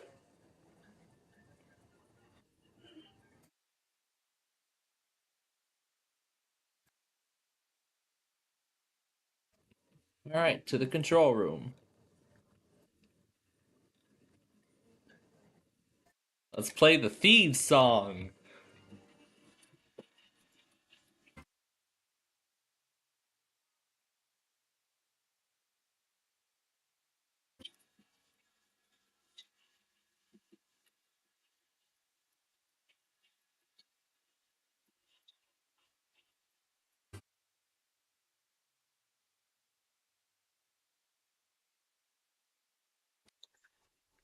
Oh, dinner's ready?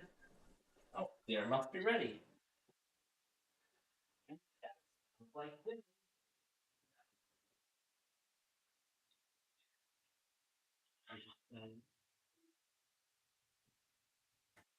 The salad is ready.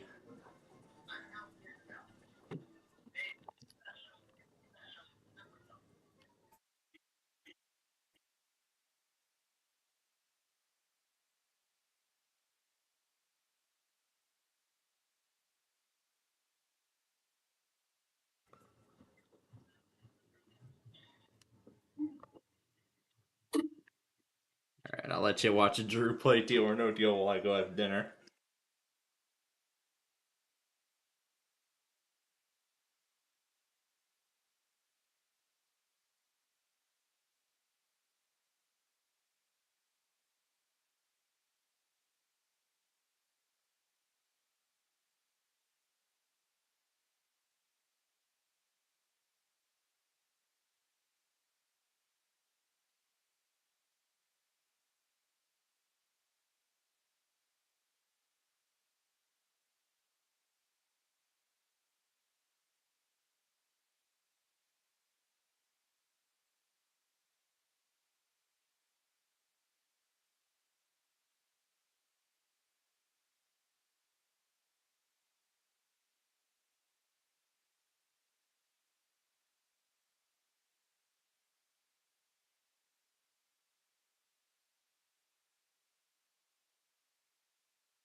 Playing the $1 million mission.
Another million.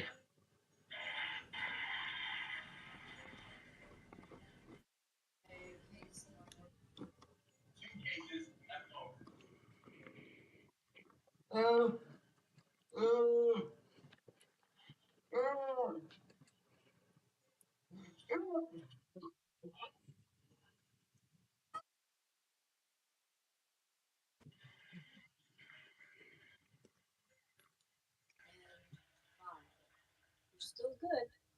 You gotta get lucky here with a low one. Now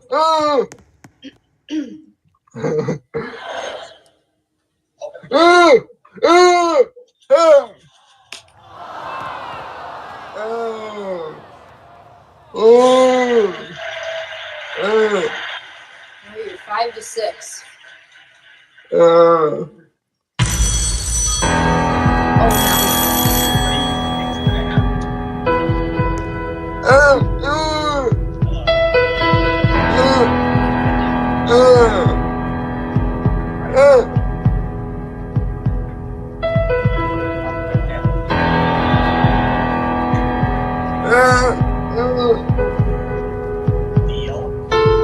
oh, then you gotta do 3 more cases. Well, you won't get a break.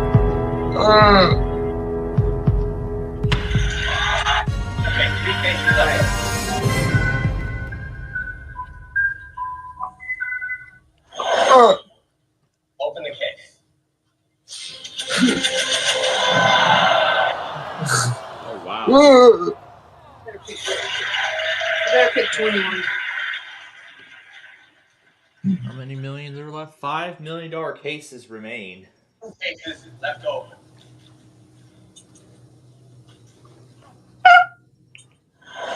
Now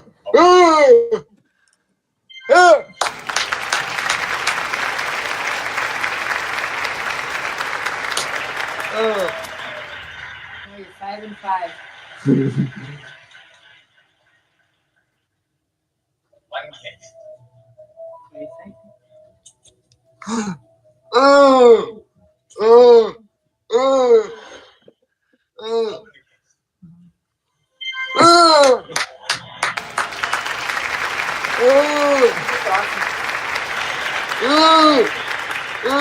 Good job. 500,000. Could be.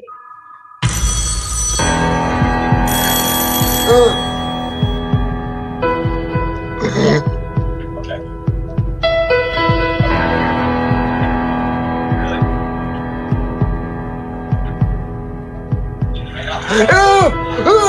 Really?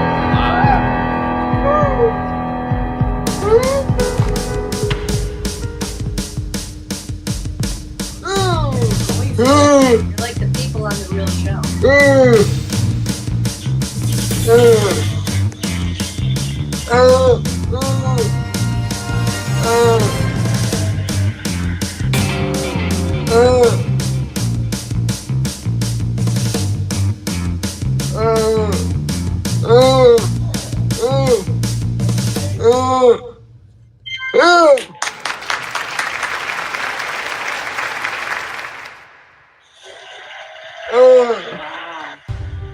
You get one more when you really be in good shape. It's gonna be hard though. There's more mills in there. Good luck.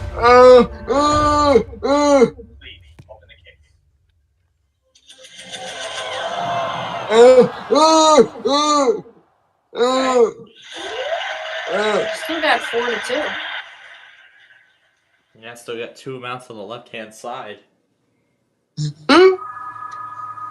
If Drew wins the million, we're gonna bring the confetti down.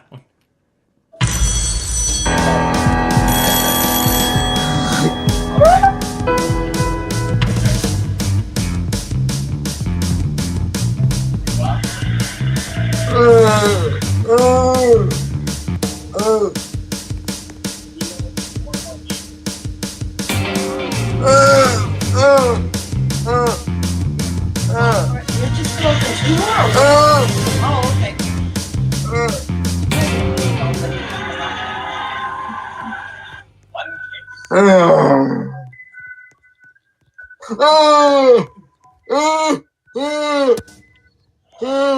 Think it's a milk. Why'd you pick it? Oh.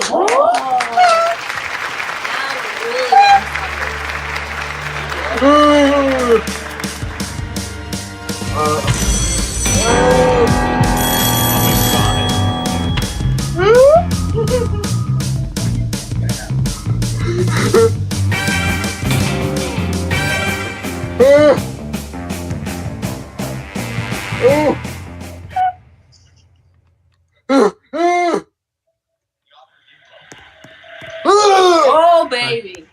Oh my gosh.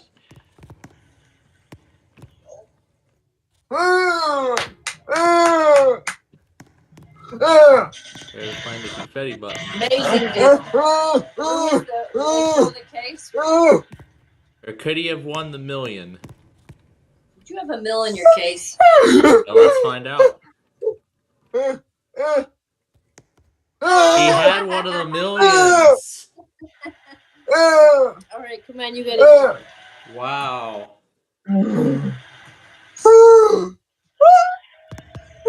He had one of the $1 million cases.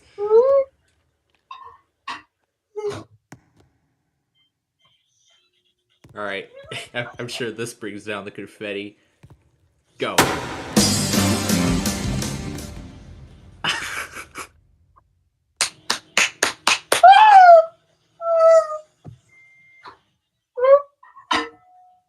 Oh my gosh, that didn't even last. It's like... Well, you know what? It was still good because you could have still been picking them. Yeah, he could have just kept going and... Yeah, then he would have won the $1 million, but...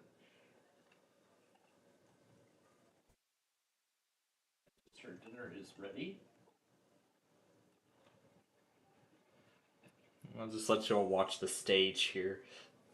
See what other kind of shenanigans go on here, and then I'll be back a little later to keep this thing going.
A deal for $1 million?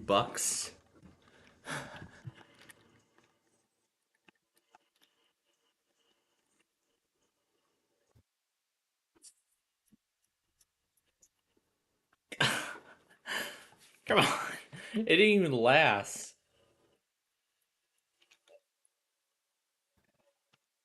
Well, that's all it did?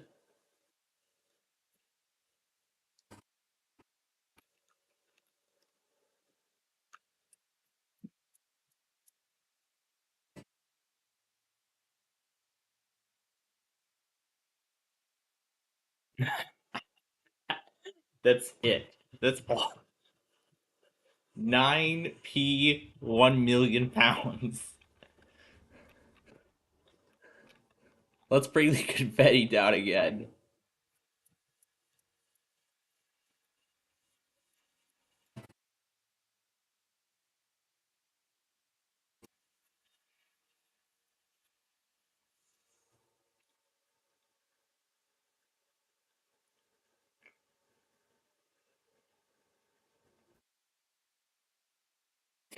That's it.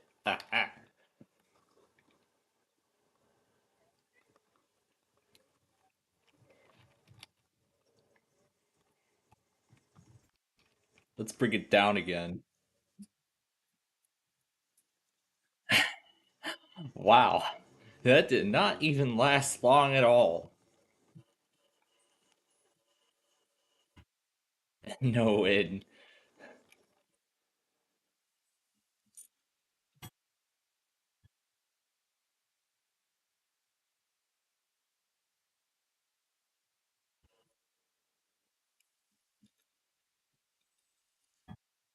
I'll get the phone.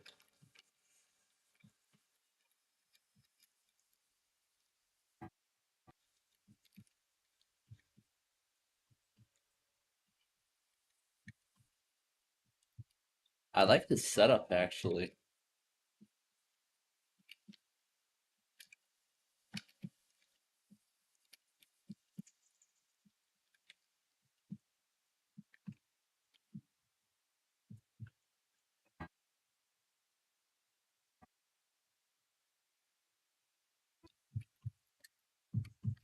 Alright. Well, we gotta move on to another game. Let's destroy the logos.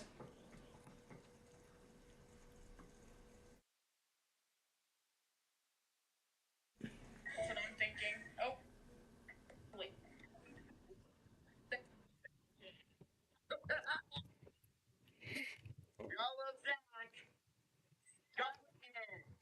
I haven't seen that one in forever. Do you hear that? It's a prize puzzle. Fried whiskey. Fried pizza. And there goes your cheese pizza side. Proper eight. Gotta spin the wheel. Come on. The other elements are still loading. Windows 2002 Home, and the Windows flag is flipped.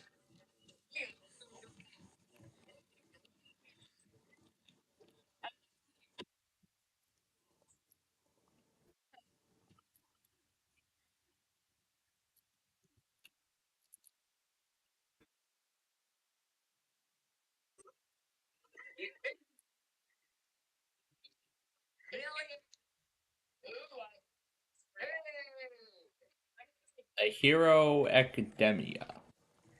yes, the B. There we go. Boulder Media. All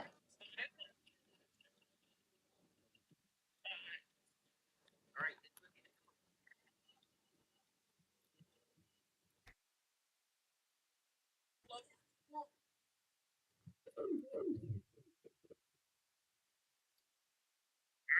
That's gonna hurt.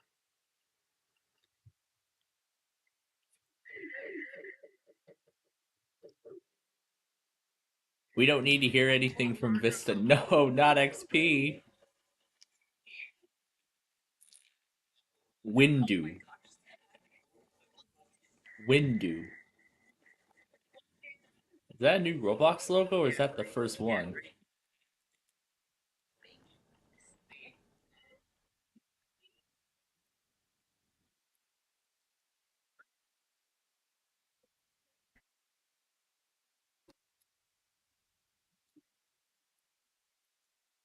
Now all we have left is the torch lady.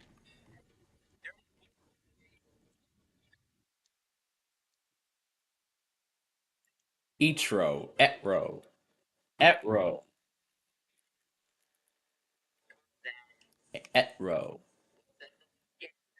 forest. Well, the polar bear got spared. That is not correct.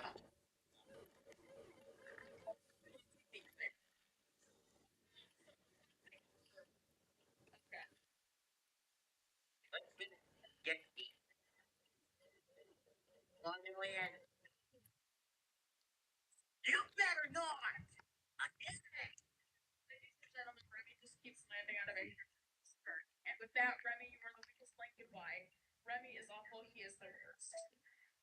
Dree RKS Come on. Annie G. And your pop. Oh. Oh look, it's the Windows 10X logo. Windows 11. Now there's two Windows 11s.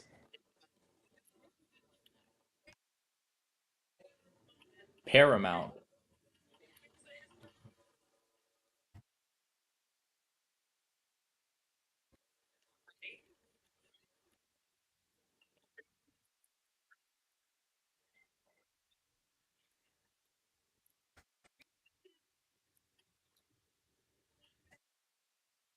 Omeg MRT.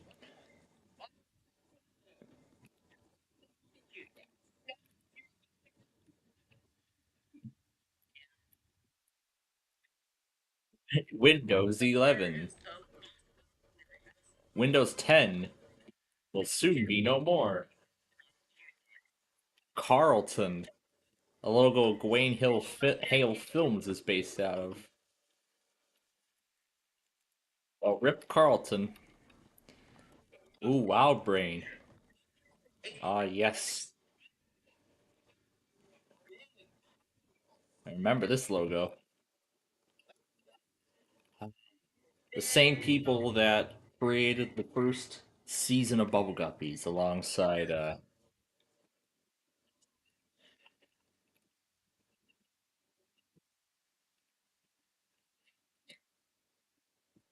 Paramount. It's the Paramount Mountain. And now it's gone. And now the mountain has disappeared out of existence. There goes Screen Gems. What the hell's happening to my profile? Huh.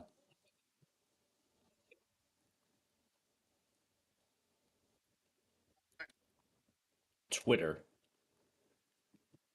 Twitter. Microsoft Cairo. Oh, singular. I remember that. Angry Bird Stella. Angry Bird Stella.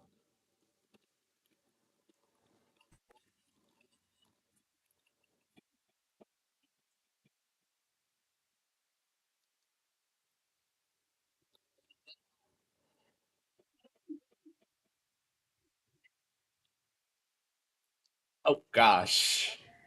Only. I'm gonna spare some companies.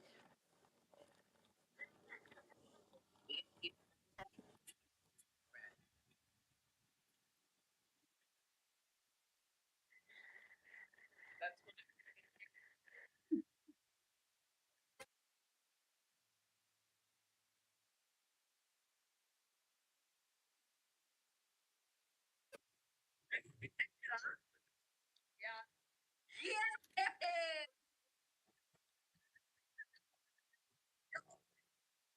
Have it tonight.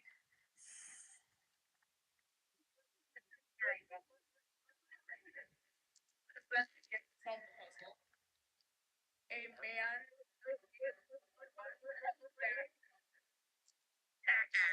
Ill N. Here we could just push this U off the map.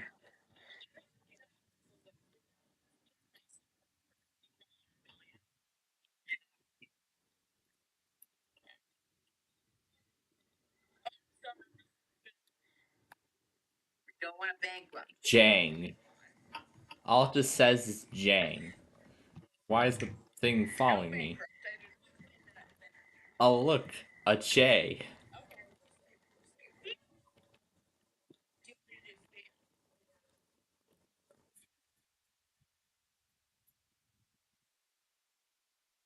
Y mode.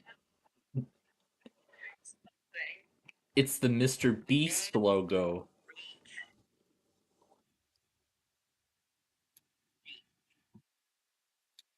A E-craft. Keep spinning. Spider-Man.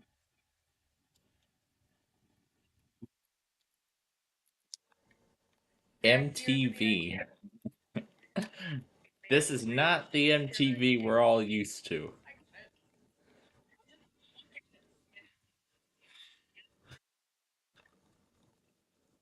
Yeah. Wheel of Fortune. I just have to look at the puzzle for a second. PowerPoint. Lenovo. Visa.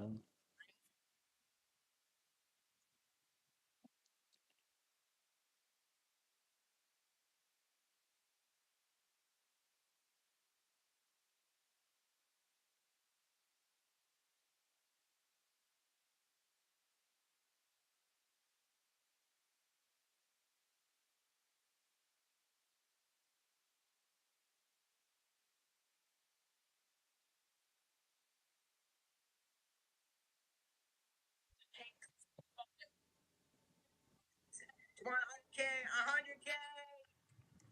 Nick Jr. Disney Jr. Hyundai. Dairy Queen. Scratch.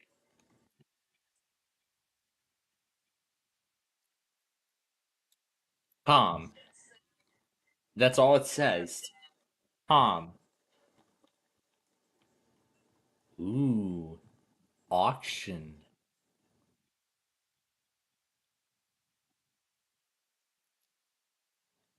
Rip Playhouse. Yeah. Yahoo. Windows 8. Windows 8.1. Windows 8. O's. O's 8.1. Vista 7. Oh. Windows Vista. Oh gosh.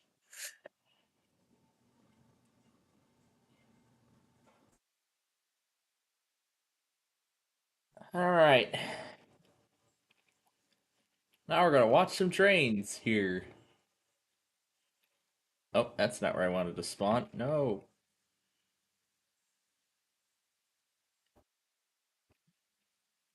I think Riverdale's glitched or something.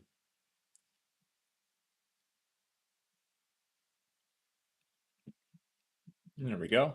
Let you all sit back and enjoy the trains now. Let's play some wheel.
Let's see how happy this cockatoo is.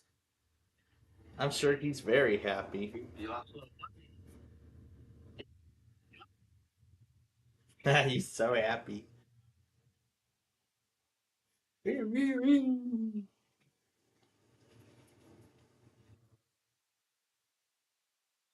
Wow, he's hyper today. He's so hyper.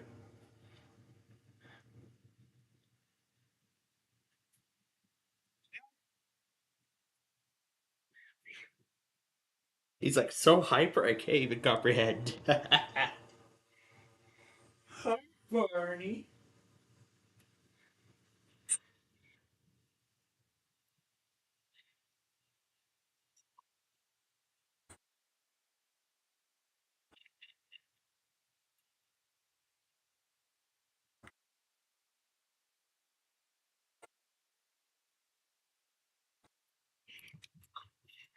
Barney gonna talk?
Ryan Seacrest finally used the Wheel of Bankrupt. That wheel was so angry that it wasn't on the air last night as the inauguration. And how many ABC stations, news stations, eliminated it from the lineup in favor of more local news.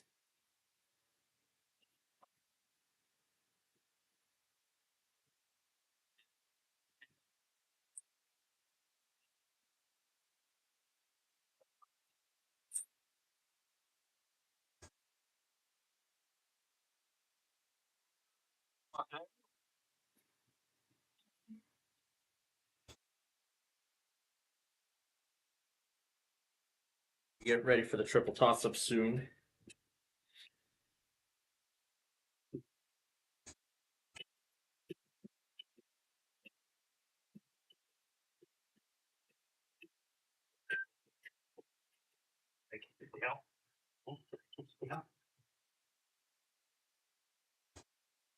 Hello.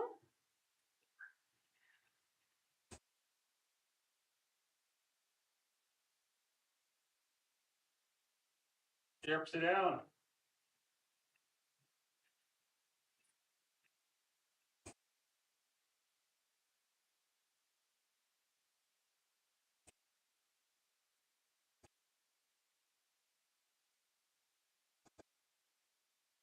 Guy who bans TikTok and gets on ground. Okay, guys. TikTok being banned in the United States. I literally don't care. Nothing good besides promoting your content on the app has ever come out of TikTok. There were so many dumb trends on the app, some of which ending in multiple deaths. Well, I'd have to agree. It was absolutely terrible. I've been following all those trends, watching over the developments of them all. Just insane. Anyway, triple awesome.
All right.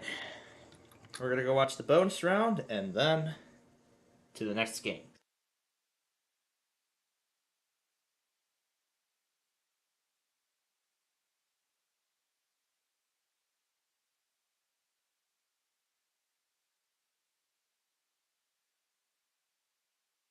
Actually, it's briefly still on commercial. So we're going to pick a interstate to drive on.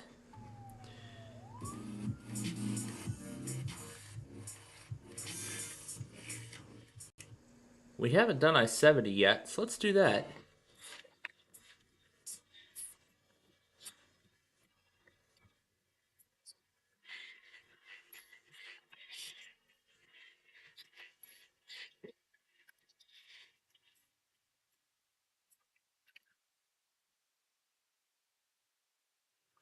So nice, we get quick access to an interstate now.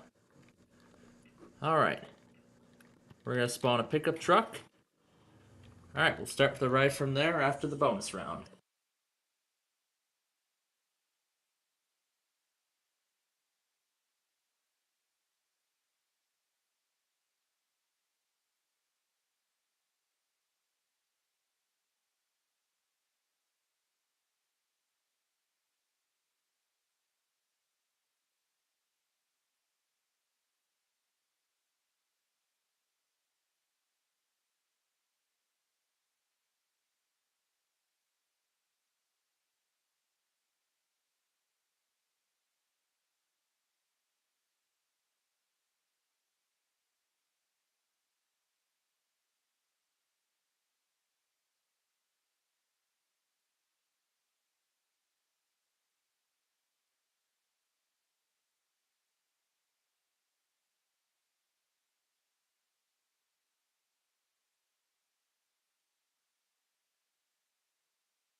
Alright, it's time to begin our journey. It's time to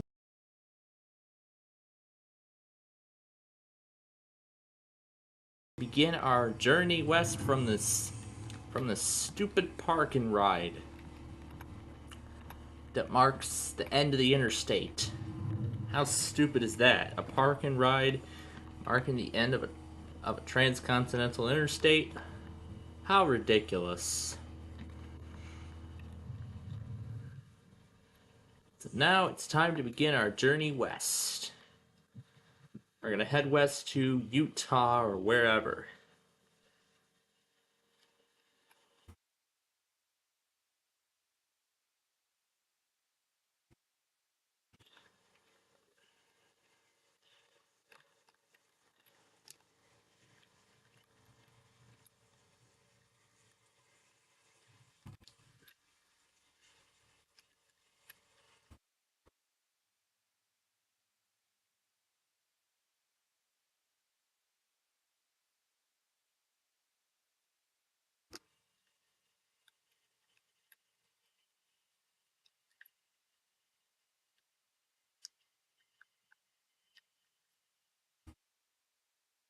I-68.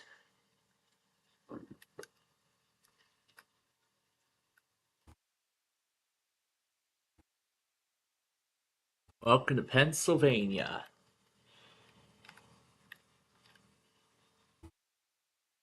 Now for the pretty steep incline. Now we're going to have to get off at the nearest exit.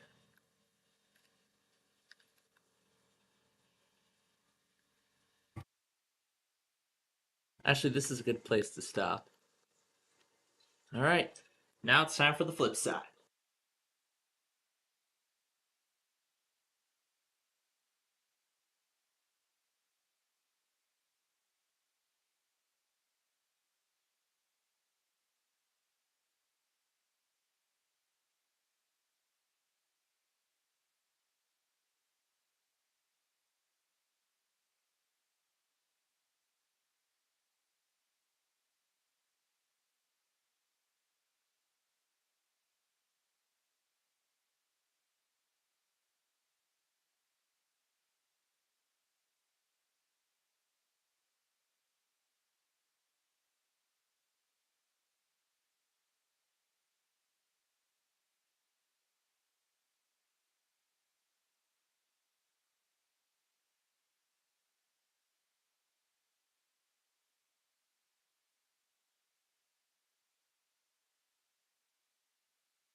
All right. Wow. After that first round, nobody was on the board. Nobody got on the board after that first round. Dang.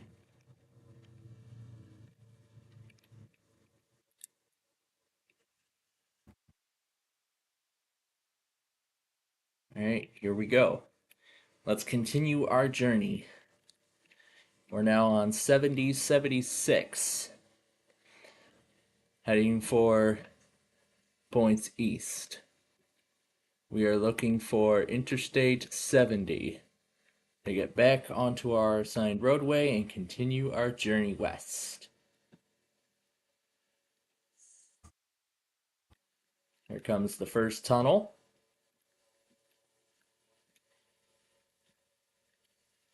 Which looks just about right.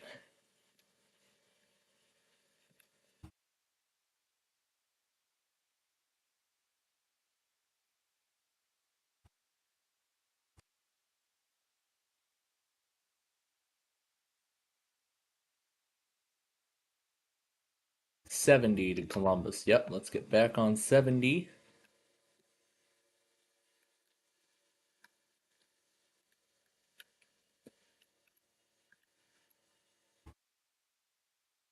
And here we go. We continue toward Columbus, Ohio. Now we're actually going to be entering through. We're going to actually enter through West Virginia.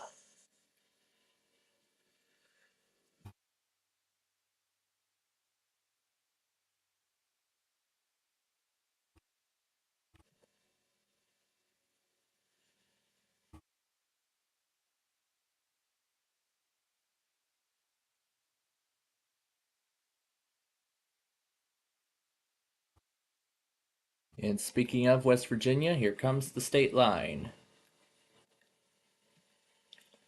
But we will not be in West Virginia for long. As here's the Ohio River, and now we're in Ohio.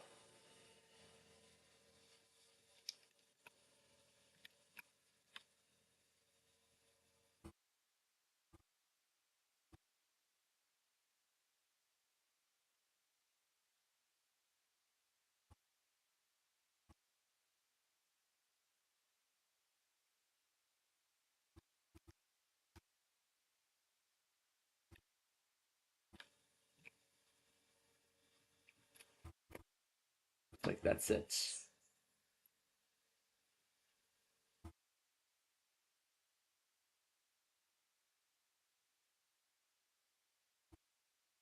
Alright, I think it's time to pull off the road again, as Flipside's coming back on. We're not taking 71. Here's downtown Columbus. We're gonna.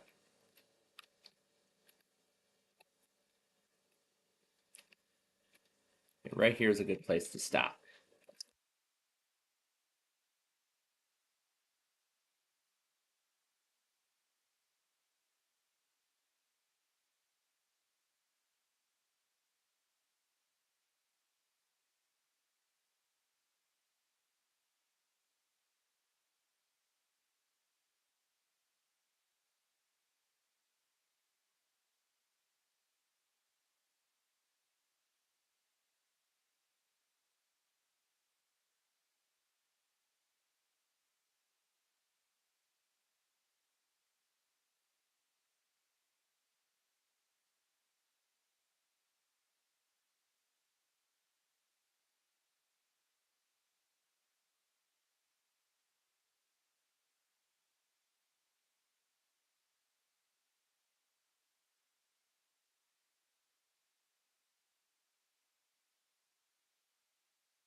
Wow. This has to be the worst performance I've ever seen on Flipside.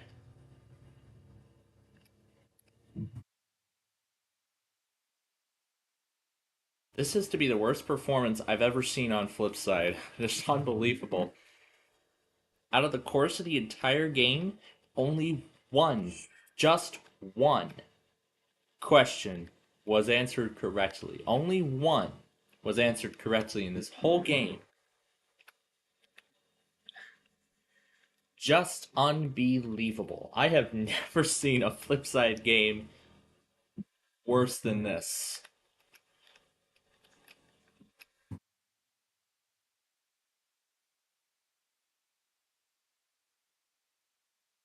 Just insane. Alright. We continue our journey. And it says, thank you for visiting Ohio and welcome to Indiana. We're still in the Wilmington coverage area, by the way. And I-70 will go through Indianapolis.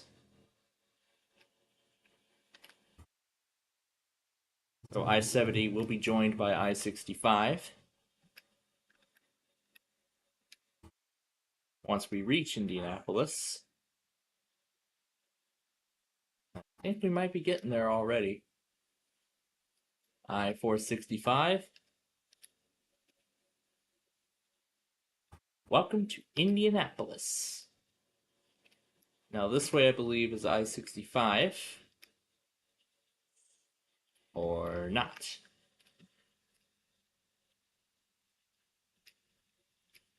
Then this way is I-65.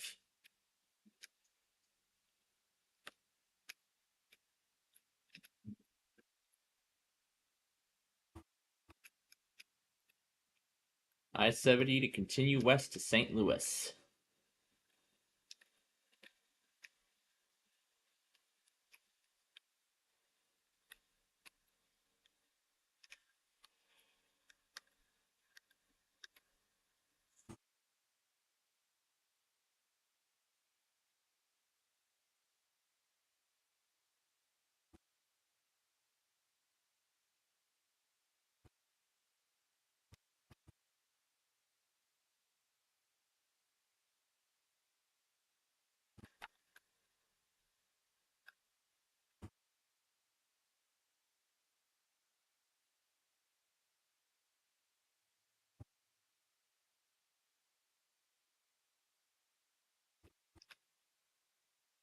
We're going to go ahead and pull off right here. And we'll cross the Illinois state line when...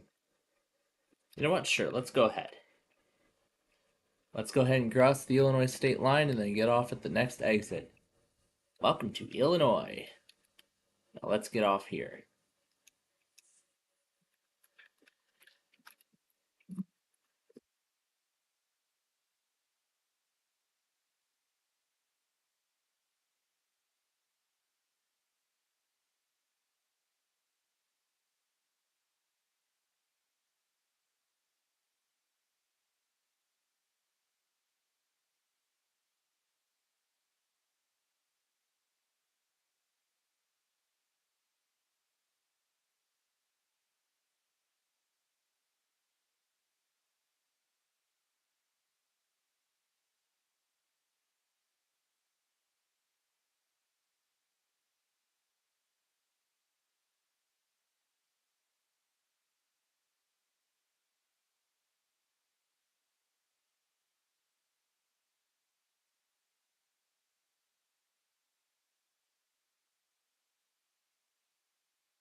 Oh my goodness, what a game of flip side we've had.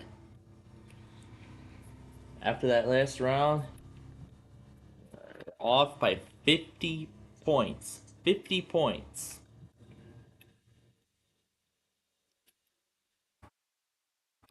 Yeah, 50 points. That's insane. But at least they came back from behind.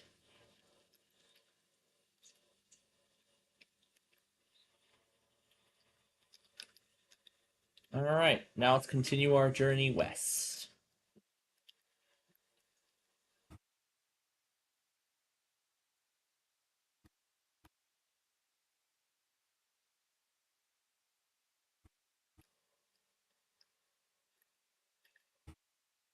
So that was Effingham, I believe.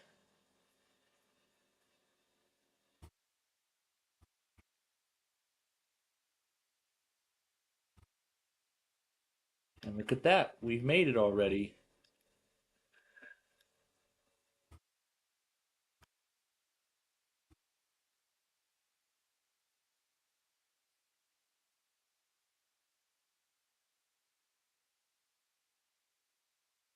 Look at that, we've already made it to the St. Louis Metro.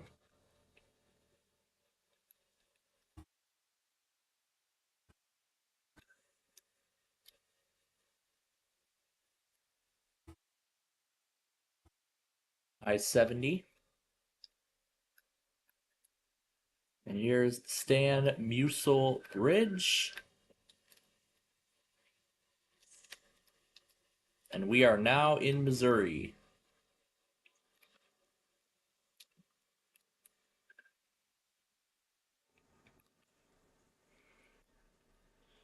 Well, we were.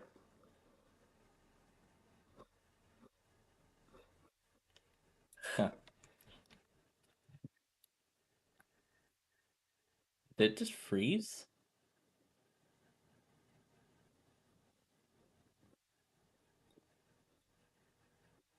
Yeah. Yeah, the clock ain't moving or anything.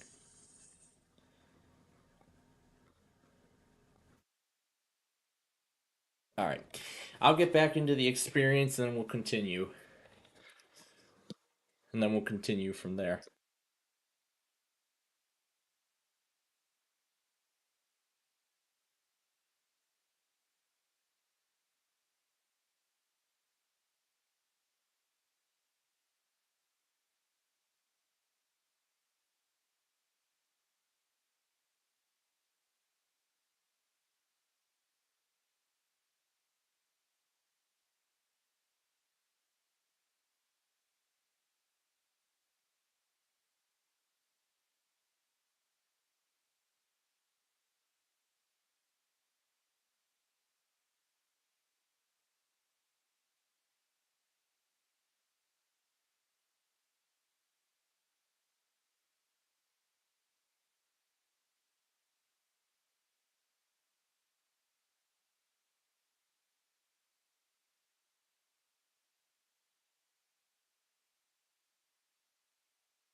All right. So that's it. Now let's continue our journey. West.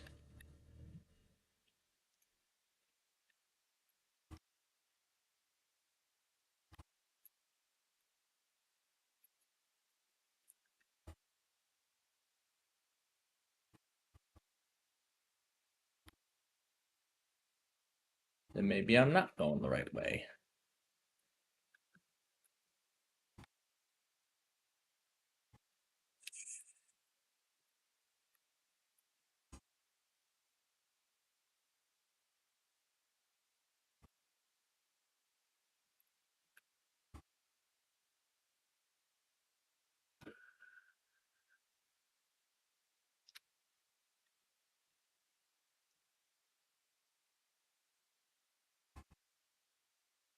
All right, here we go.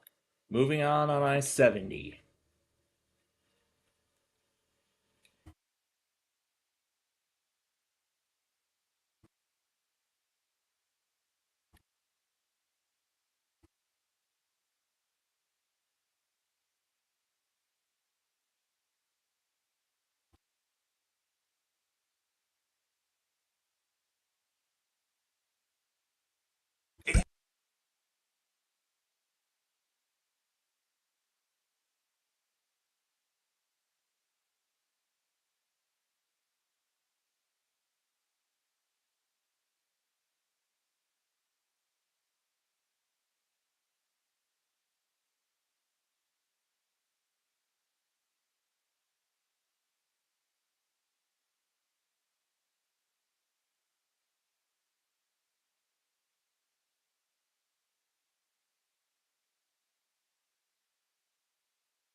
So now we're in the Kansas City.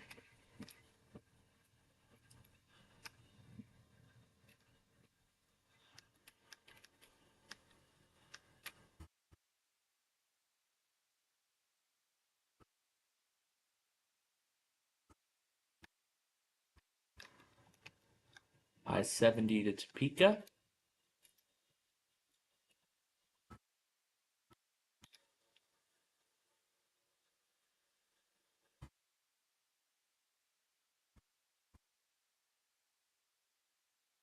And over the Missouri River. We have just crossed into Kansas.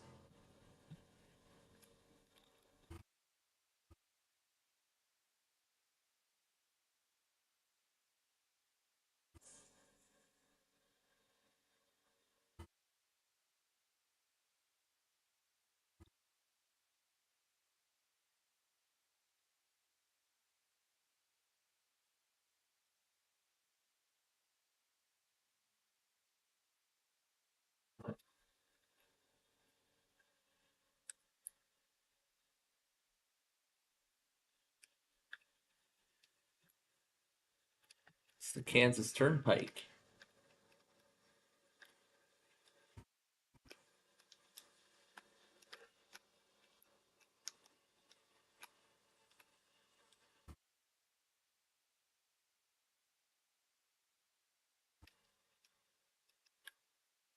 Now we're in Wichita.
Now we're mainly rural.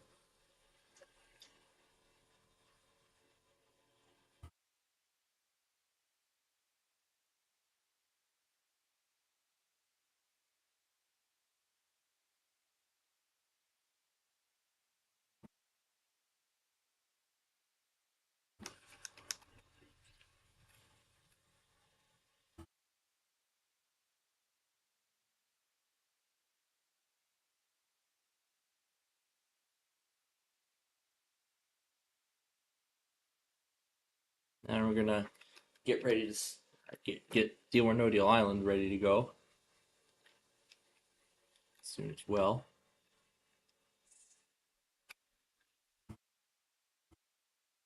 As we're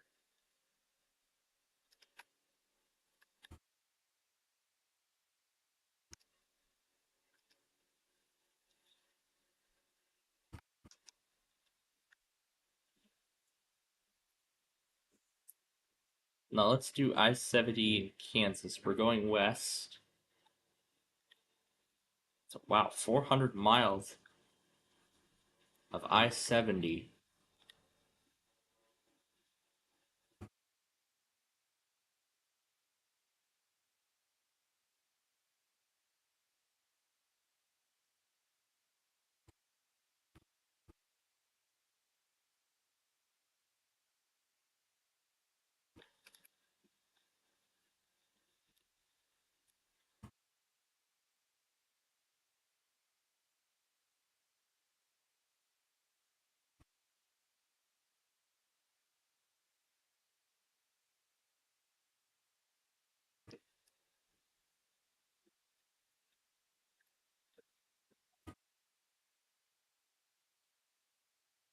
$289. So it looks like we already crossed the state line into Colorado.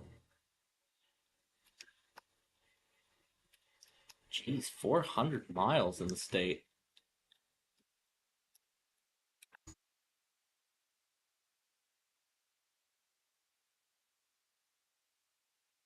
So it looks like it goes on way past Denver. Here's I-25.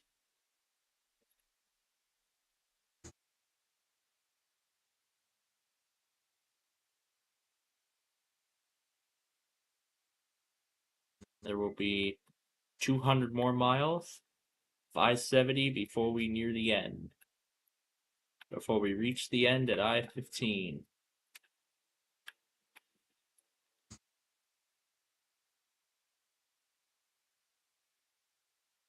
Like we might have already crossed. Yep, it looks like we've crossed the state line already. We are now in Utah.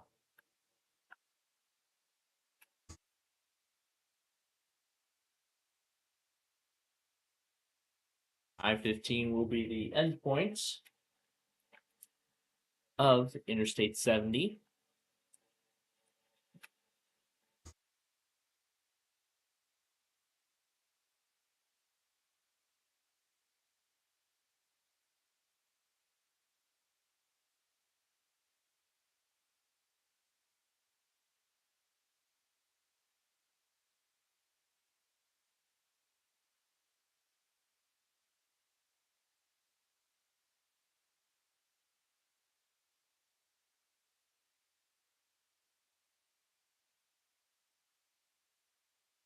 Wow, we're already halfway through the state. Here comes the tunnel.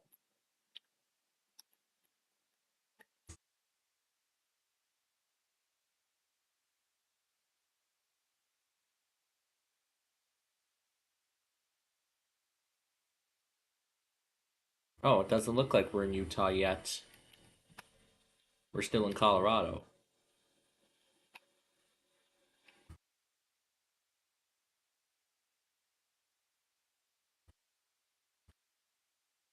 Looks like we're still in Colorado.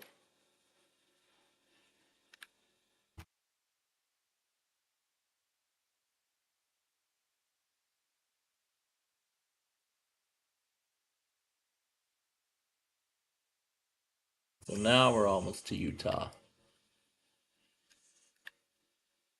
I thought I saw it because I thought I saw the Colorado welcome sign. And then I assumed right there it was going to be Utah, but I guess not. Here we go, leaving colorful Colorado. Welcome to Utah. Now we are in Utah.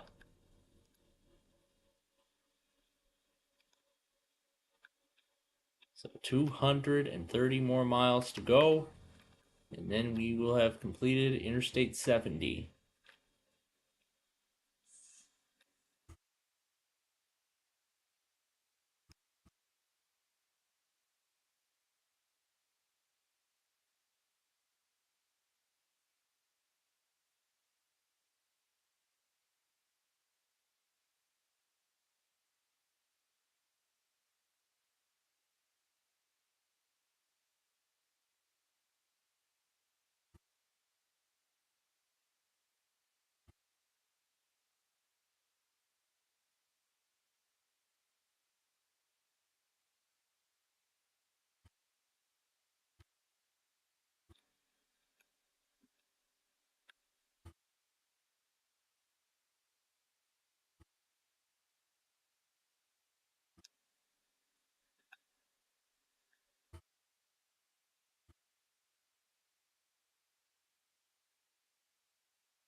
And here it is, I-15, and Interstate 70.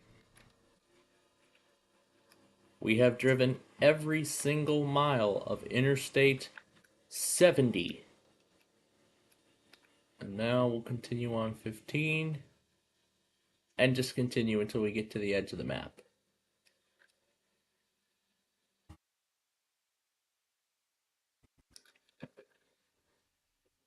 Well, that was great.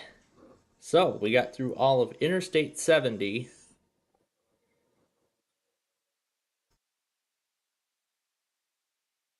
Okay. So there is that. Now, actually, since we have a whole lot of time left, before we actually move on, I'm actually going to go ahead and get it and get that other laptop ready. So for Deal or No Deal Island. And there's a lot of winter storm warnings to go back on. So we're going to do those. I'm going to do those really quickly, and then we will proceed.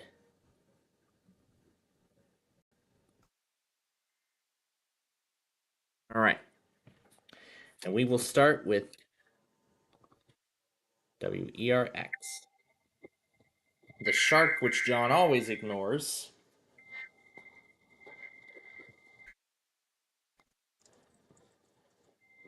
He always ignores it because he can.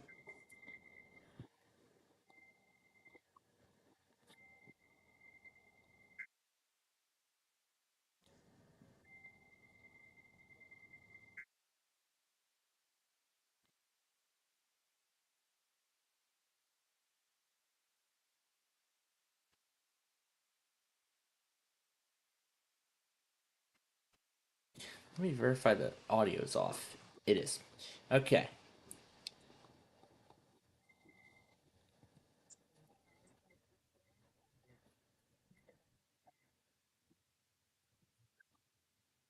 If we need to go back on John, we will. All right, here's WPWX. So I'll go ahead and remove now this.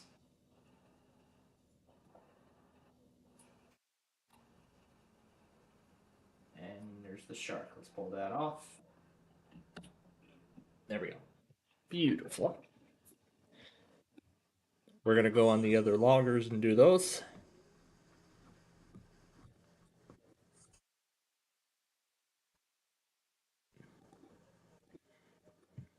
Okay. Now to John to take care of this.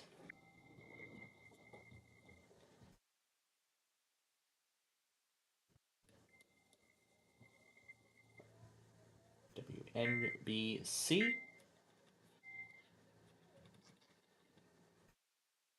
Yep, all new Deal or No Deal Island. Next on NBC. Now we just wait. Alright, let's check the other loggers. Oh, here's one I missed. And of course, I didn't see it go because John just logs only local, non-local tasks on his main. There we go. Good thing I saw it. Let's do Cass County while we're right here.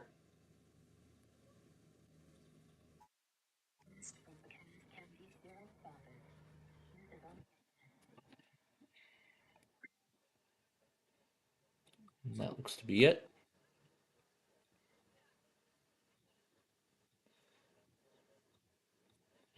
Okay, let's start here at the top. MLS, we'll go back on that. Here's Kala.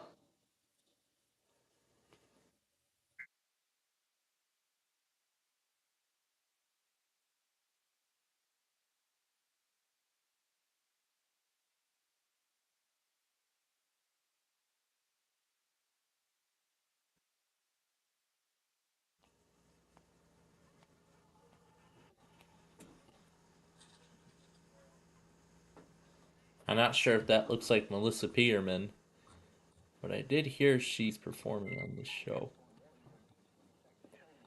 All right.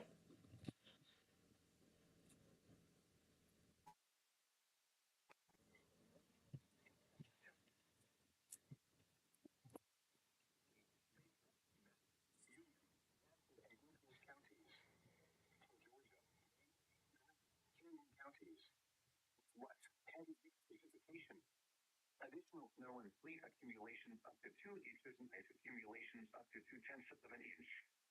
Where? Portions of northeast northern Florida and southeast Georgia. When? Until 1 p.m. Wednesday. Impacts: plan on slippery road conditions. The hazardous conditions could impact the Wednesday morning commute.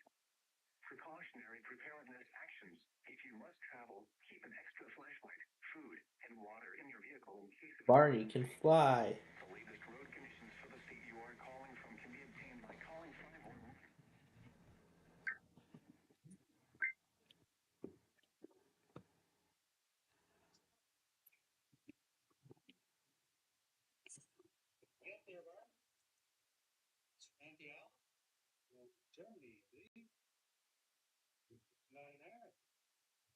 All right. Anything else we need? There's one we do need.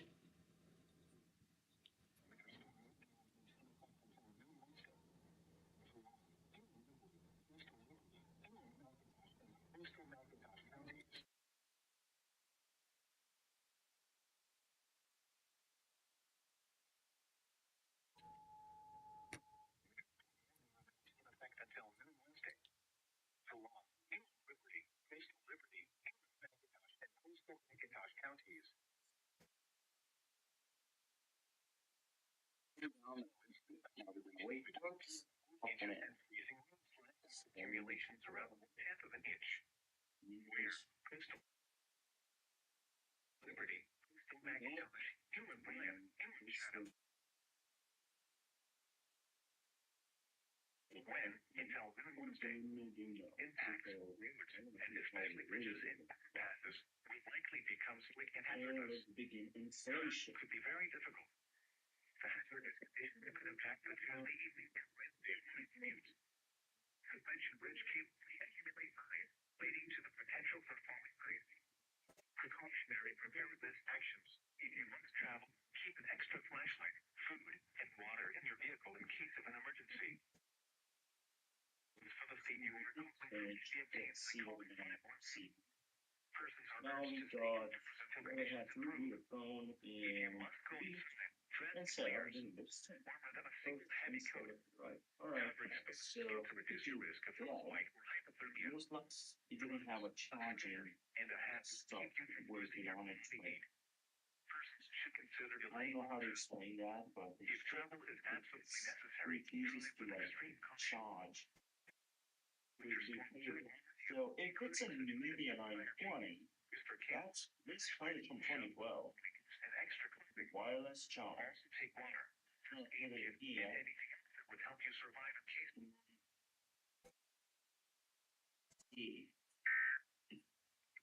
Charge.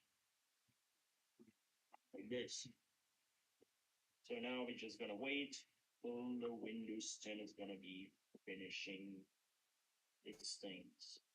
All right, looks like we're done. Claro. The Claro logo with the Windows 10 spinning circle. All right, all's done with that. Now let's drive around the state of Illinois.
Installing Windows 10 on a phone. Alright. Now it's time for Deal or No Deal Island. It's just about to begin.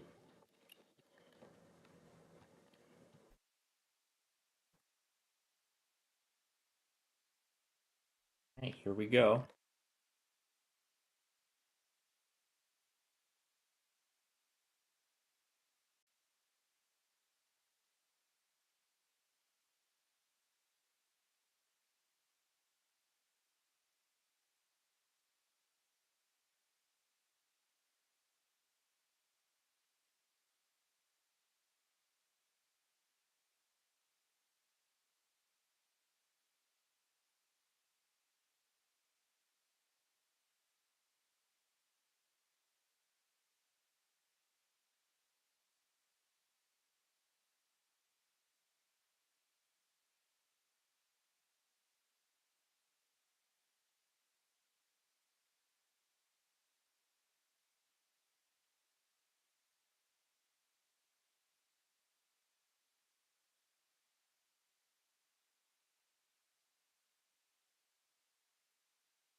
And here comes the Carl Sandburg.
And just like that, the game is on its first. The show's on its first break now.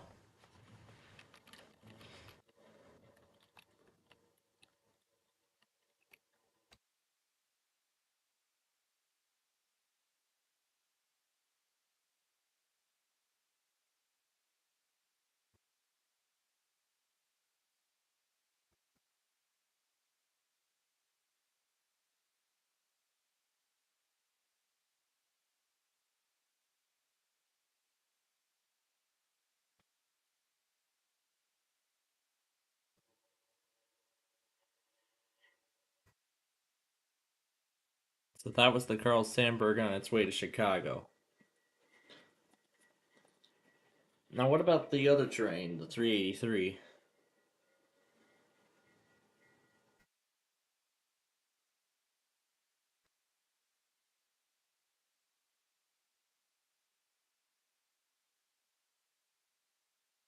Looks like it's been canceled. All right. So I'll keep Mendota going for a bit longer and then I'll close it up for the night.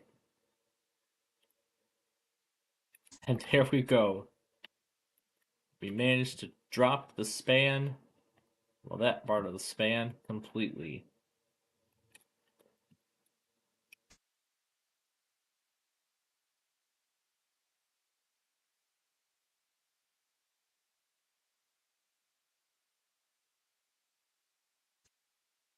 I think I see it starting to come loose.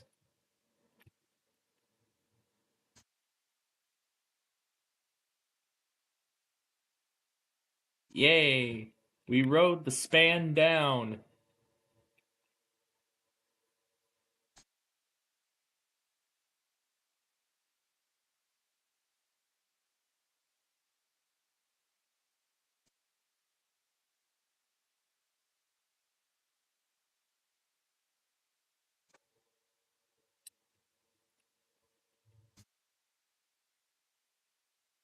Let's slice the span in half.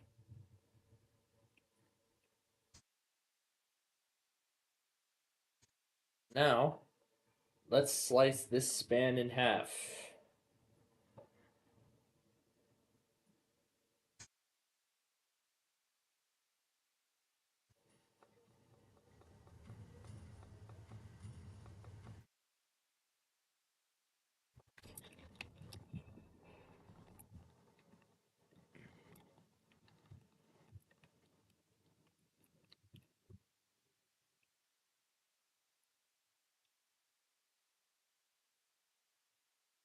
Let's actually drop them both together.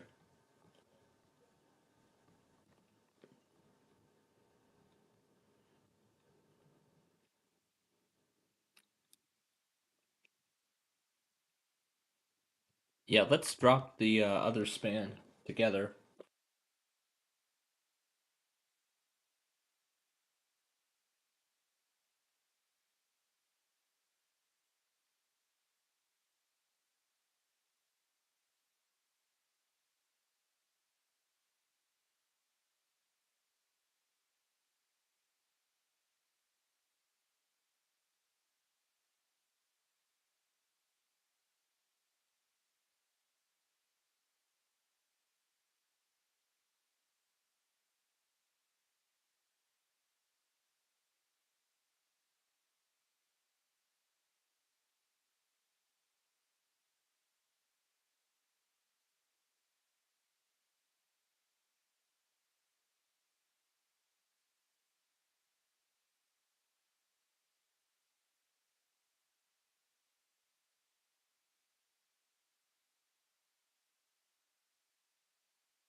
Well, I guess we'll find out after more commercial messages.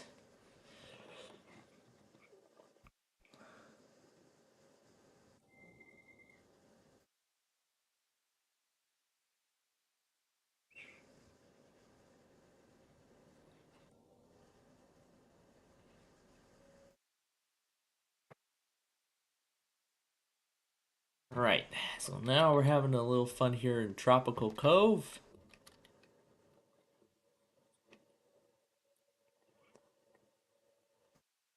Didn't Cass test like, what, 2 hours ago?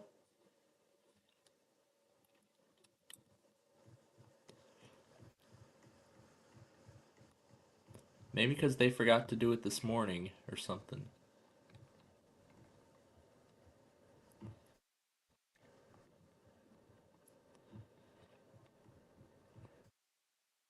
Let's do the whole water slide in reverse.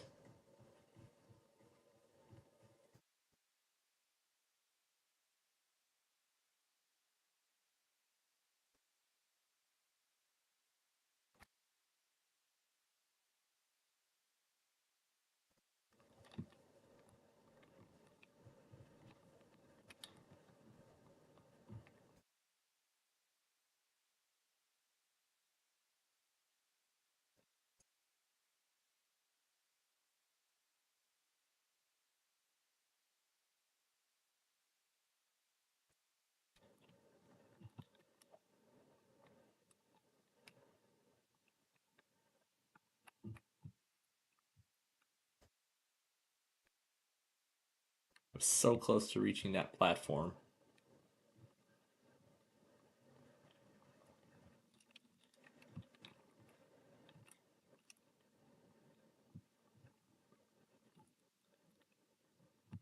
Almost made it.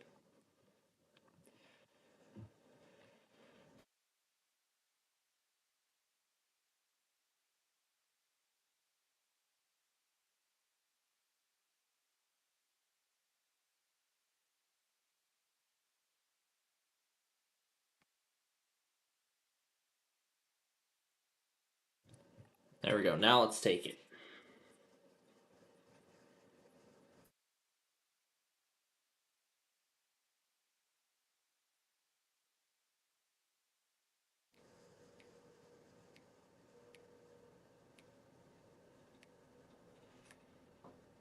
It's the dare to compare.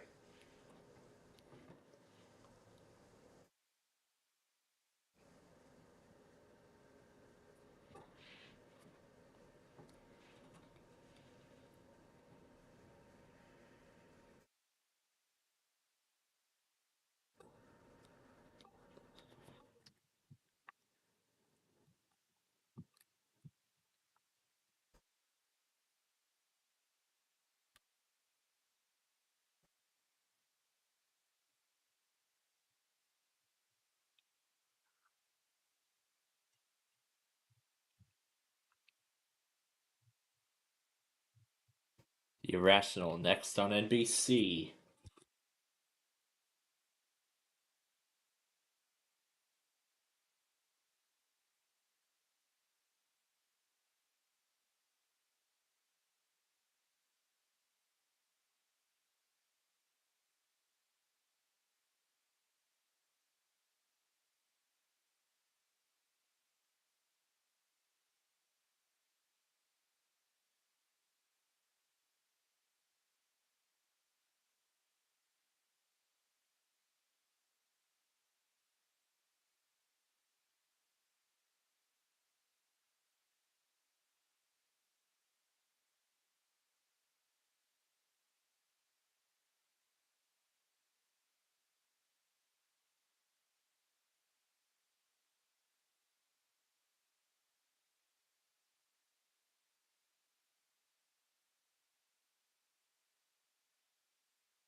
All right. Well, quite a competition of a show we got going here. Now, as I said, I don't want to spoil anything for Brandon because I'm sure he's gonna want to see this too.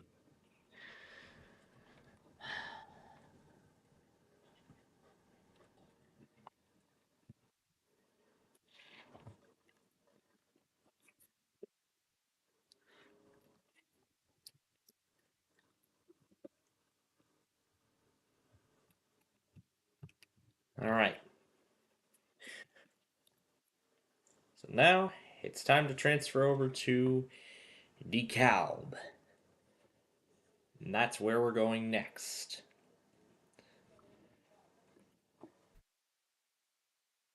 But first,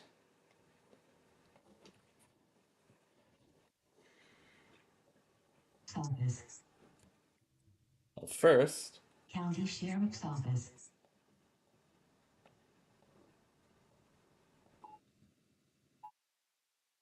Test from the Cass County Sheriff's Office. This is only a test. all right. Now for DeKalb. Right there.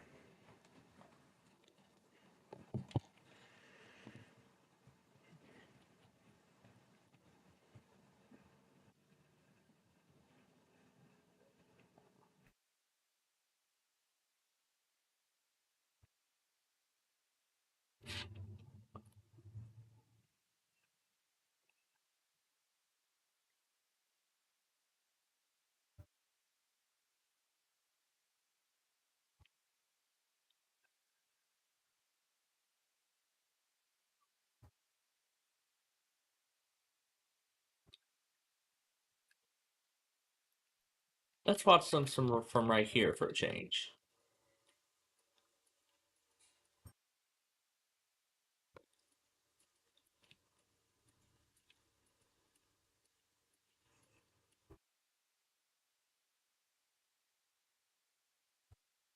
All right.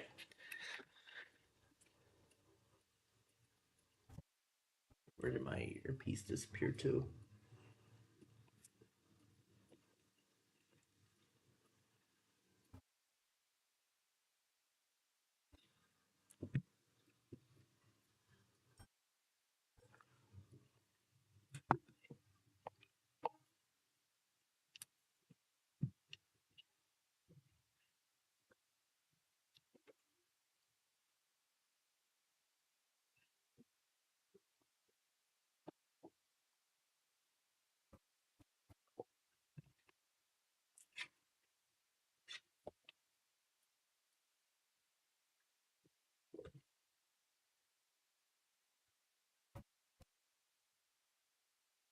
There it is.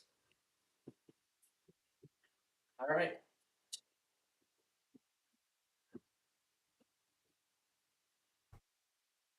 All right. I'll be back after the popcorn then.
Grainger.com or Jeff.com.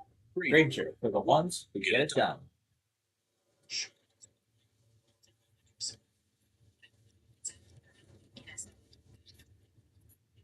That's on next Tuesday's Deal or No Deal Island.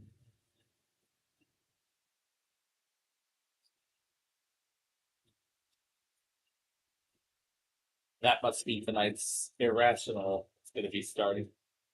It's the moment. Next on NBC and P. Most creative. And that's it. So that was tonight's Deal or No Deal competition. Boy, what a fierce fight between them all. Especially at the end.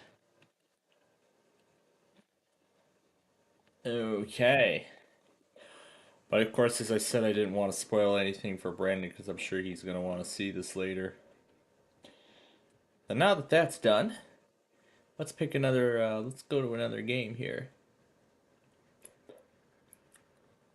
We haven't played Super Golf yet, so let's play that. Let's play Super Golf now.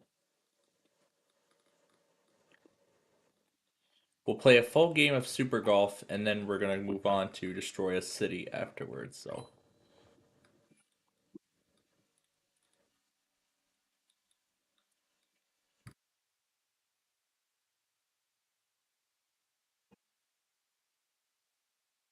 Yay! The thirsty bird is back.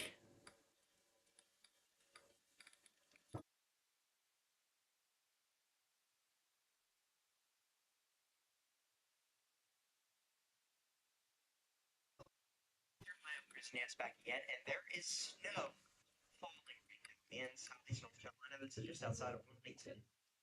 There is currently at least over an inch of snow.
Welcome to Windows Computer Technology Channel, and we often talk about how Microsoft, for some reason, wants and keeps adding new things to Windows 10, even though it is so close to the end.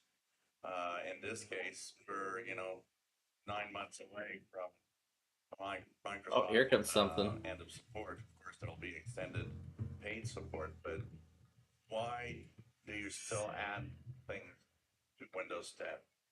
This puzzled me a lot because it's kind of useless, and it's wasting time and energy, resources that could be put on Windows 11 to improve Windows 11 instead. But with the latest update, the update preview that will be coming on Windows 10.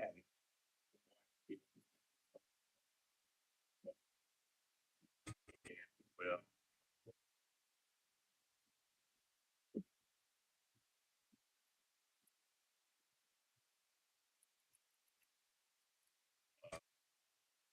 So on mine, even though I do have a preview stuff, it doesn't have anything special. It's myself show anything. But Bentley McGurk on that in this case, and the preview update has these little features of February 14th. Gonna actually display holidays and all sorts of things that are happening on the calendar. So you can see here, February 14th, Valentine's Day will be written, and there's of course little flowers and hearts on the top right next to that date. So they're kind of making that little panel cuter with these, added pictures and event from the different articles that will be about. So kind of interesting to even add a small weather to the bottom part here of the calendar. Where so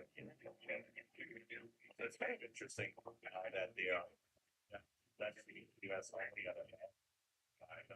Here my someone don't have anything to same thing. Maybe you guys in the US will get that. But still, it is something to ask ourselves why go to the trouble of adding a feature like that when we're so close to the end for Windows 10.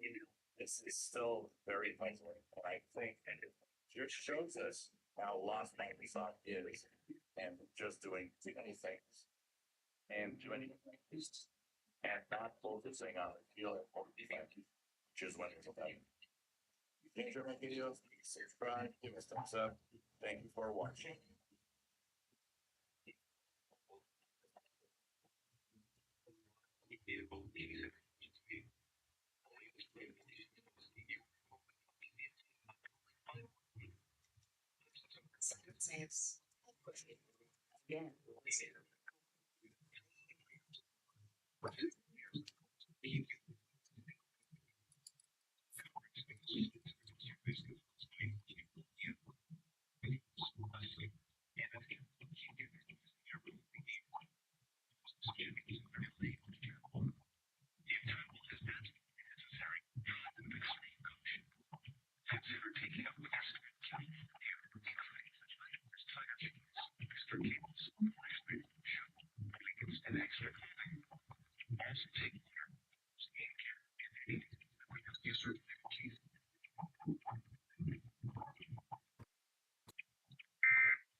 Virginia Railway Express.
tuned in too late, as Caleb just tested.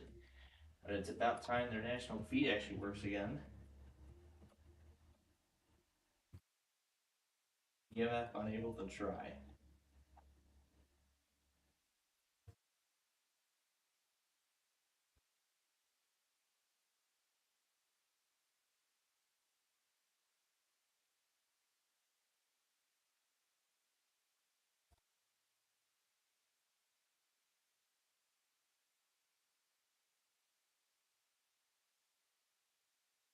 Okay, we'll go back on it when we're done here. Alright, now it's time to wreck the rest of this pier.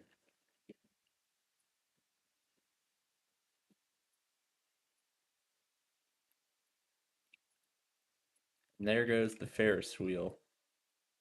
Hey, the hammer's working again at least. Now let's split it.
This is the finest hotel. Okay, then I'll stop wrecking it. What a nice day. It's night. It's nighttime. Well, soon this city will be in shambles.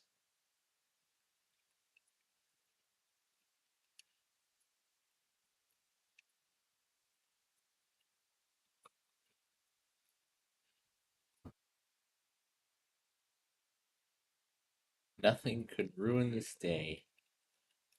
Something like this? What about that? Maybe something like we're about to do next.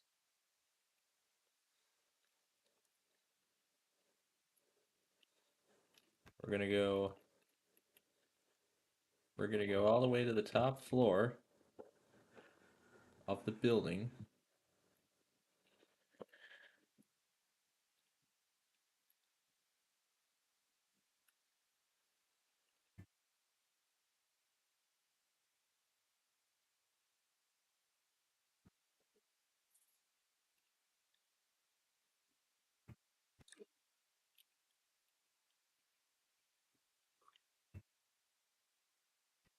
Can't tear down a tree, apparently. Alright, over to our next culprit. This bridge.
And that, I think, was the last of the cables that needed to be separated.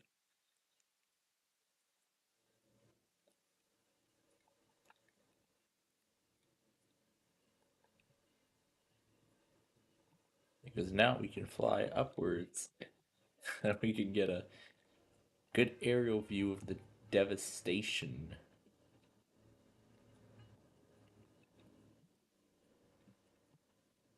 Let's see, pieces are now floating in the water.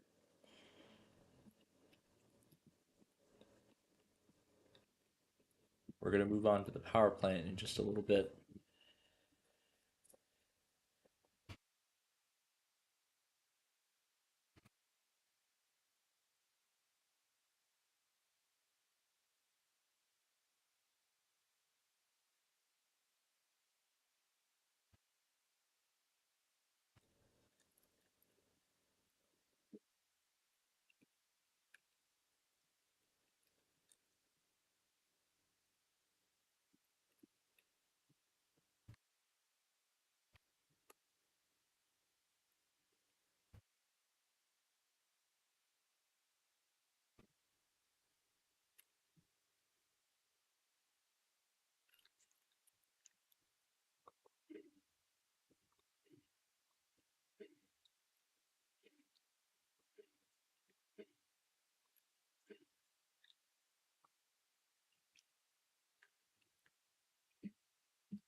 That's what's left of the mangled bridge.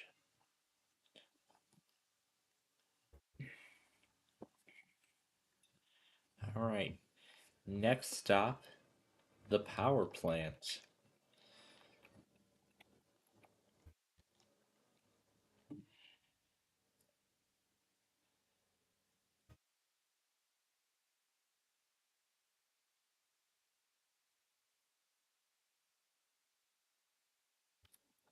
That's all we need to do. Got fire.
Oh my god.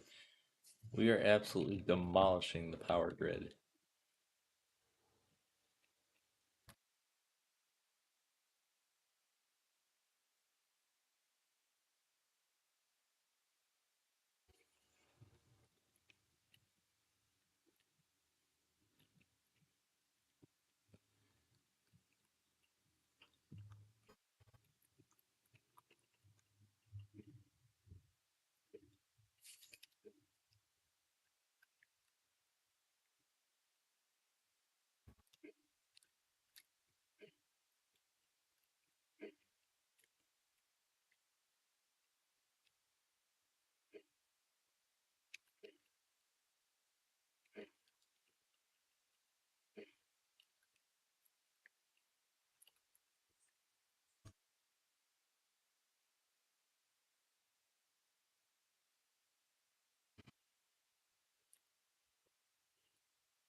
We're destroying the inside of the building.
Now let's bring down the ceiling.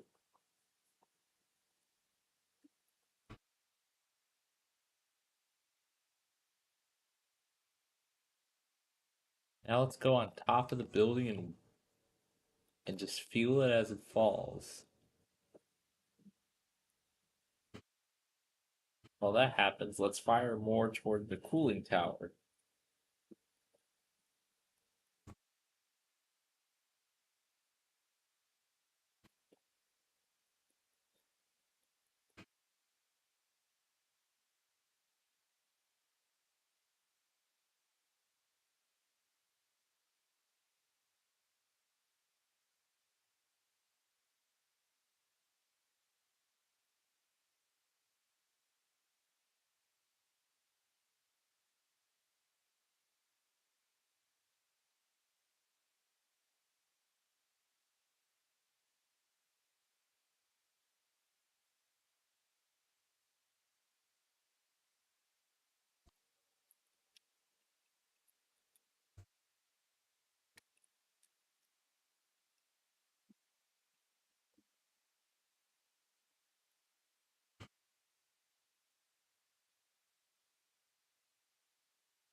Teleport back to the already mangled power plant. Use the moon.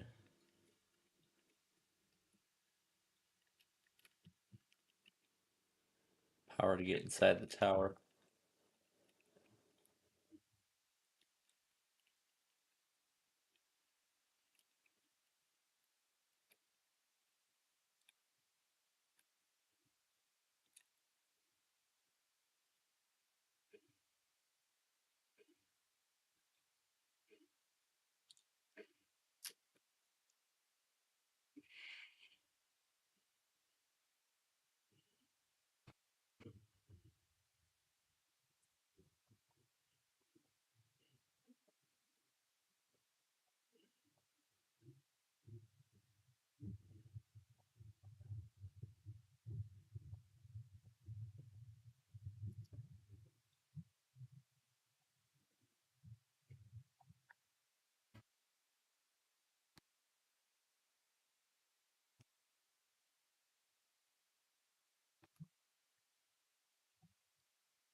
Just admiring music.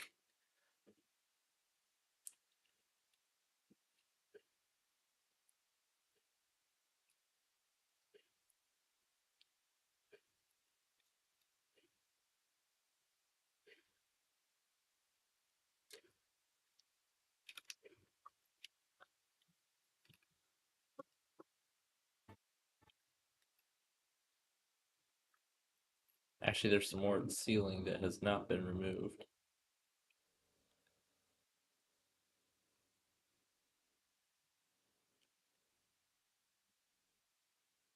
Look at that.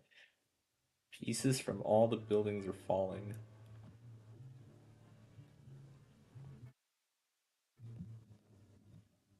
We better go and finish this plant off.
Trying to get my moon power.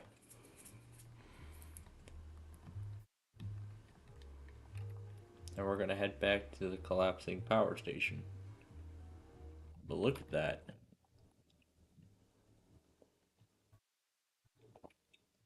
Look at that. This is literally how you mangle a power plant. Look at this. Just unbelievable. This is crazy. Look at. I'm gonna have to plant a bomb deep in here just to get this part to crumble. What is it gonna take to bring this thing down? Am I gonna have to use these missiles again or a hammer? What am I gonna do? Destruction? What is this? Destruction points or something? Huh, interesting.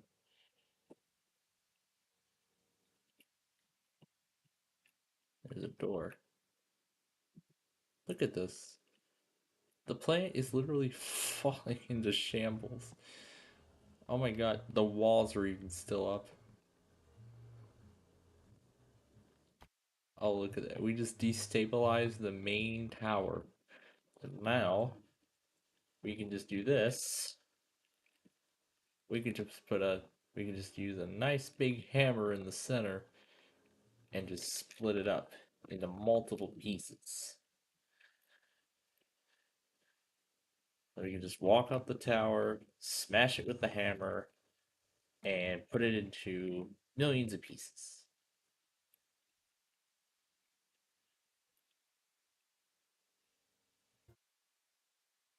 And there we go.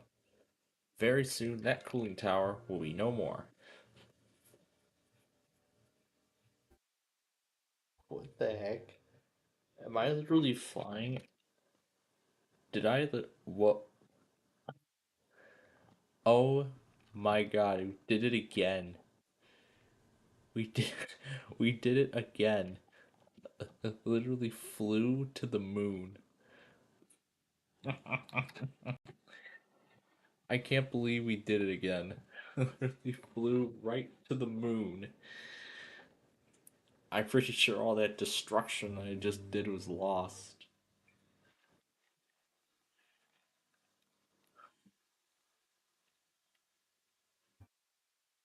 Yep, it's all been reset.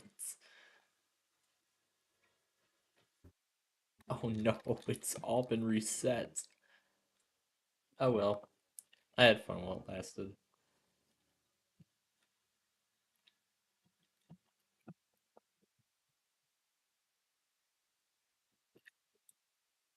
Let's wreck this Ferris wheel. Oh, oh jeez. Oh, jeez. I guess this is what you see directly from inside the Ferris wheel. Actually, we can crush one of the cabins to get out. Oh my god. Let's split it up.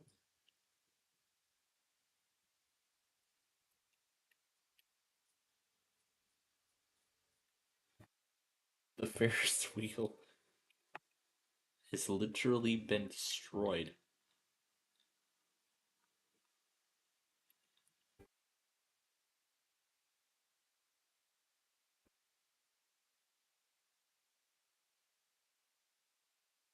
I don't even know what the song is. Let's wreck this bridge.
And there we go.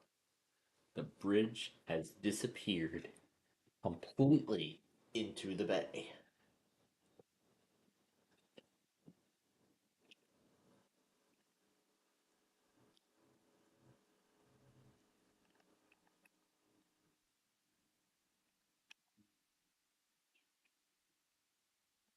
I'm curious. Can we drive any of these vehicles?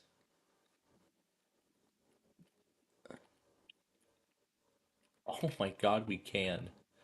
We could literally drive one of these vehicles.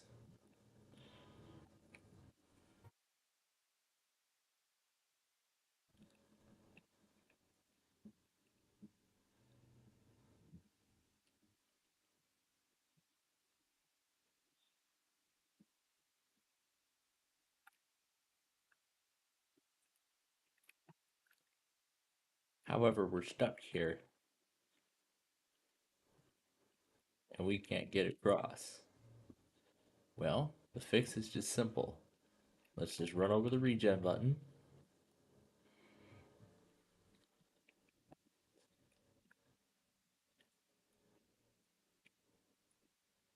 And now we can drive.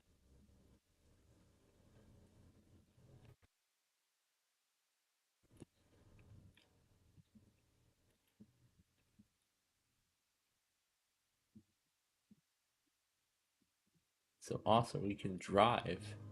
We can actually drive through this little city. Through this pretty little city.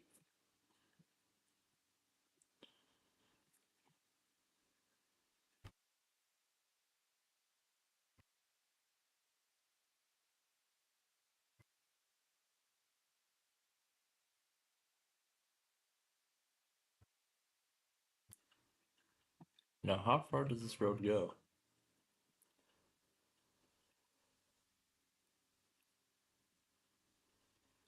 There's the power plant we mangled earlier. Look, a toll gate.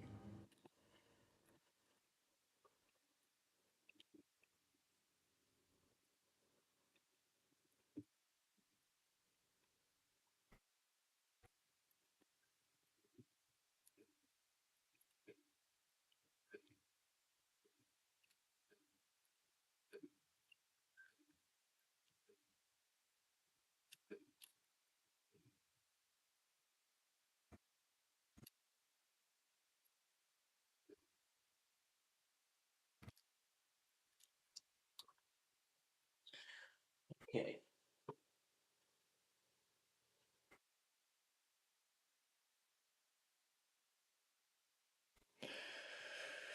All right. That's enough destruction.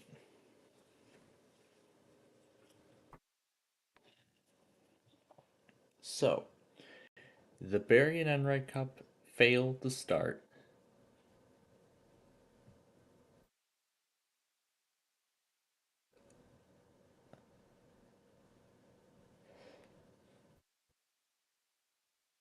All right, let's take care of this, and then we will move on.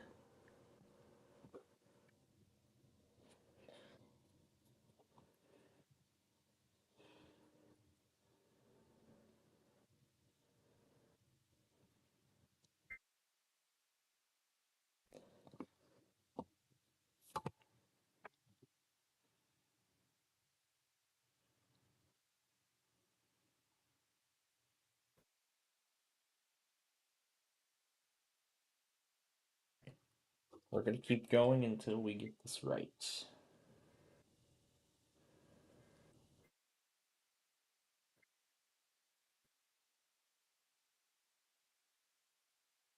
not supposed to be fade. It's not supposed to be glitching out like that at the end.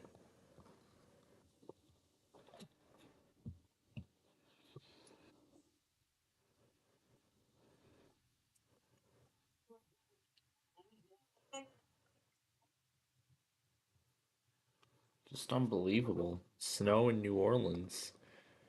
We don't normally see snow there. I see these guys tested as well.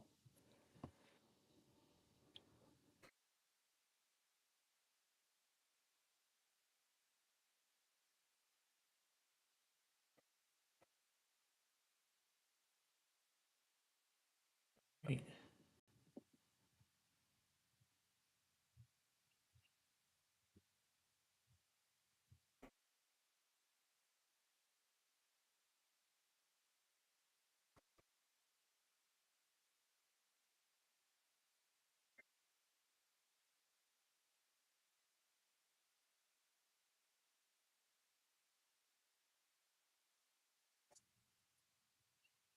A cardboard sled.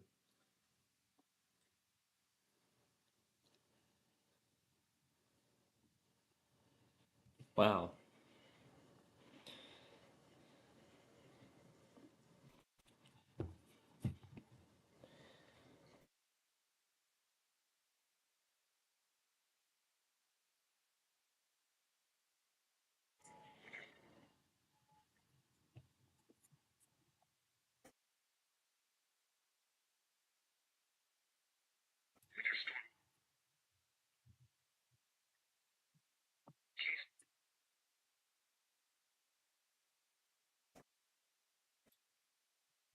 This, I think, is once in a lifetime.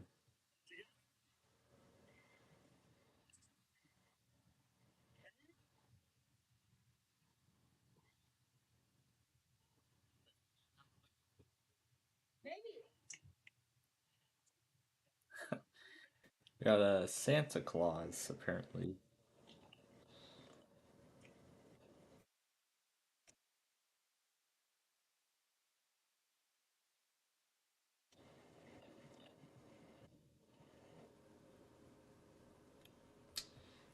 That is just. This is just incredible in the world of weather today. Well, this month.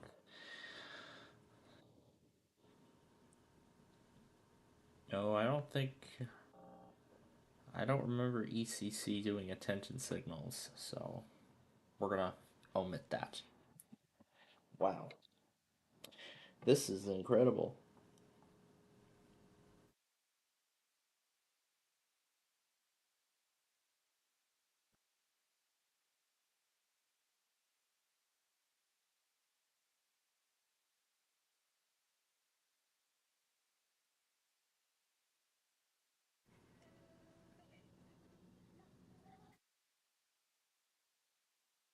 Universal Content Productions. Never heard of that division. But anyway, wow. This has just been. This has been quite a day, let me tell you. But anyway, ladies and gentlemen, now that we're all caught up on everything, it is just about time for our Crash Town Game Thing Grand Finale.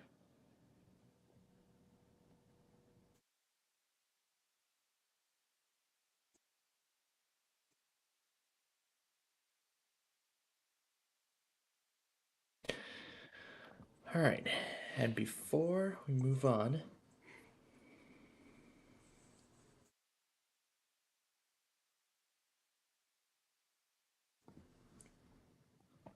okay, if I go to here, this is what we need for tonight. We actually need every cluster, every single one. 8-2, 8-6, 8-9, 11-1, 15-2. We're going to take off 15 and 5 off this list to make 8.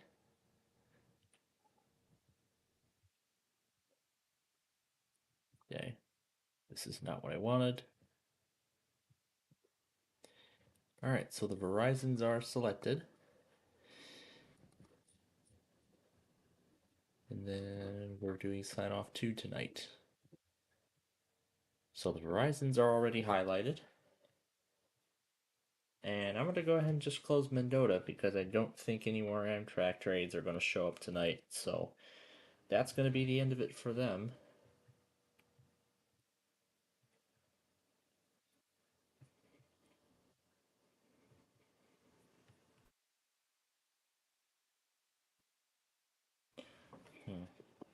What was this one?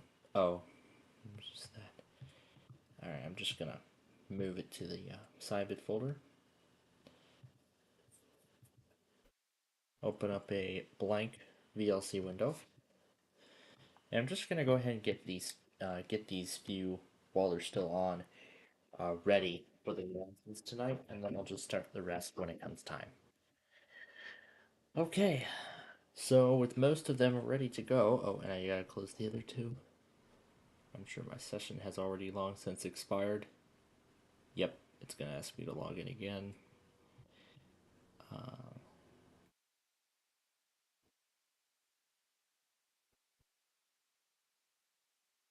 And there we go. And then close MS Edge. All right. We are ready to start our finale.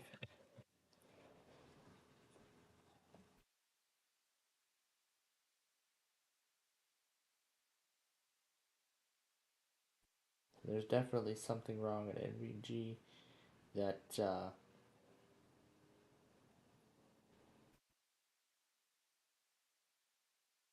because I haven't been getting any of the Monopoly streams on my feed for the past several weeks. So if I go to live, the last Barry and Enright Cup was like a month ago. Episode 10, that was the last one, December 17th, 2024. The last Monopoly stream was December 23rd, 2024. Here. And after the Christmas stream, it has been nothing but card sharks. It has been nothing but card sharks for the past several. It has just been nothing but card sharks since New Year's Eve. Well, it has been nothing but card sharks since December 29th. So it seems like they might just still be doing it. However, I don't know why it's not going through their AVG YouTube feed for some odd reason. I don't even know if they know it, but certainly I don't. Well, anyway, before we get started here, there's one last thing I'd like to do. That is to flip the wallpaper on the iPhone. Beautiful. And I see the black background bug has been fixed, so that's nice. Okay. So anyway, we're in a decent position here.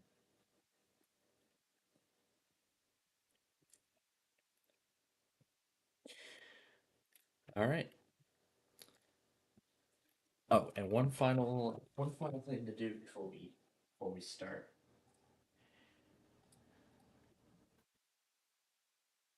set everything up for tonight. Frankfurt, because we do not need it anymore.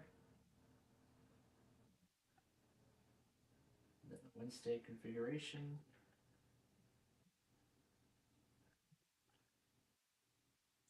All right. So without further ado, let's wrap this up.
All right. And that is going to be it for Roblox this week.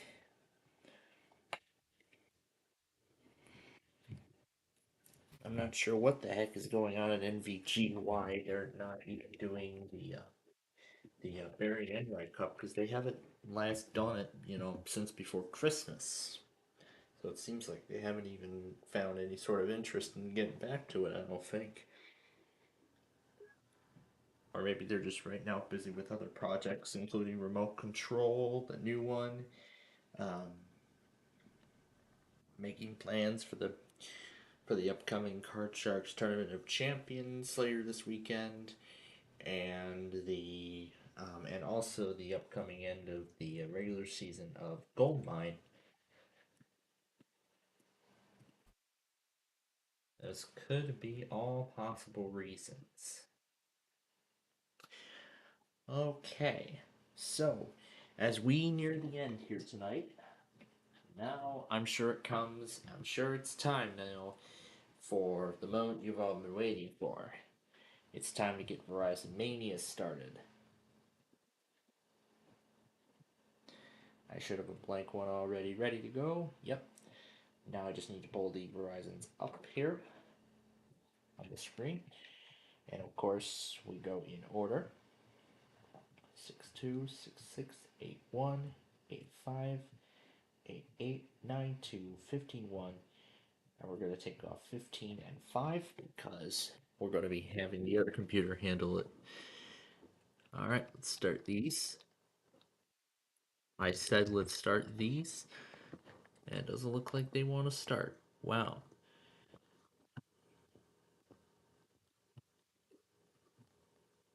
Screw it, just start them all. Last but not least, this device. And for some reason it does not want to connect to the internet.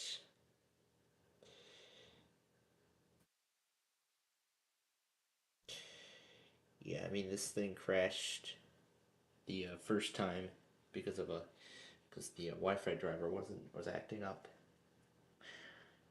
So I'm just gonna restart the machine, not shut down, but whatever. All right, let's start these guys up now. I am not seeing a progress wheel. I am not seeing any kind of progress wheel at all. Start those and these.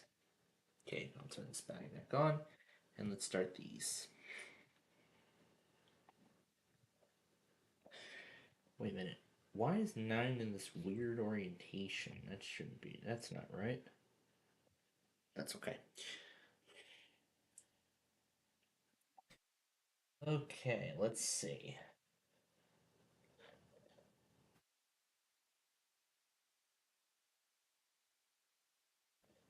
Yeah, the Wi-Fi driver is acting up on this thing.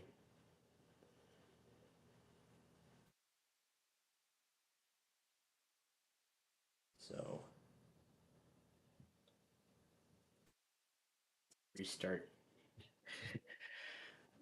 Alright, let's get these guys in position here. So 8, 9.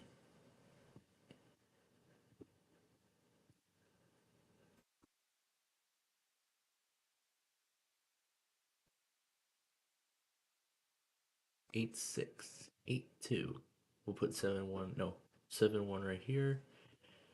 6, 3. We don't need 5. We need 4, 0, 5 and 4, 0, 2. 15. That's going to be handled by the HP. Alright. Let's resort its stuff. 15, 2. 15, 1. 15, 3.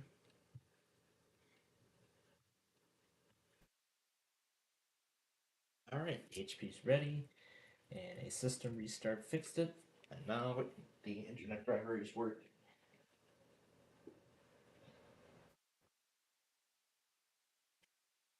Oh my god.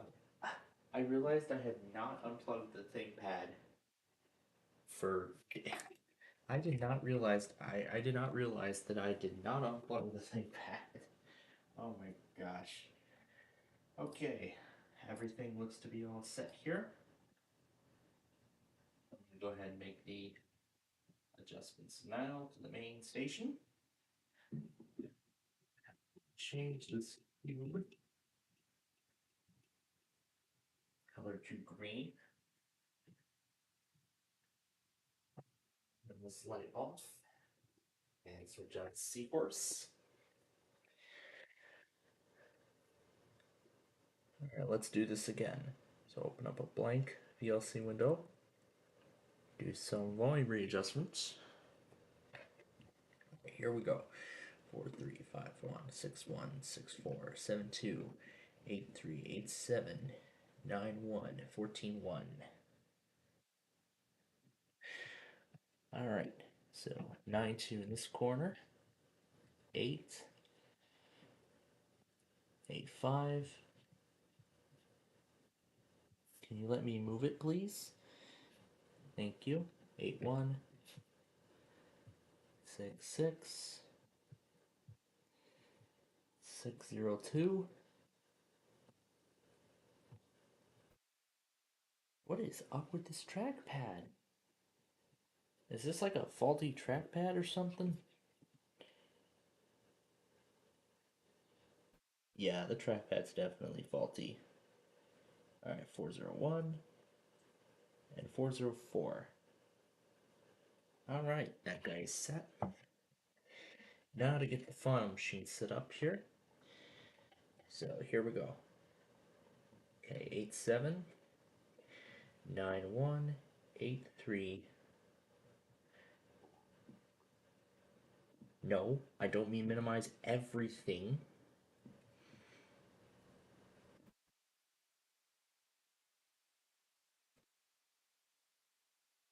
Alright, we'll do 6 1 right there. We do not need 5 1. 7 2. Sure, we can go ahead and put 8 4, 6 4 in that corner.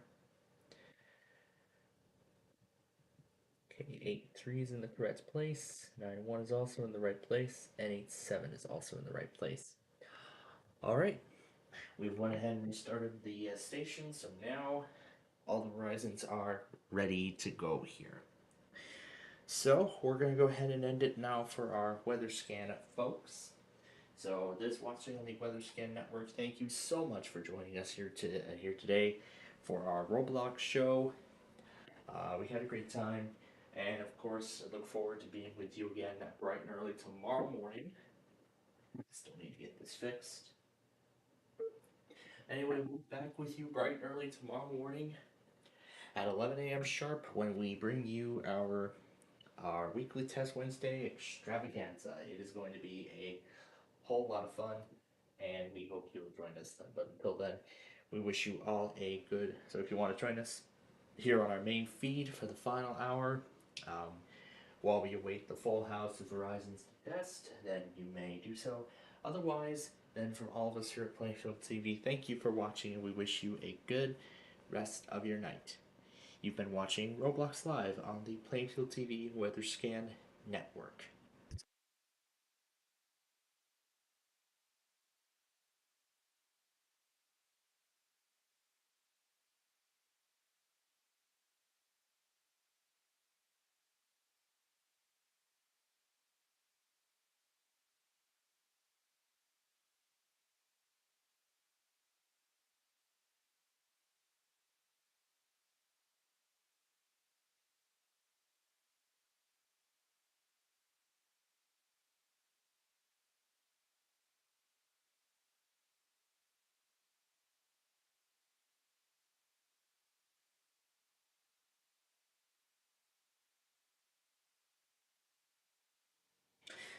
Okay, so we've went ahead and ended it for our.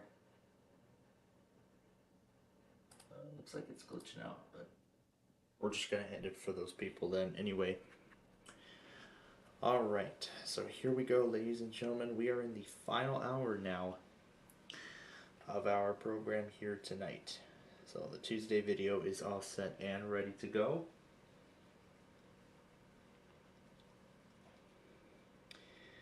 Alright, so what I need to do now is get all of these horizons on.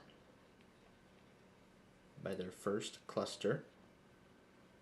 So for VHO 404 normally goes first. For cluster 5, 502 normally goes first. 601 normally goes first for VHO 6. For VHO 7 it would be 71.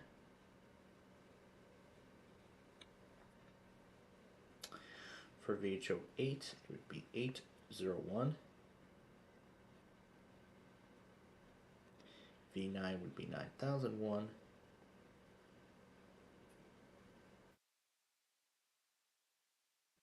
V11 would be 111.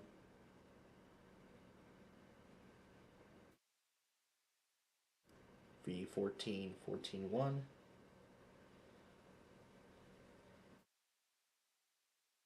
Lastly, 151 for VHO 15. Okay. Oh, and it looks like 6 is the first one to go.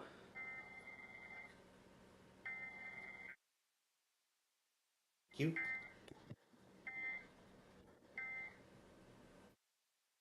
Look at that. 6 is already the winner. Alright, that's a fail right there.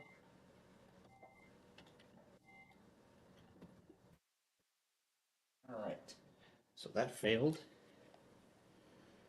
Alright, so the Tuesday video is final officially. Next cluster on the list is 602. I already had to go ahead and restart my station. Well, I hate it when I have to do that.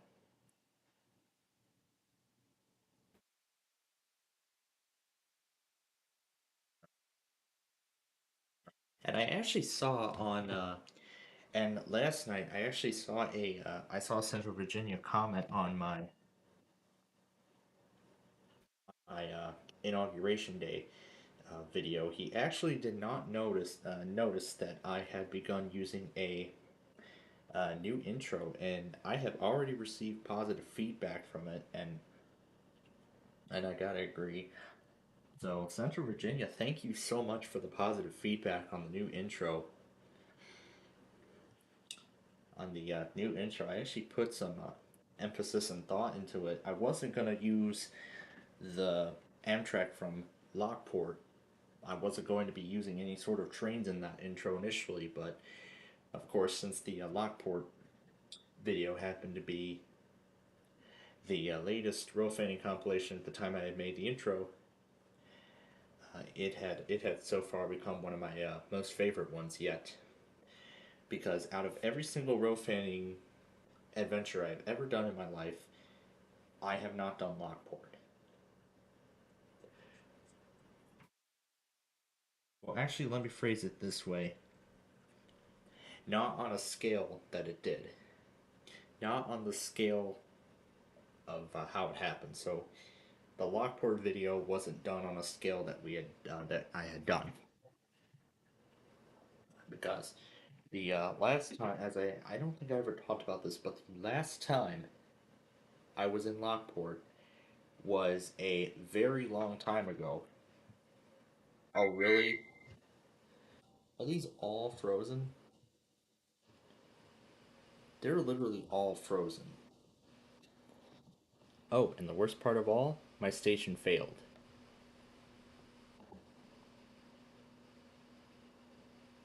Okay, everything's glitching.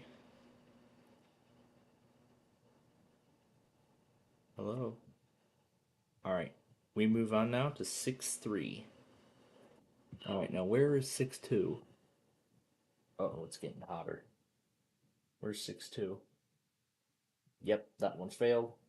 So we're just gonna go ahead and close it.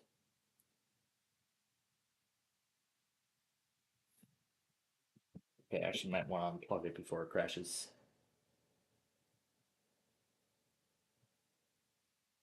And because all of these have locked up for some reason. Okay. Yeah, that's not good because my station is not taking any of these Verizons whatsoever.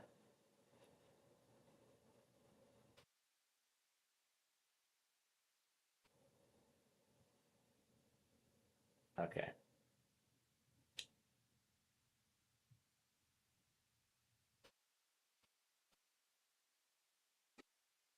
All right. Because we're in the middle of VHO 6 right now, I'm just going to put 6 in that corner. And then just go ahead and start them all up again. And this time keep this unplugged from its power source. Nope, 6 is done. Okay, yeah, oh yeah, it's not responding. And if I do this, yeah, things are certainly not responding on this machine, which is not good at all. Alright. Okay, at least it's responding now. But we do not need 6.2. Okay, now 4 has completely stopped responding. You know what? Let's just restart the whole PC. Because it is certainly not behaving right. Yeah, I'm just gonna restart the whole PC. Power. Hey, you didn't even give me the chance. You didn't even give me the option.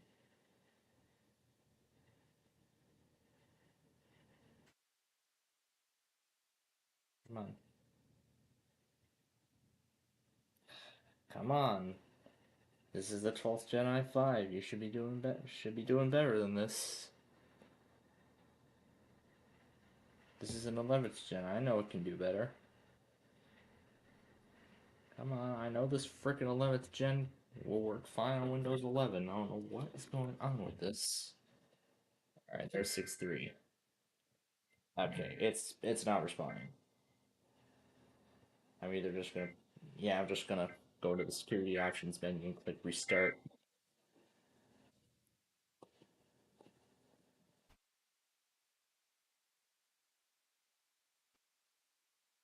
Okay, next up will be 6.4. 6004. I already have it on the other device along with 6.6, so now we just wait. Alright, there we go. So we'll just go ahead and click.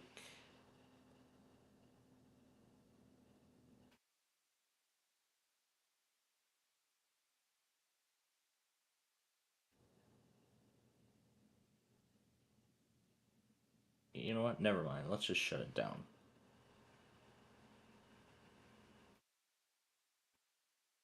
Let's just shut it down because it certainly is not behaving right. I don't know why. I mean, I've had that machine for like 5 years now. Come on, come on. This is a 5-year-old machine.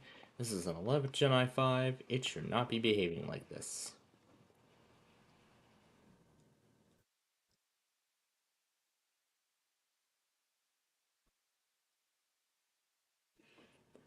All right. All right. While I figure out what the heck is going on with this, while I figure out what's going on with this piece of shit, let me continue with my discussion earlier on what I was talking about with Lockport. Am I going the right way? Oh. Okay, there we go. That fixed it. Just needed to turn the thing off and then on again. Now where's 6.4? Nope. That's 6.4. Okay. Now we just wait for 6.4 to go. And unresponsive already? Damn it, I just logged in. See, I've been telling you folks, this thing is just unstable as hell. Since day 3, and I have not addressed the issue since. Would have been nicer if Microsoft kept that black screen of death. Would have been nicer if Microsoft kept that black blue crash screen black. but they actually had to revert it to blue. When did they revert it to blue? Was it 22H2 on Windows 11? I think it was 22H2 and they reverted back. I think it was only seen in RTM, which I think is kind of disappointing, to be honest. A Spectrum Wi-Fi router getting destroyed. Ooh, that'd be fun to see. There we go. I may have to move some of the stuff over from this computer onto another. I'll just look at what's left and I'll just observe what's left and we'll go from there. How about that? Okay, 6006. And let's try signing back in.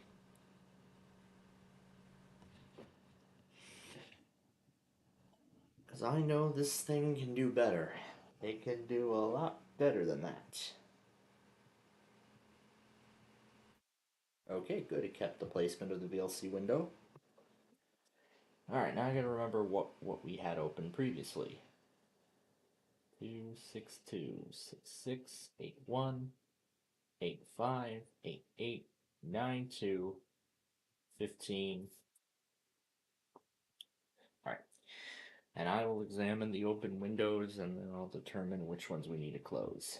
6.2 we need to close. 6.6 we need to close. And where are the other two? Okay, there's 15 and 5. We need to close that. Alright.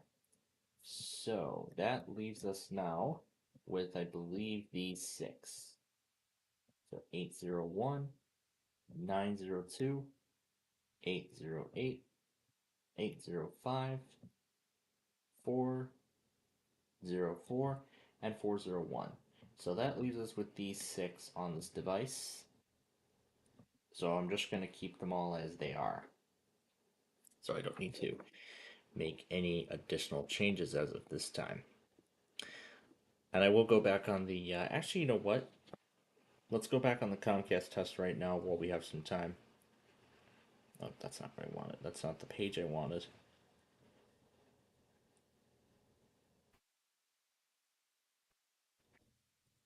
And by the way, this will be the beginning of the Wednesday video. As soon as SPHO6 goes and all that, then that's it. That will be the end of it. And there will not be any more. This loading. That's 7.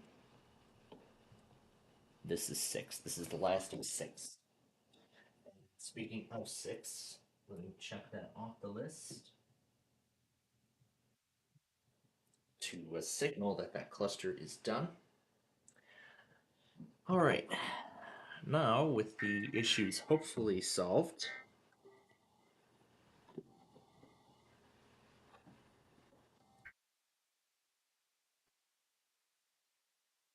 alright, I'm not going to close it until the text, there we go. Alright, X that out, and now I'll just go ahead and center the rest of them. Oh yeah, you must be telling me Bitdefender's out of date. Oh, that's right. No wonder why it's out of date, because I haven't touched it in a while. I remember Bitdefender being a dark theme, but oh well. Yep, I was a little too late on.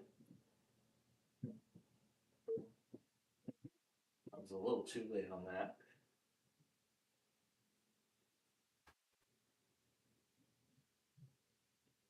Alright, but everything should hopefully be working now.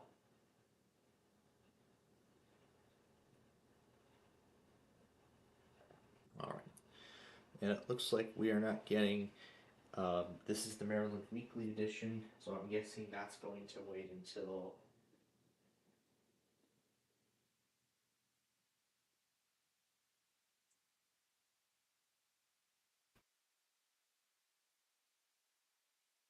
Okay. Those Verizons will start. Yeah. Yeah, go ahead and do the threat update.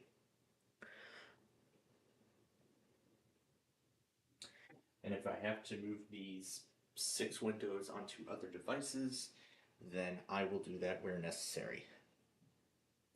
Anyway, the Tuesday video is now final. I'm going to go ahead and render it now until a Verizon goes.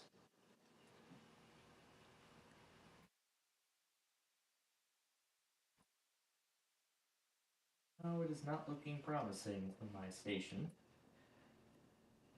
I solely created my station so I could have it log all the Verizons, but it doesn't seem like it's serving that purpose now. So maybe Verizon must have changed something. And the terminal thing isn't even coming up with alert is not in filter or alert is expired. It's not coming up with any of that, so yeah, that's a big problem. Alright. But nonetheless. Anyway, let's get back to what I was saying earlier. I'll just minimize and just let it update in the background. Alright. Let me get back to what I was saying earlier regarding Lockport and the intro, because that's what I was talking about just before we had those, just before the 7506 started acting up. So, in regards to Lockport, as I've said, it has been a long time since I have last rofanned this particular area of the south suburbs of Chicago. Now, let me actually tell you exactly how. Now, let me actually turn back the clock a bit to. No, that's not what I wanted. Yeah, I think that best works. Yeah, we'll do that. So, August of 2018. I'm assuming this is the case, but I'm not entirely sure. Alright, let me see if I remember. Oh, Missouri. Now you do your monthly? Now you do it at night? You're supposed to do it in the day.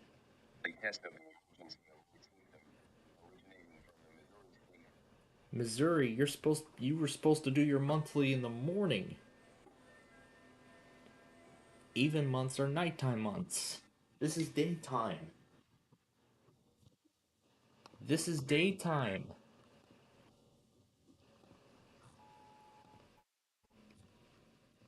This is daytime, not nighttime.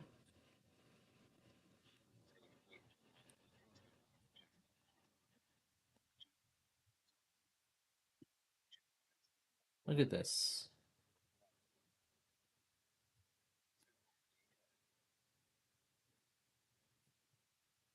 I was waiting for them to do it at 11:18 this morning. And they instead decided to do it at 11:18 at night.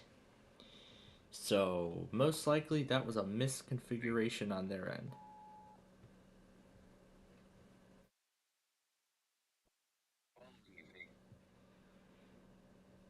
You know what? I'm gonna replace it with a, I'm gonna pick something out of the testing and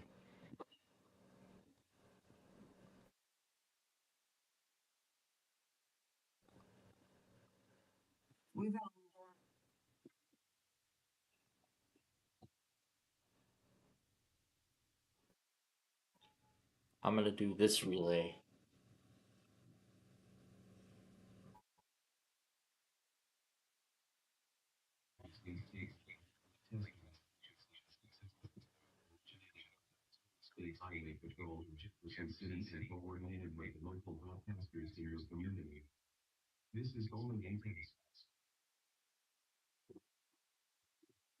Alright, so I think somebody, whoever runs Missouri, and wait a second, what is that RKE? You already tested! You don't need to test again. Come on, RKE, you already tested. You just tested last night. You don't need to test again. This isn't Daily Dose of New Hampshire. Come on, RKE, you're not the Daily Dose of New Hampshire.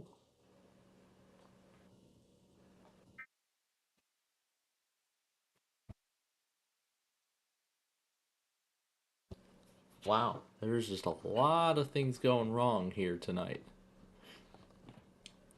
Missouri was supposed to test at 11:18 a.m., not 11:18 p.m., because this is daytime monthly week. This is when all the monthlies go daytime. Nighttime doesn't come till like the next several weeks. Nighttime doesn't come till February.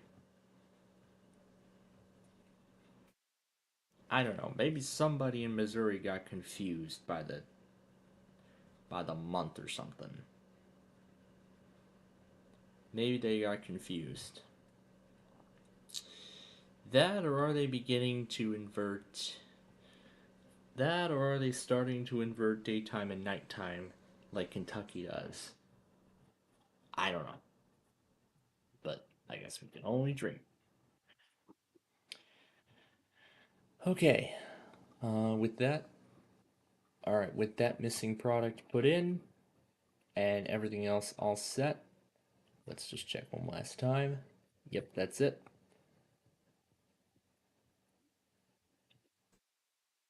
Okay.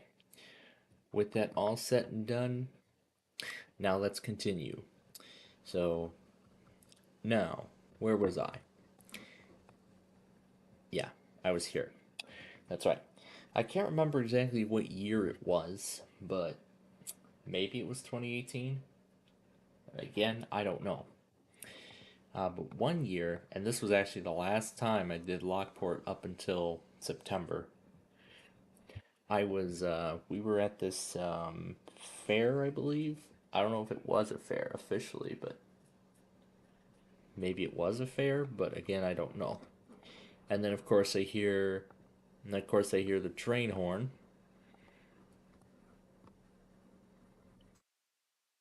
Of course I go over to the end of the sidewalk, and right across the street, of course, is the Heritage Corridor. And of course I see the crossing signals activating, and of course a train. The intermodal train was right there. It was a Union Pacific intermodal train. And that was the only one I managed to see on the Heritage Corridor. And then, of course, we fast forward to, oh hey, didn't I just see September 2024? I don't think this was on the same day I was there, so that's for sure. Anyway, fast forward to September of 2024. This time I've got an even greater opportunity, and once again I once again got another chance to rail fan Lockport. And this was actually another location I have not yet documented on my channel, so it was finally time to document Lockport. And of course, when I was there, of course, this time around, I got one of everything. At least one of everything. BNSF on the Chillicothe subdivision, and then, of course, the same Metra consist twice, an Amtrak Lincoln service, and, of course, a Union Pacific intermodal. The very same freight train that came out of nowhere while I was at that fair I was just talking about. So that was a pretty nice row fanning video now that I think about it. So that's Rochelle. Because right now, Lockport has 209 views currently. So pretty amazing statistics after being up for about 3 months. So actually about 4 months now. So this was a pretty amazing profane video, but that of course I've documented more than just Lockport.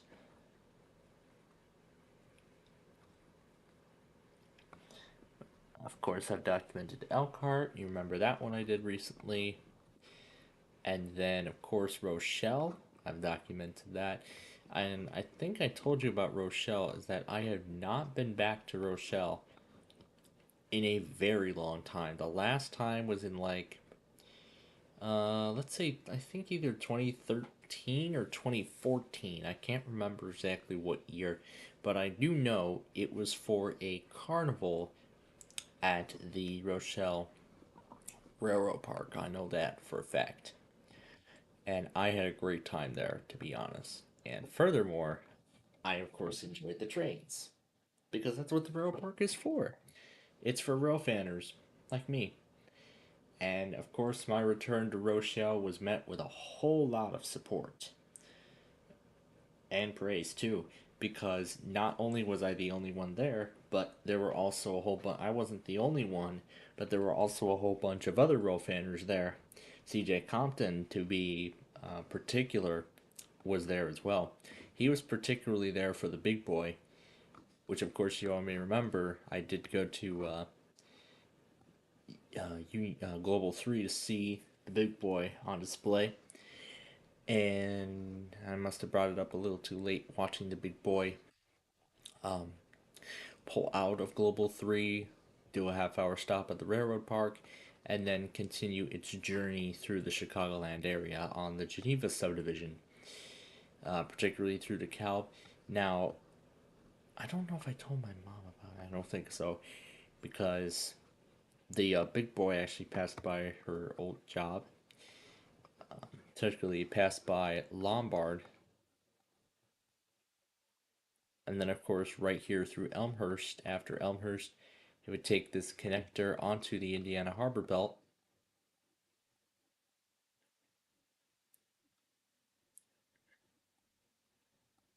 And then I was maybe thinking that Monday, considering that I could have told my mom that I would have, I would have, you know, while I got to see the big boy on display, it'd be even better if I wanted to see it pass by. In fact, I actually found a video of. I actually managed to find a video of the big boy going by the Ridgeland Avenue Railroad crossing and another one on Central Avenue. And then, of course, it pulling into Rock Island, Blue Island, before continuing on its journey. And then, of course, you may remember this crossing here, Ridgeland Avenue. And of course, I actually did 2 rail fanning compilations, and I've told you all about those already. The last time I did a rail fanning video from this one was in July of 2023, just before we jetted off to, well, not really jetted off, but just before we headed off on a long road trip through northern Ohio, through north central and northeast Ohio, and through eastern Pennsylvania, in particular, including Philadelphia and Cleveland. Now, of course, unfortunately, I didn't get to do any. Well, of course, I didn't even consider any rough exhibitions when I was there, but well, I wasn't even going to get a chance anyway. And even when I did get the chance, there was nothing. And that was particularly on that Wednesday. But it's alright.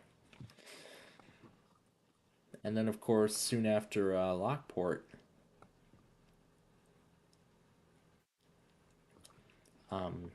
I don't know if it was one of my subscribers, but somebody actually mentioned me that I should go rope in Lagrange, and I was telling them that was that was actually quite perfect, because that was actually next in the plan, because I told you all about the plan already. Yeah, because I told you all about the plan already beforehand. That of course I was going to make those 3 real driving videos that would then be followed by, that would then be all capped off with real fanning Western Springs at this Wolf Road crossing. I have never documented another location on the racetrack other than Downers Grove so far. So that was kind of exciting that I got to got to watch the racetrack from a different area that is actually much closer to the city. But in particular, I have actually never been back to this crossing in a long time either. I'm sure you all may. I'm sure I didn't show you the picture, but I remember roofing this crossing a long time ago, a long, long time ago. And the last time I ever roof fanned this was in 2019, and after that, it was never again. Never again have I been to this crossing. Because I remember the time when I got to watch the racetrack and the evening rush hour and everything. Oh my gosh.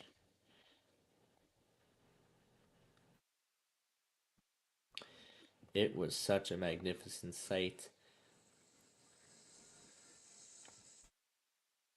And to be honest, I would be more than happy to go back to this crossing again, at some point. But, maybe at some point when I get my driver's license, maybe I could end up going down here to this particular location and maybe even watch the racetrack. Now, for the first time in a long time. But speaking of the first time in a long time, there has actually been a real fanny location that I have not documented yet. And this area, Wheaton, Illinois. I have not been to Wheaton, Illinois since December of 2019. So, if I do the math correctly, it has been 5 years since I've last been here. And I have not been back since. And personally, I enjoyed profaning this location, and I would be more than happy to go back and watch the Geneva subdivision here once again. This could have been a good location too to watch the big boy, because it went through here in when it went through Chicago in 2019. Yeah, it was 2019. But now the only question is it ever going to go through again? Well, that depends on how. That depends on if Union Pacific Railroad is going to be setting up another big boy tour. He's destroying. This is what I want to do every time the Wi-Fi goes out.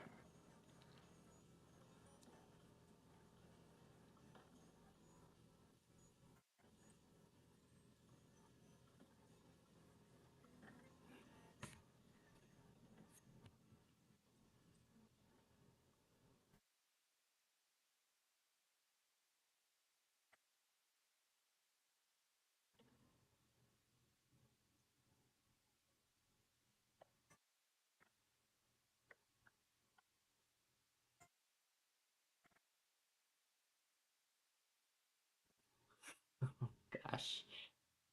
Oh dang, that's quite crazy.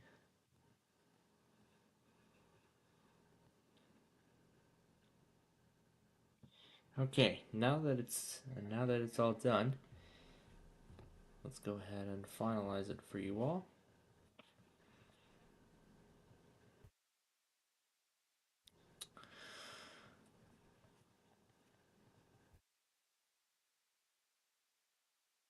And what's this one? Tui Avenue Railroad Crossing in Niles.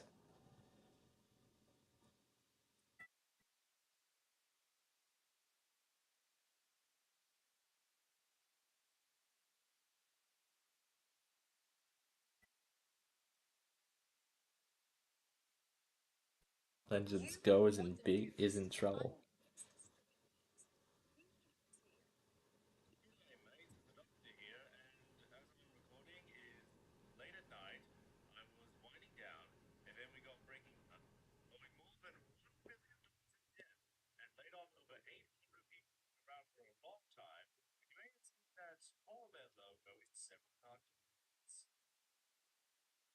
to be clear, I'm not saying no bomb.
Let's see, show hide. I guess so.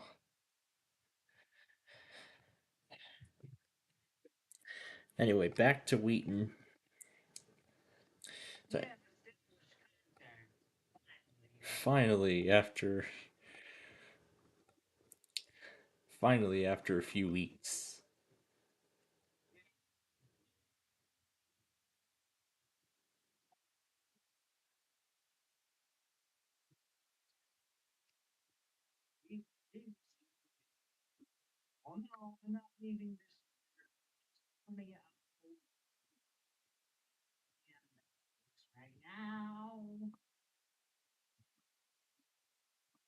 He can't stand it at the moment.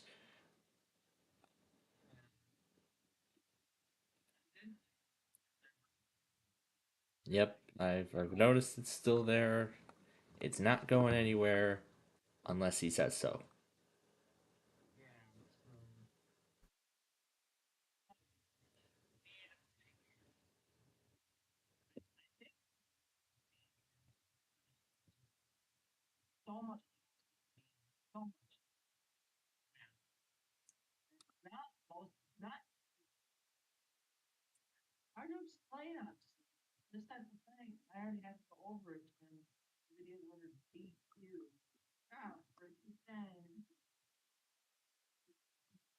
Yep, yep, that sort of stuff.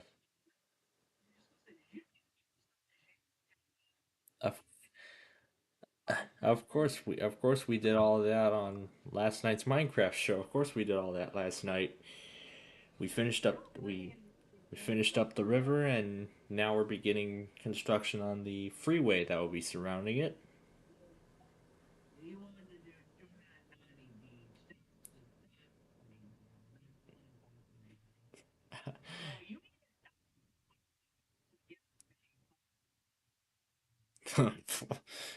You're gonna be adding my own island onto your world, onto his onto his fictitious onto his fictitious.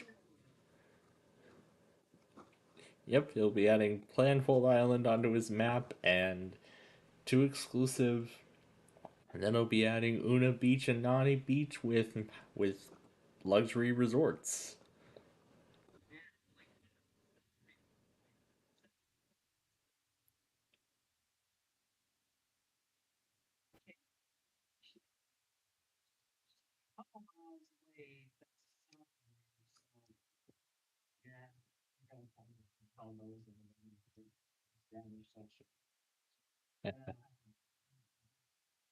Yeah, established such locations.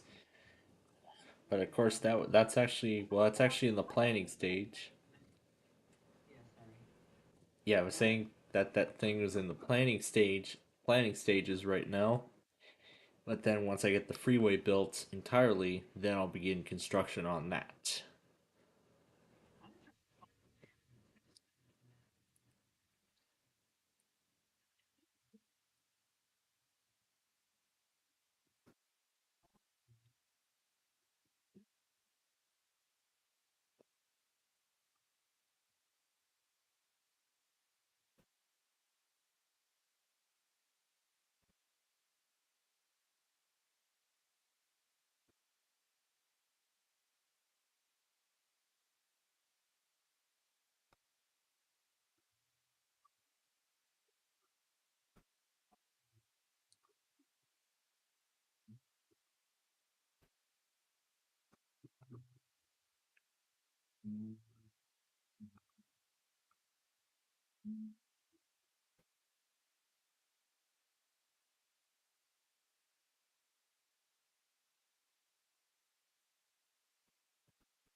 Jolson Lane.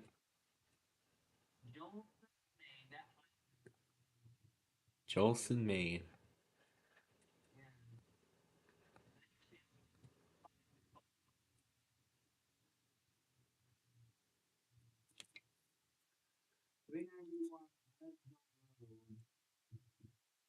Weird road name, but that's next to actually Joel. It's actually down the street, the highway. So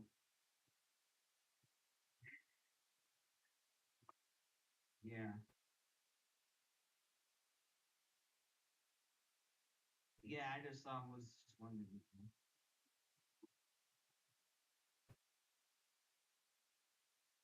And meanwhile, just taking a good look around downtown Chicago and seeing what there is to discover.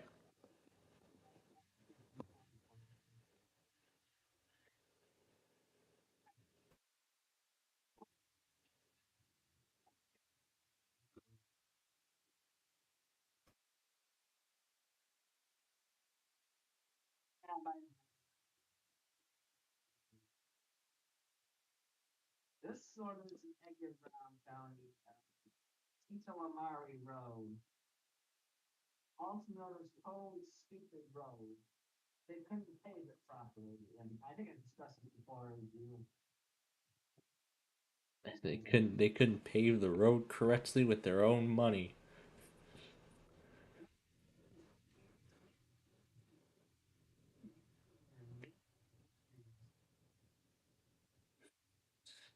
The manager hated his workers. That is some that is some crazy story.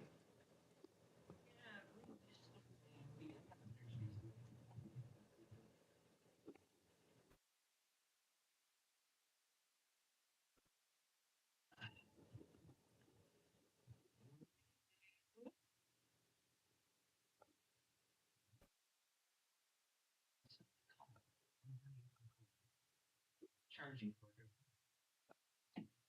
Hey, here we go. Find out location.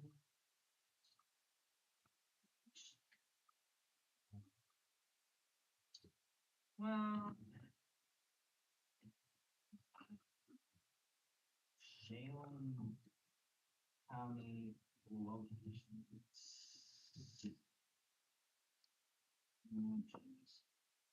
It might have a picture written in the Discord server. You might want to search as one of the channels. Which has that complete map? Only in map. Yeah, man, I already still have a copy of it on my machine.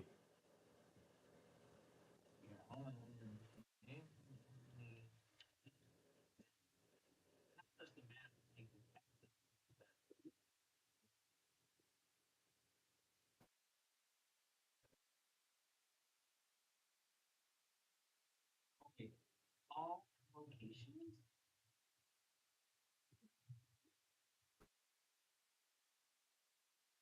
Dick, hold on a minute. Find it. See, bronze found me. It's one of the locations. Actually, might be in might be green spots is television or, you know, one of those news cartoon boy. Just search for something. Hold on. I'm finding it.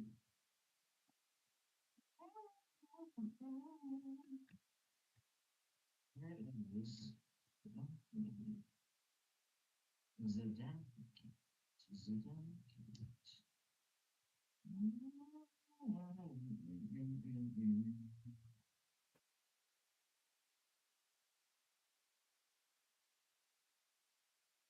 God damn it. No. Why does she have me put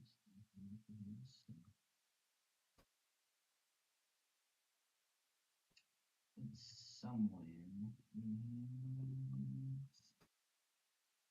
Somewhere in you. Maybe not. Sorry, Plainfield. I'm trying to look for this. I apologize. Somewhere. There.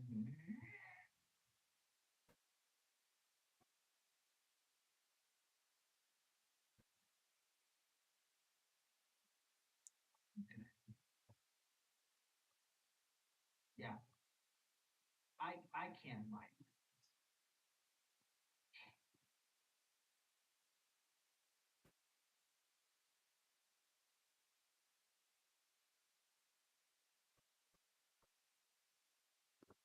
Jeez.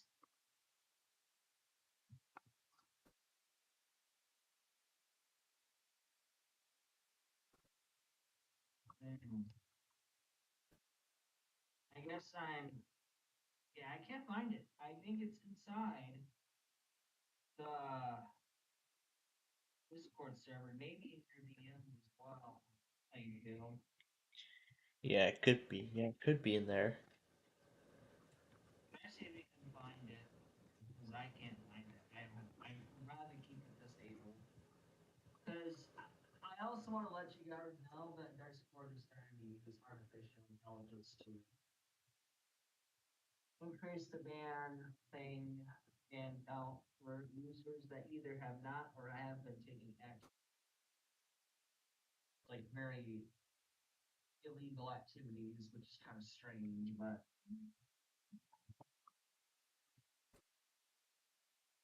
Yeah, no, well, no. Now that Discord's moderation team now using AI. yeah.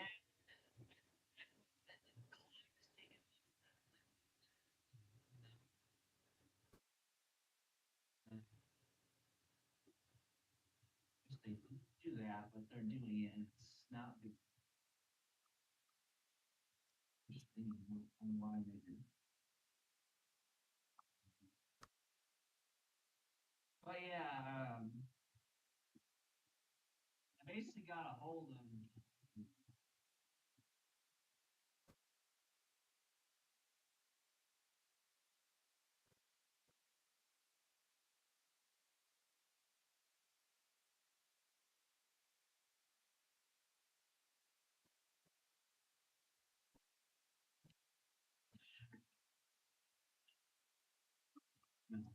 Yeah, I don't have it because I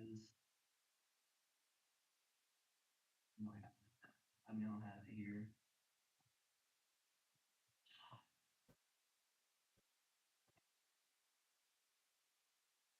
I don't know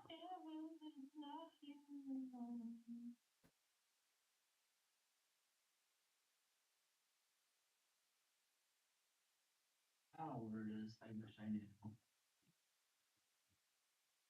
Look at alphabet inside my computer icons.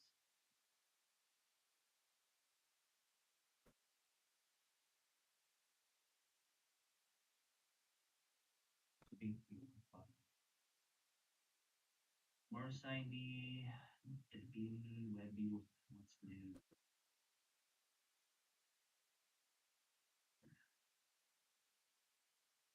Oh, I got the ranks of Jalen County, and I don't know if I sent them. I have some really unusual rank insignias.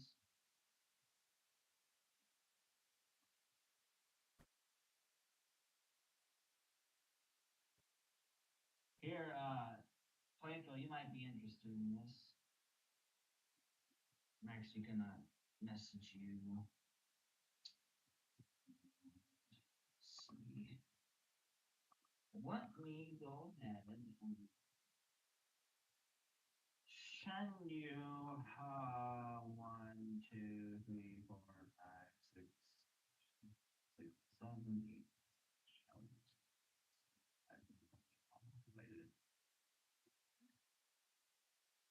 Telegram.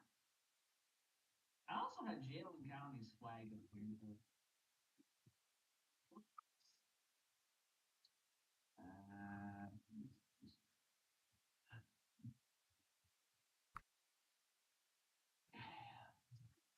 No.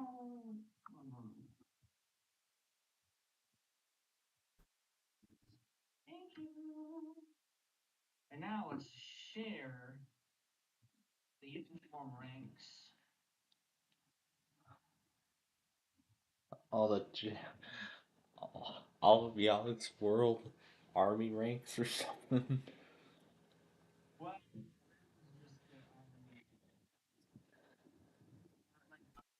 This is ranks. I'm trying to send you a whole bunch sent here. So I have why it's keep.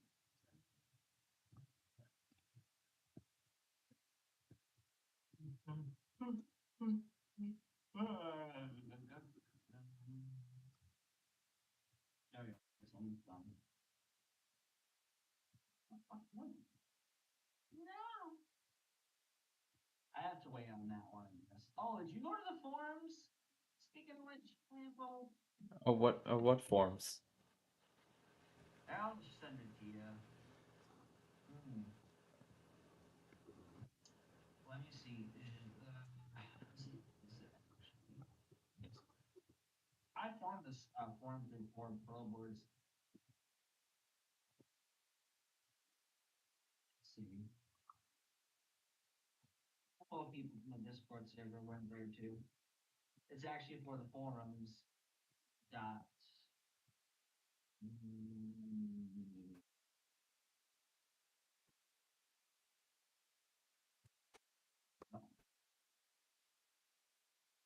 Yeah. Oh, no. No, don't go there. Yeah. Oh, I want to copy it.